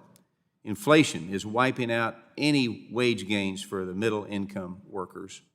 And there's a record inflow of illegal immigrants coming to our country illegally, with 1.7 million illegal encounters this year alone. Now, and out of all these concerns, the single largest I'm hearing about, the issue I'm hearing about is tax increases and the effects that this will have on their ability to survive. We have people on this panel, for example, who are tenured professors that can only be fired under truly exceptional circumstances. This guarantee of tenure gives you peace of mind knowing that you will continue to receive a paycheck and be able to provide for yourself and your family, regardless of outside economic factors or how bad things can get. Small businesses like mine and others don't have the luxury of the guarantee of tenure. They are fighting every day to compete with other businesses providing better products and services within the marketplace. Let the customer decide who they want to do business with, not the government. And this competition is the heart of American capitalism that makes our country one of the top innovators in the world. Now, I can tell you, everyone here today, when we are talking about tax increases that the Democrats so-called in their program called Build Back Better plan, Main Street America is scared to death of this, totally scared. Because, look, you can't raise taxes and help the economy. You've got to cut taxes and help small business and put cash flow in the economy. They see through these lies. They see through the lies that no American making over $400,000 will have to pay more in taxes. Inflation alone is increasing their cost of doing business. So, Mr. Dickerson, thank you for being here and thank you for being on the scene to talk to us today. Can we discuss this misleading point that we keep hearing from the left about this terrible proposal and how these tax proposals would be especially bad for small businesses, in other words, Main Street America? Absolutely. Thank you so much, sir. And I know that you are a small businessman and have that experience, so thank you. The Build Back Better Act would increase taxes. It would increase taxes on people earning less than $400,000. It would increase taxes on small businesses. It would increase taxes on people all throughout the economy. And what does that do? That raises prices, that costs jobs, that costs people to not get the raises that they would otherwise get. Why? Because the federal government's taking it so it can go under the control of politicians so that they can dole it out for new spending programs. And that's just bad for the American economy. It's bad for families. It's bad for our communities. Well, and small business right now, as you're probably seeing too, is totally playing defense. They're scared to death of tax increases. They're scared to death of mandates that is being put on them. It's going to cost. So they have to decide, do I save money to pay my taxes and cut a person loose and terminate a job? Or do I have to terminate a job because I may have to pay for vaccinations or whatever the case may be? This is not inviting to risk and reward that built this country, where people can invest money and get a return on their investment. And if you're the banks, you're worried about all this reporting system. They have no clue. The banks have no clue what this $600 reporting system is going to cost them. And that's going to go down to where people can't make loans. The banks won't make loans. You dry up money, and big government takes over. So we have to fight this. And I appreciate you being here. Appreciate all the panel being here. And remainder of my time, Madam Speaker, I give back to you. Thank you very much. The gentleman from New York, Mr. Torres, is now recognized for 5 minutes. Thank you, Madam Chair. I just want to respond. During the first panel, I think one of my colleagues, Representative Barr, responded to a comment I made about housing as a priority. We both agreed that housing is a priority, but I believe he said if you need housing, then get a job so that you can pay the rent. And I agree, except there are millions of Americans who do indeed have jobs, but who nevertheless cannot afford market rate rent. The affordability crisis has two causes. Not only is the rent too high, but wages are too low. Now, according to the National Low-Income Housing Coalition, there's something known as the housing wage, the wage that a tenant would need to earn to afford an apartment. The national housing wage is more than $20 an hour versus a federal minimum wage of $7.25. So let that sink in. The federal minimum wage is about a third of the national housing wage. And if you earn the federal minimum wage of $7.25 an hour, you would have to work 72 hours to afford a one-bedroom apartment, 72 hours. And in the United States, not only do we have the working poor, but increasingly, we have the working homeless. Nearly half of the household heads in the New York City shelter system are working people, essential workers, who put their lives at risk for all of us during the peak of the pandemic, but who find themselves languishing in a shelter system because the affordability crisis is raging out of control. Now, the Republicans on the committee have consistently said that the latest hearing on housing is a waste of time, and Representative Barr asked, why are we here? And if you wish to know why we are here, look no further than the research of Dr. Chetty. Right? Dr. Chetty research demonstrates that housing is foundational not only to who we are, but to who we can become. It's foundational to the American dream. Where you live in America determines your opportunity and mobility. It determines the quality of the schools you attend and the quality of the services you can access. And so, Dr. Chetty, I want to ask you, can we build back better without housing investments aimed at promoting upward mobility? Thank you, Representative Torres. I absolutely think investments in housing designed in the right way are central for creating economic mobility and the type of inclusive prosperity I think we all aim for. I have a question for Mr. Dickerson. I know you're from the Heritage Foundation, so I suspect we have radically different worldviews. You've emphasized the role of government in raising the cost of housing. Is single-family zoning an example of the kind of housing intervention that raises the cost of housing? Yes, sir. Well, thanks for the question. I think we probably have a lot more in common than we might have different as Americans. And yes, I do think that local zoning regulations are an example of government intervening in the marketplace that makes it more difficult for people to do what they want to do with their own private property, to develop it, that can create opportunity to build more housing. So I think that's a perfect example of things. Including single-family zoning. The types of reforms that could be done. But single-family zoning is an example of a housing intervention that would raise the cost of housing. Yeah, absolutely. Okay. If a local community wants to make those reforms. We do agree. My colleagues have characterized the housing component of the Build Back Better as some kind of nefarious socialist scheme. The Build Back Better Act invests billions of dollars in lead remediation and abatement. Do you think protecting children from lead exposure in public housing and elsewhere, does that strike you as a nefarious socialist scheme or an evil thing to do? Or well, I don't think it's Lead exposure is a good thing. I think it's important for us to consider So you would how agree, we do that. you would agree that the government has a legitimate role to play in protecting children from lead paint exposure? Is that? I would say it's important for us to consider what the proper role of the federal government in that type of policy is. Did the federal government put... Well, let's take public housing. Public housing was founded by the federal government. It's primarily funded and regulated by the federal government. Do you think that the federal government has an obligation to protect children from lead exposure in public housing, which we founded, which we regulate, which we fund? I think that's a good argument for getting the federal government out of housing. It should be devolved to the state and local level. But we've been in the business for 80 decades. There are 1 million people who live in public housing. We cannot withdraw overnight. So there are children who are exposed to lead, and as you know, if you're exposed to lead, you could be brain damaged for the rest of your life. Should we just let those children be brain damaged, or should we actually remediate the mold and make the federal investments required for mold remediation or lead remediation? And I think that's why we should get the federal government. But so you're not in favor of lead remediation? Okay. The gentleman's time has expired. The gentleman from Georgia, Mr. Laudermilk, is now recognized for 5 minutes. Well, thank you, Madam Chair. I appreciate the opportunity to be here. Earlier this week, the Washington Post ran an opinion piece that has gotten quite a bit of coverage, saying that everyone should stop complaining about understaffed stores and supply chain problems. Unbelievable. The American people just need to quit complaining about what they have been used to for decades and centuries, is actually having the products they need on the shelves. In other words, the American people should lower their expectations, they were saying, and just accept that this administration and the outgoing majority in Congress can't seem to get anything right. Secretary of Transportation said, look, these shortages are because the economy is good.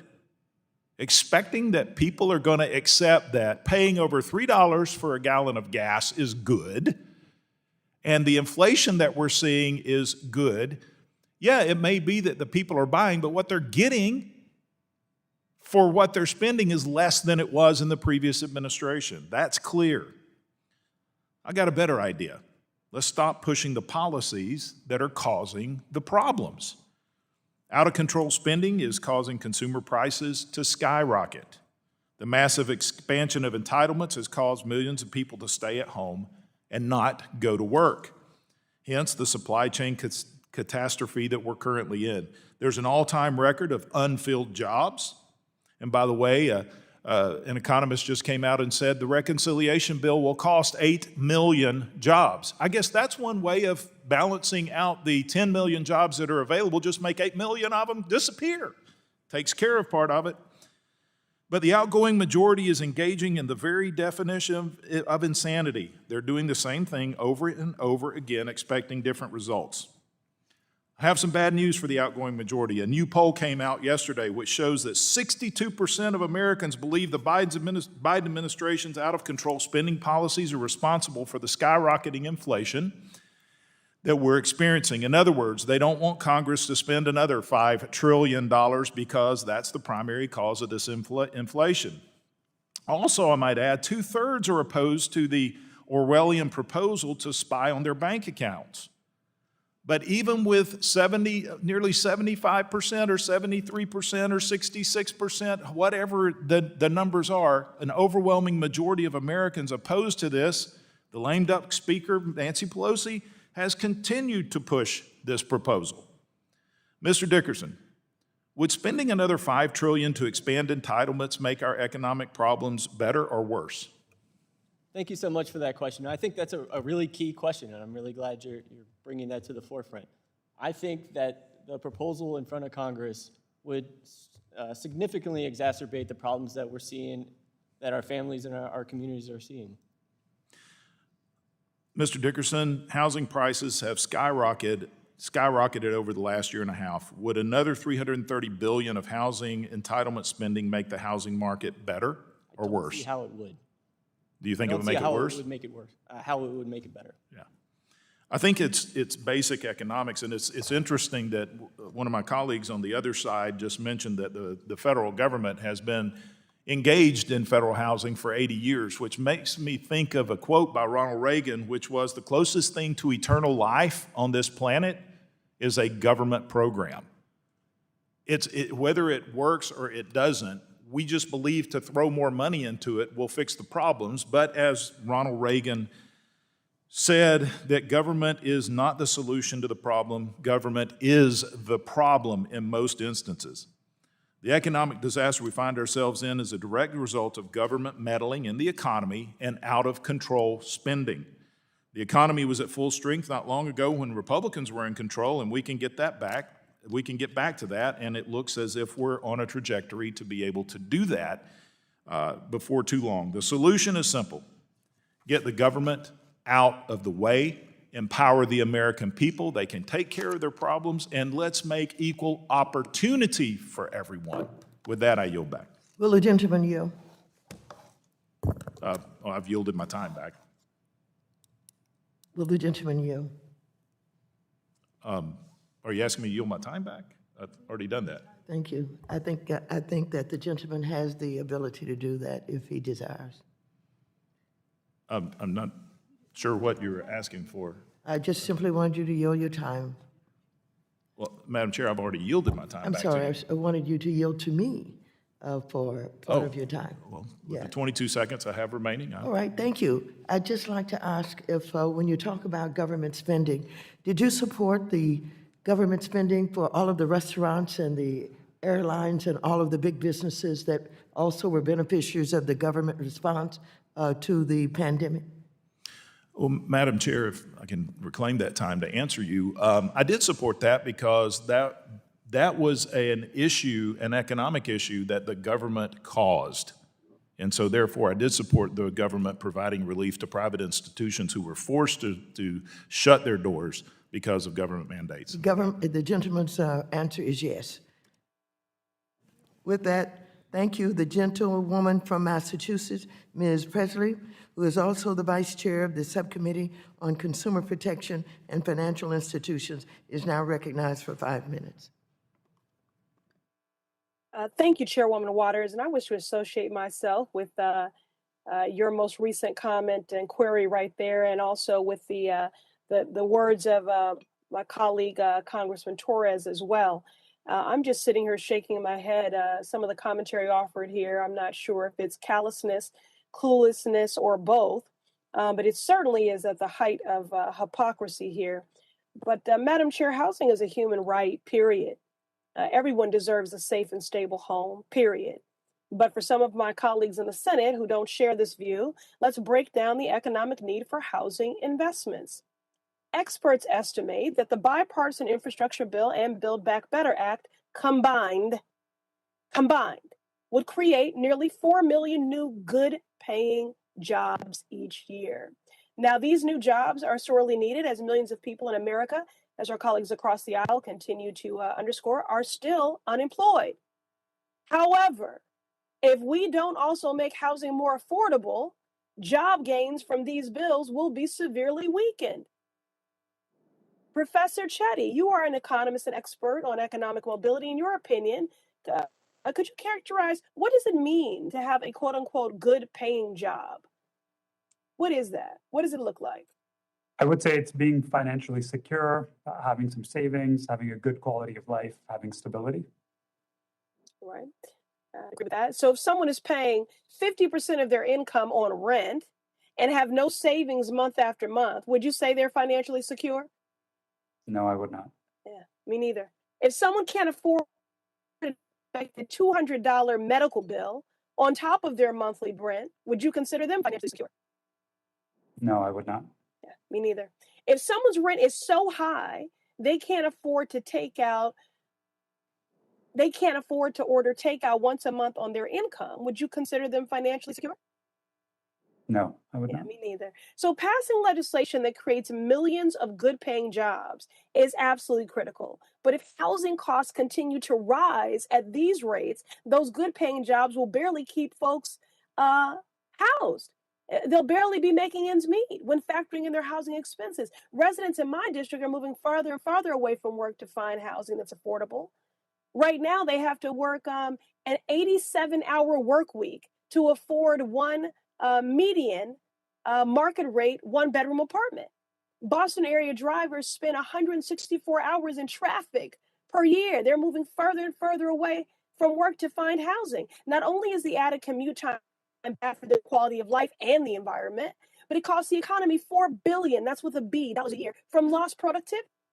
So, Professor Chetty, how would investing in affordable housing in opportunity-rich neighborhoods help boost local economies and break the cycle of intergenerational poverty? Well, thank you, Representative Presley. I think investing in affordable housing in opportunity-rich areas is likely to be critical, both for people who are facing precisely the challenges you just laid out, in allowing them to achieve better lives, but I would argue more broadly in helping our economy in general by giving more kids pathways to the types of jobs that will lead to innovation, lead to development that will help all of us in the long run. Thank you, Professor. The Build Back Better Act must include investments to preserve and build new affordable housing. If you don't support that because it's the right thing to do, you can't do that out of benevolence, then support it because it's a smart thing to do for our economic recovery. Thank you, and I yield back. Thank you.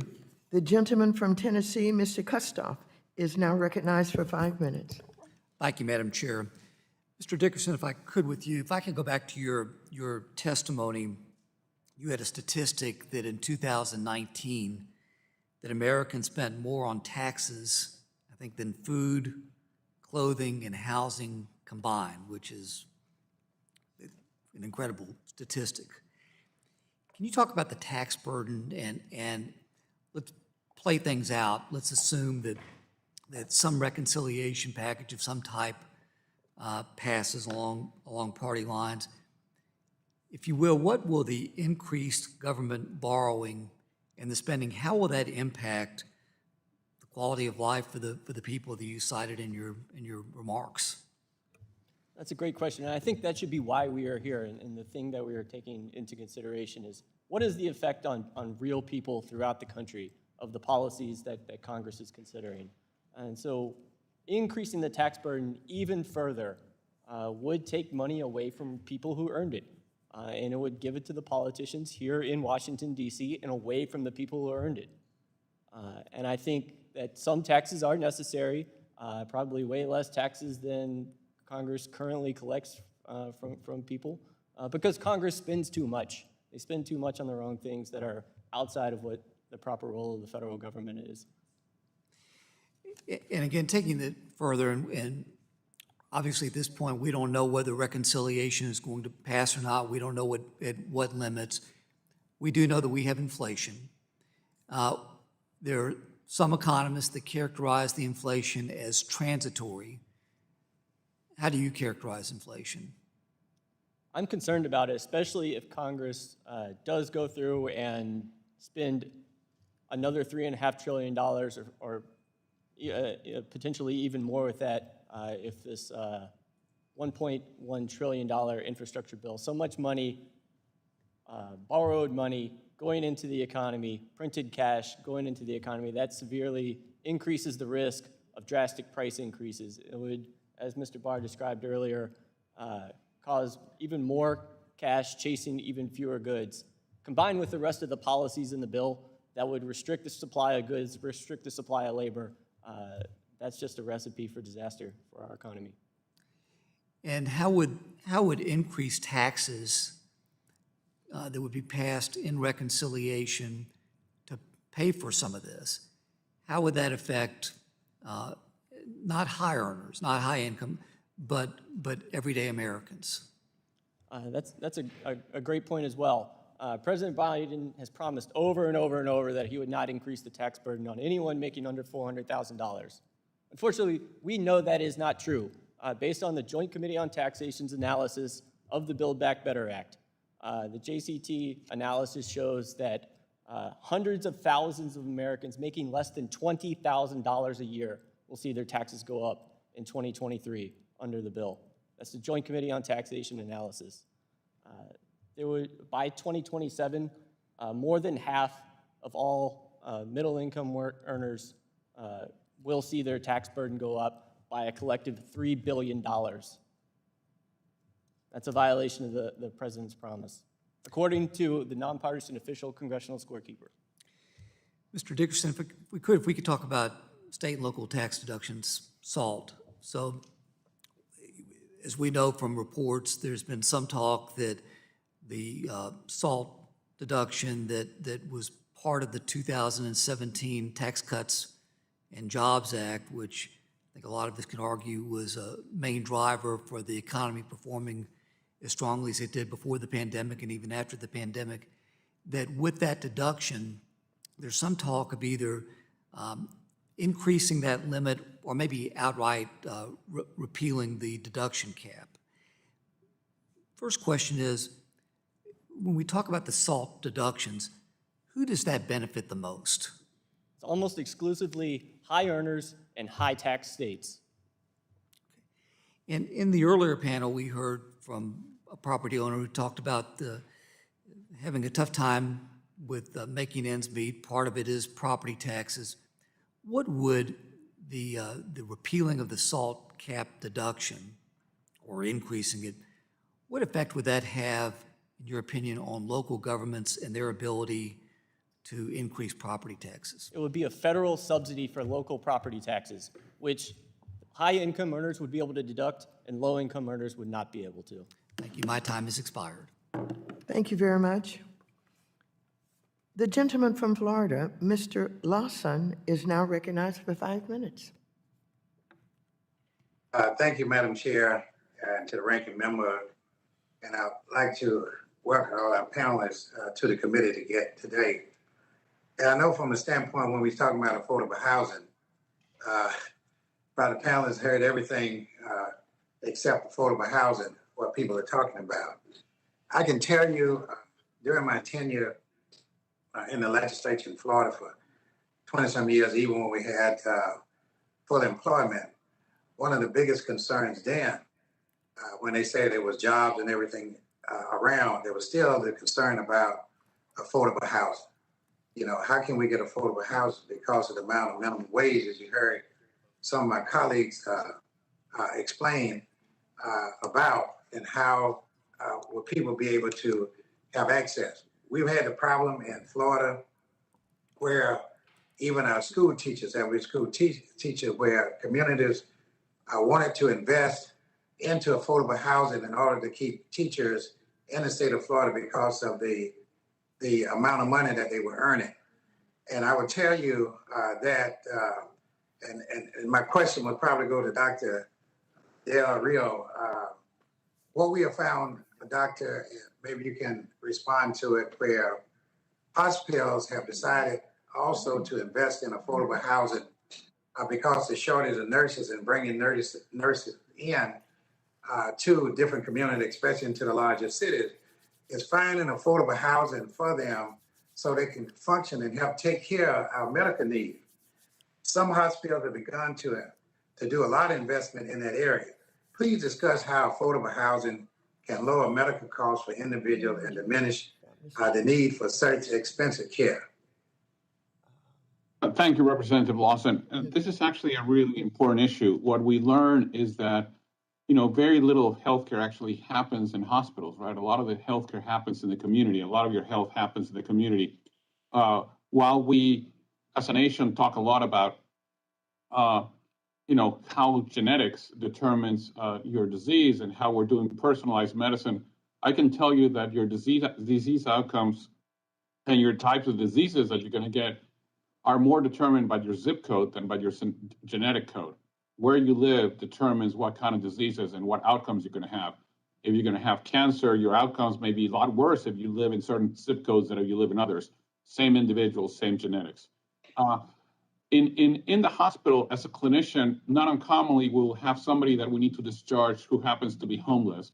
And that person may go to a shelter, but sometimes will also go to the street. And then not uncommonly, that individual will then not take their medications, not be able to fill their medications, and then will be readmitted. So the cost of healthcare is frequently the cost of readmissions and the cost of unnecessary care that could have been avoided by doing housing. For that reason, it is many healthcare systems across the nation are now investing actually in creating housing and in finding housing so they can have patients housed there, or they're partnering with organizations like that. There is an important need to create housing for people who have unstably housed and are being discharged from the hospital. It is a way to decrease the cost of healthcare in America. Thank you, Doc. And I would like to see if Ms. Rice would like to respond to that. Thank you, Congressman Lawson. Yes, I agree with the response by Dr. Del Rio 100%. We know that housing and residential segregation are social determinants of health. In fact, my organization, the National Fair Housing Alliance, just partnered with Zillow Corporation because Zillow is, as a company, is so concerned about this issue.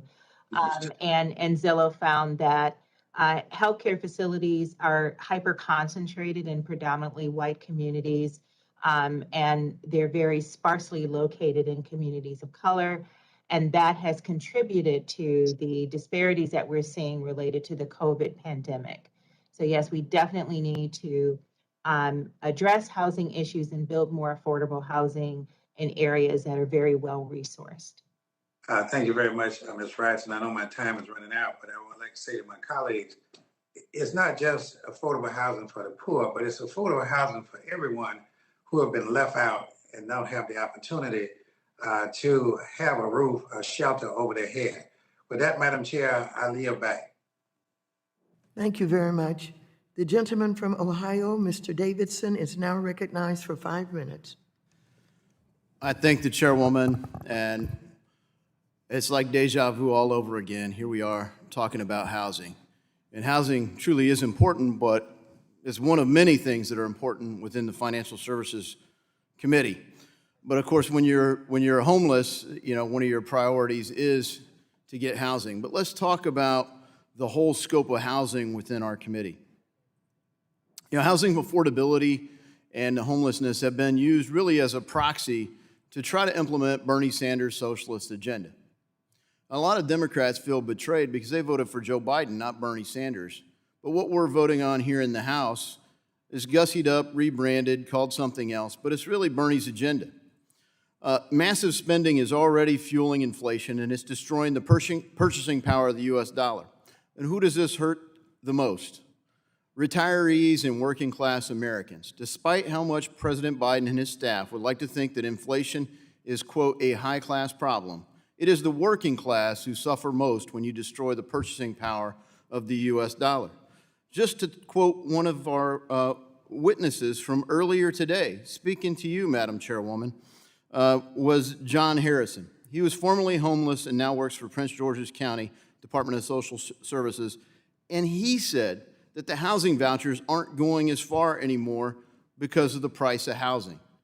Housing isn't deflating, it's getting more expensive. And the more money we dump into the market, the more expensive it gets.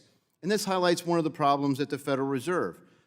They provided essential stability when this crisis first hit in March and April of 2020. The market needed liquidity and they provided important backstops. But since then, they've continued to inflate the housing market. They're adding $40 billion a month of mortgage-backed securities purchases. It's driving up the housing values by funding the market, fueling low interest rates that are putting that cash out of dollars into property. So then when people go out and they say, well, the good thing about inflation, because we heard from our press secretary that inflation's actually a good thing. It's not a bad thing.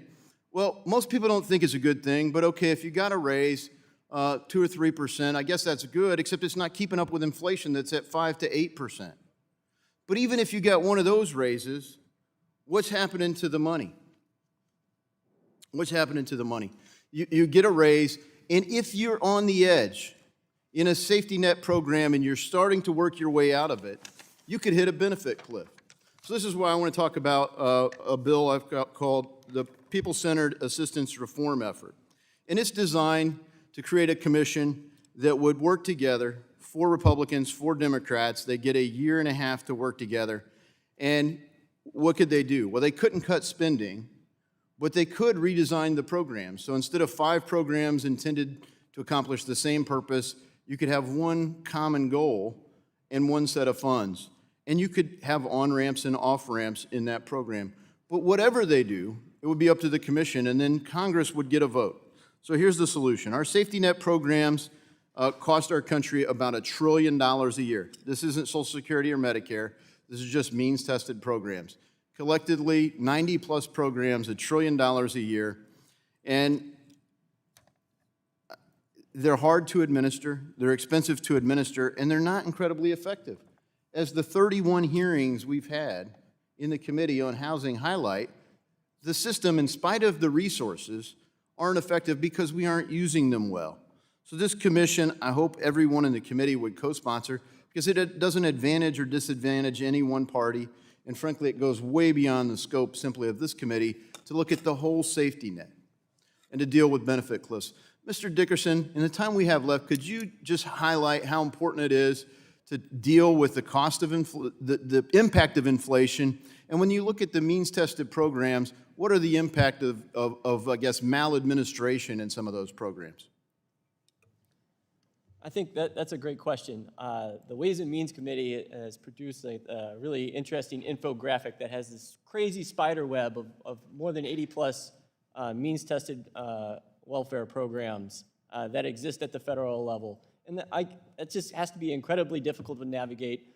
We've spent trillions and trillions of dollars since the war on poverty was declared without a measurable advancement in outcomes. And so I do think that's a really important thing that Congress should be examining. How do we get better results for people and make it so that we can have an opportunity society and allow people to not have to depend on federal government welfare programs? Thank you so much for that. And look, it's important that we explore these issues, and it's really important that we work together where we can agree. Because obviously with two parties, we disagree about some things. But we've got really in the House a leadership in Speaker Pelosi and frankly some of our other leaders that are opposed to working with any colleagues on any issue. And I yield back. I tried to get it in before you, will you yield? I do yield. Thank you very much. As you know, Mr. Davidson talked about this working relationship that we should have. And I'm sitting here knowing and understanding and not really understanding how is it we can work with those who would deny that January 6th was an invasion on our capital and an undermining of our democracy? How can I work with people who won't even protect voting rights for all of the people in this country? How can I work with people who would deny vouchers to the poorest people in this country, but support the biggest businesses in this country for tax cuts? Give me a break. Yes, we could work with each other if there was some respect for the basic issues that affect the people of color and for poor people in this country. Without that, it's very difficult, if not impossible. I yield back. Thank you very much. The gentleman from North Carolina, Mr. Adams, the gentlewoman, I'm sorry, from North Carolina, Ms. Adams, is now recognized for 5 minutes. Thank you, Madam Chair, and amen to that. Thank you for holding this hearing, and thank you to the witness for their testimony. Ms. Rice, you've spoken extensively about the links between racial inequality and access to housing, and so I think a number of us on this committee are actually aware of the links between those topics, but I'd like to hear directly from you. Can you talk about why it's important in any substantial investment in our nation's housing infrastructure to address the intersection of systemic racism and access to housing?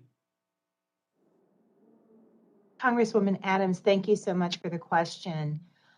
For centuries, since before the inception of our nation, laws and policies enacted to create land, housing, and credit opportunities were race-based. They were race-conscious, denying critical opportunities to Black, Latino, Asian American, and Native American individuals. Now, I have heard throughout the course of this hearing, I've heard some members of Congress refer to the Build Back Better plan as quote unquote social spending. And if that is the case, I feel compelled to point out that this nation, the United States, has always had social spending, invested in social spending to support land and home ownership. But it was just social spending for white citizens to the exclusion of people of color. The Indian Removal Act was massive social spending that transferred hundreds of millions of acres of land away from Native American populations and into the hands overwhelmingly, predominantly, of white households. The Homestead Act was social spending. The Land Grant Act was social spending. The Homeowners Loan Corporation Act, in which we saved predominantly, almost exclusively, white homeowners from foreclosure during the Great Depression, was social spending. The National Housing Act was social spending. But again, these policies were developed and implemented in an explicitly racially discriminatory manner. These laws and policies created residential segregation, the dual credit market, institutional redlining, restrictive zoning, and other structural barriers that are still with us today. And so the Build Back Better plan, provided that all of the housing provisions remain in the bill, provides a start. It gives us a beginning in helping to remove these structural barriers because it contains critical provisions to address housing inequities and fair housing. Great, thank you. So Professor Chetty, I'd like to touch briefly on something that I brought up earlier this hearing, the link between accessible, affordable housing and quality education. Ms. Galindo earlier today talked about how difficult it was to provide both a good home and a quality education for her son. So Professor, can you discuss the links between affordable housing and education outcomes for our students? Thank you, Representative Adams. Yes, I think there's a strong link between affordable housing and educational outcomes, in particular because we have such varied school systems across neighborhoods in the United States due to local property tax financing, typically, and issues of single-family zoning, as was brought up before. This creates a lot of variation in the quality of schools across areas, and often it's very difficult for families to afford housing in the neighborhoods that can give their children the best chances of getting a good education and ultimately achieving better life outcomes. So I view these two things as integrally connected. Thank you. So Dr. Shahid, can you elaborate on the intersections of racial inequality, climate change, and the need for housing investments? Yes, thank you, Representative Adams. Housing and climate change are intricately linked in a number of ways. First and foremost, the expansion of the interstate highway system, the suburbanization of America, was largely fueled by white flight racism, moving out of the inner city, the transfer of wealth from Black communities, the transfer of public investment from inner city communities, to build suburban communities outside of the city, which really fueled our transportation emissions, our car-dependent infrastructure, our car-dependent cultures, which have really fueled climate change. And so the relationship between climate change, the disinvestment of Black communities across this country, and the build out of our residential neighborhoods are all intricately linked to our histories and our legacies of racism in this society. Thank you so much, Madam Chair. I yield back. I'm out of time. Thank you very much. The gentleman from North Carolina, Mr. Budd, is now recognized for 5 minutes. Thank you. Thank you, Madam Chair. And Mr. Dixon, thank you for being here. Thank you for being here in person. The physical conditions of America's public housing stock has declined, and it has a lot less to do with funding and more to do with a shift over the last 40 years towards modern housing programs. There's simply little justification to put enormous amounts of new funding into a public housing system that is mismanaged and outdated when better alternatives exist. So, Mr. Dickerson, can you talk about some of the ways that we can better use funding to achieve public housing goals? I think that's a great question, sir. Thank you very much. If you'd pull the microphone just a little closer to you, if you would, please. Gotcha. I think that's a great question, sir. And I think that's a good argument for devolving public housing programs away from the federal government so that those types of investments can be made by state and local communities and civil society groups that are much closer to the problem than the bureaucrats here in D.C. Okay. The federal government will hit record high spending levels this year. We've poured trillions of dollars into the economy already, and now Democrats are trying to spend trillions more in reckless spending. As a percentage of GDP, our public debt reached 125% in the second quarter.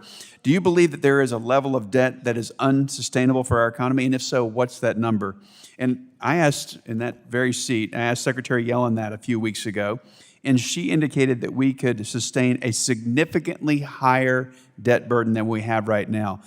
Following a Democrat following my questions, actually in a dialogue with Secretary Yellen, said that number could be closer to Japan's number, which is 250% of GDP. That would be doubling our debt to $60 or more trillion.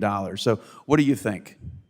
There certainly is a natural debt limit, and what I mean by that is that the point at which creditors will not lend to the United States government. The problem is nobody knows what that is. It's impossible to predict that because as soon as you know when that is, that pulls the crisis forward in time as people try to get ahead of the global financial crisis. So at some point, we will hit that point. We don't know when that is going to be. We do know that if we continue on the current path, at some point over the long run, you can't keep spending more at the federal government faster than the growth of the economy. You can't legitimately promise our creditors that we'll be able to tax at high enough rates in order to pay back the creditors if you continue spending at a rate that's faster than the growth of the economy. Thank you. So in closing, I hear every day from people back in North Carolina how inflation is impacting them. They're telling me how much harder it is to make ends meet. So what impact does this level of spending have on American families? What do you think, Mr. Dickerson, about this level of spending? I think it's unsustainable, number one, and it's damaging. Not only the level of spending, but the things that the federal government is spending on that are outside the scope of what the proper role of the federal government is. It distorts markets, it creates inefficiency, it creates waste. There's all sorts of duplication in the federal government. And as you mentioned, all this additional debt-fueled government spending goes into the marketplace and then it drives up prices, and that's very concerning. Yeah. Well, thank you for your time. I do yield back. The gentleman from Indiana, Mr. Hollingsworth, is now recognized for 5 minutes.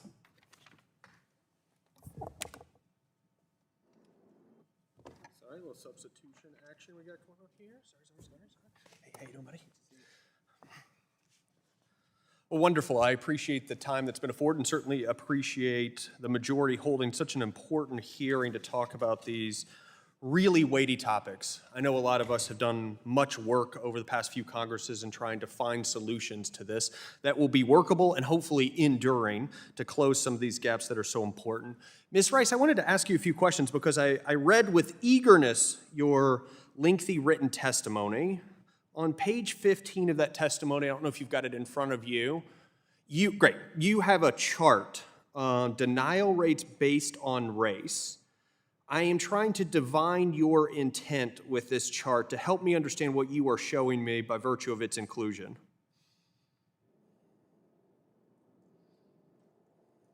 Congressman Hollingsworth, thank you so much for the question. Yes, so we were speaking to and explaining the impacts of historically discriminatory policies and the inequitable systems that they have created. So, for example, one of the inequitable systems that we have now in existence is our dual credit market, right?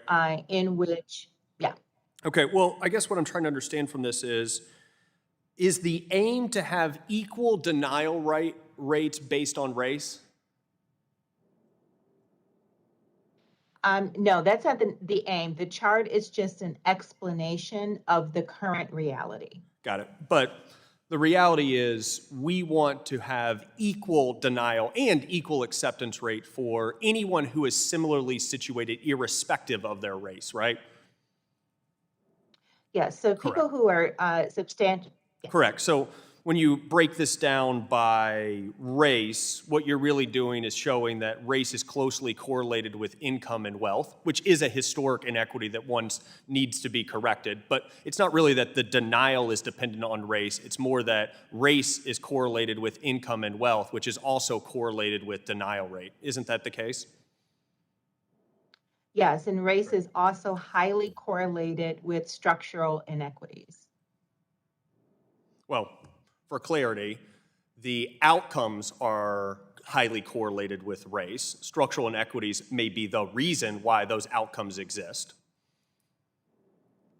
Correct? Well, what I mean by that is race is highly correlated with structural inequity. So for example, race is the #1 predictor of whether or not a payday lender will be geographically located in a neighborhood. Right, but that's also just a proxy variable for income level in that particular neighborhood. My point is, you cannot No, say, it's my point not. is you cannot say that structural inequities are closely correlated with race. What you can say is the outcomes from inequities historically are highly correlated with income and wealth, which are also highly correlated with race. On page 13 of your testimony, you say the following: the bias in our markets is not a bug, but a feature. They were built that way and intended to operate in a discriminatory fashion. Can you distinguish between a bug and a design feature? What do you mean? What I mean by that is that it's not a fluke. So the bias that we see in our marketplace is not a fluke. It's not a happenstance. It's not per chance. What you mean is it's intentionally designed into the system. Yes. You believe that in the architecture of the financial market system, there was intent to create discrimination today. Yes. Okay. Buttress that really kind of astoundingly broad claim with data or some sort of understanding of what the intent was in the creation of the financial system. You don't go on to provide any evidence to that. Yes, it is in the testimony. Okay, where is it? Yeah, it is in the testimony. So for example, the Homeowners Loan Corporation, which we explained in the testimony, developed a system for underwriting homes and rating communities and rating consumers that was race-based. So if you look at the residential security surveys that were developed by the federal government, they specifically ask for the number of African Americans living in any geographical area. Do they do that today? Do they do that today? The problem today, I'll just finish. No, The problem today is that race has become highly correlated with income and wealth. That is a problem I want to solve, but we should not pretend the problem is its correlation with race. We should find the underlying variable, not the variable between the two. And with that, I'll yield back. The gentleman's time has expired. I'd like to thank our witnesses for their testimony today. Without objection, all members will have 5 legislative days within which to submit additional written questions for the witness to the chair, which will be forwarded to the witnesses for their response. I ask our witnesses to please respond as promptly as you are able. Without objection, all members will have 5 legislative days within which to submit extraneous materials to the chair for inclusion in the record. This hearing is adjourned.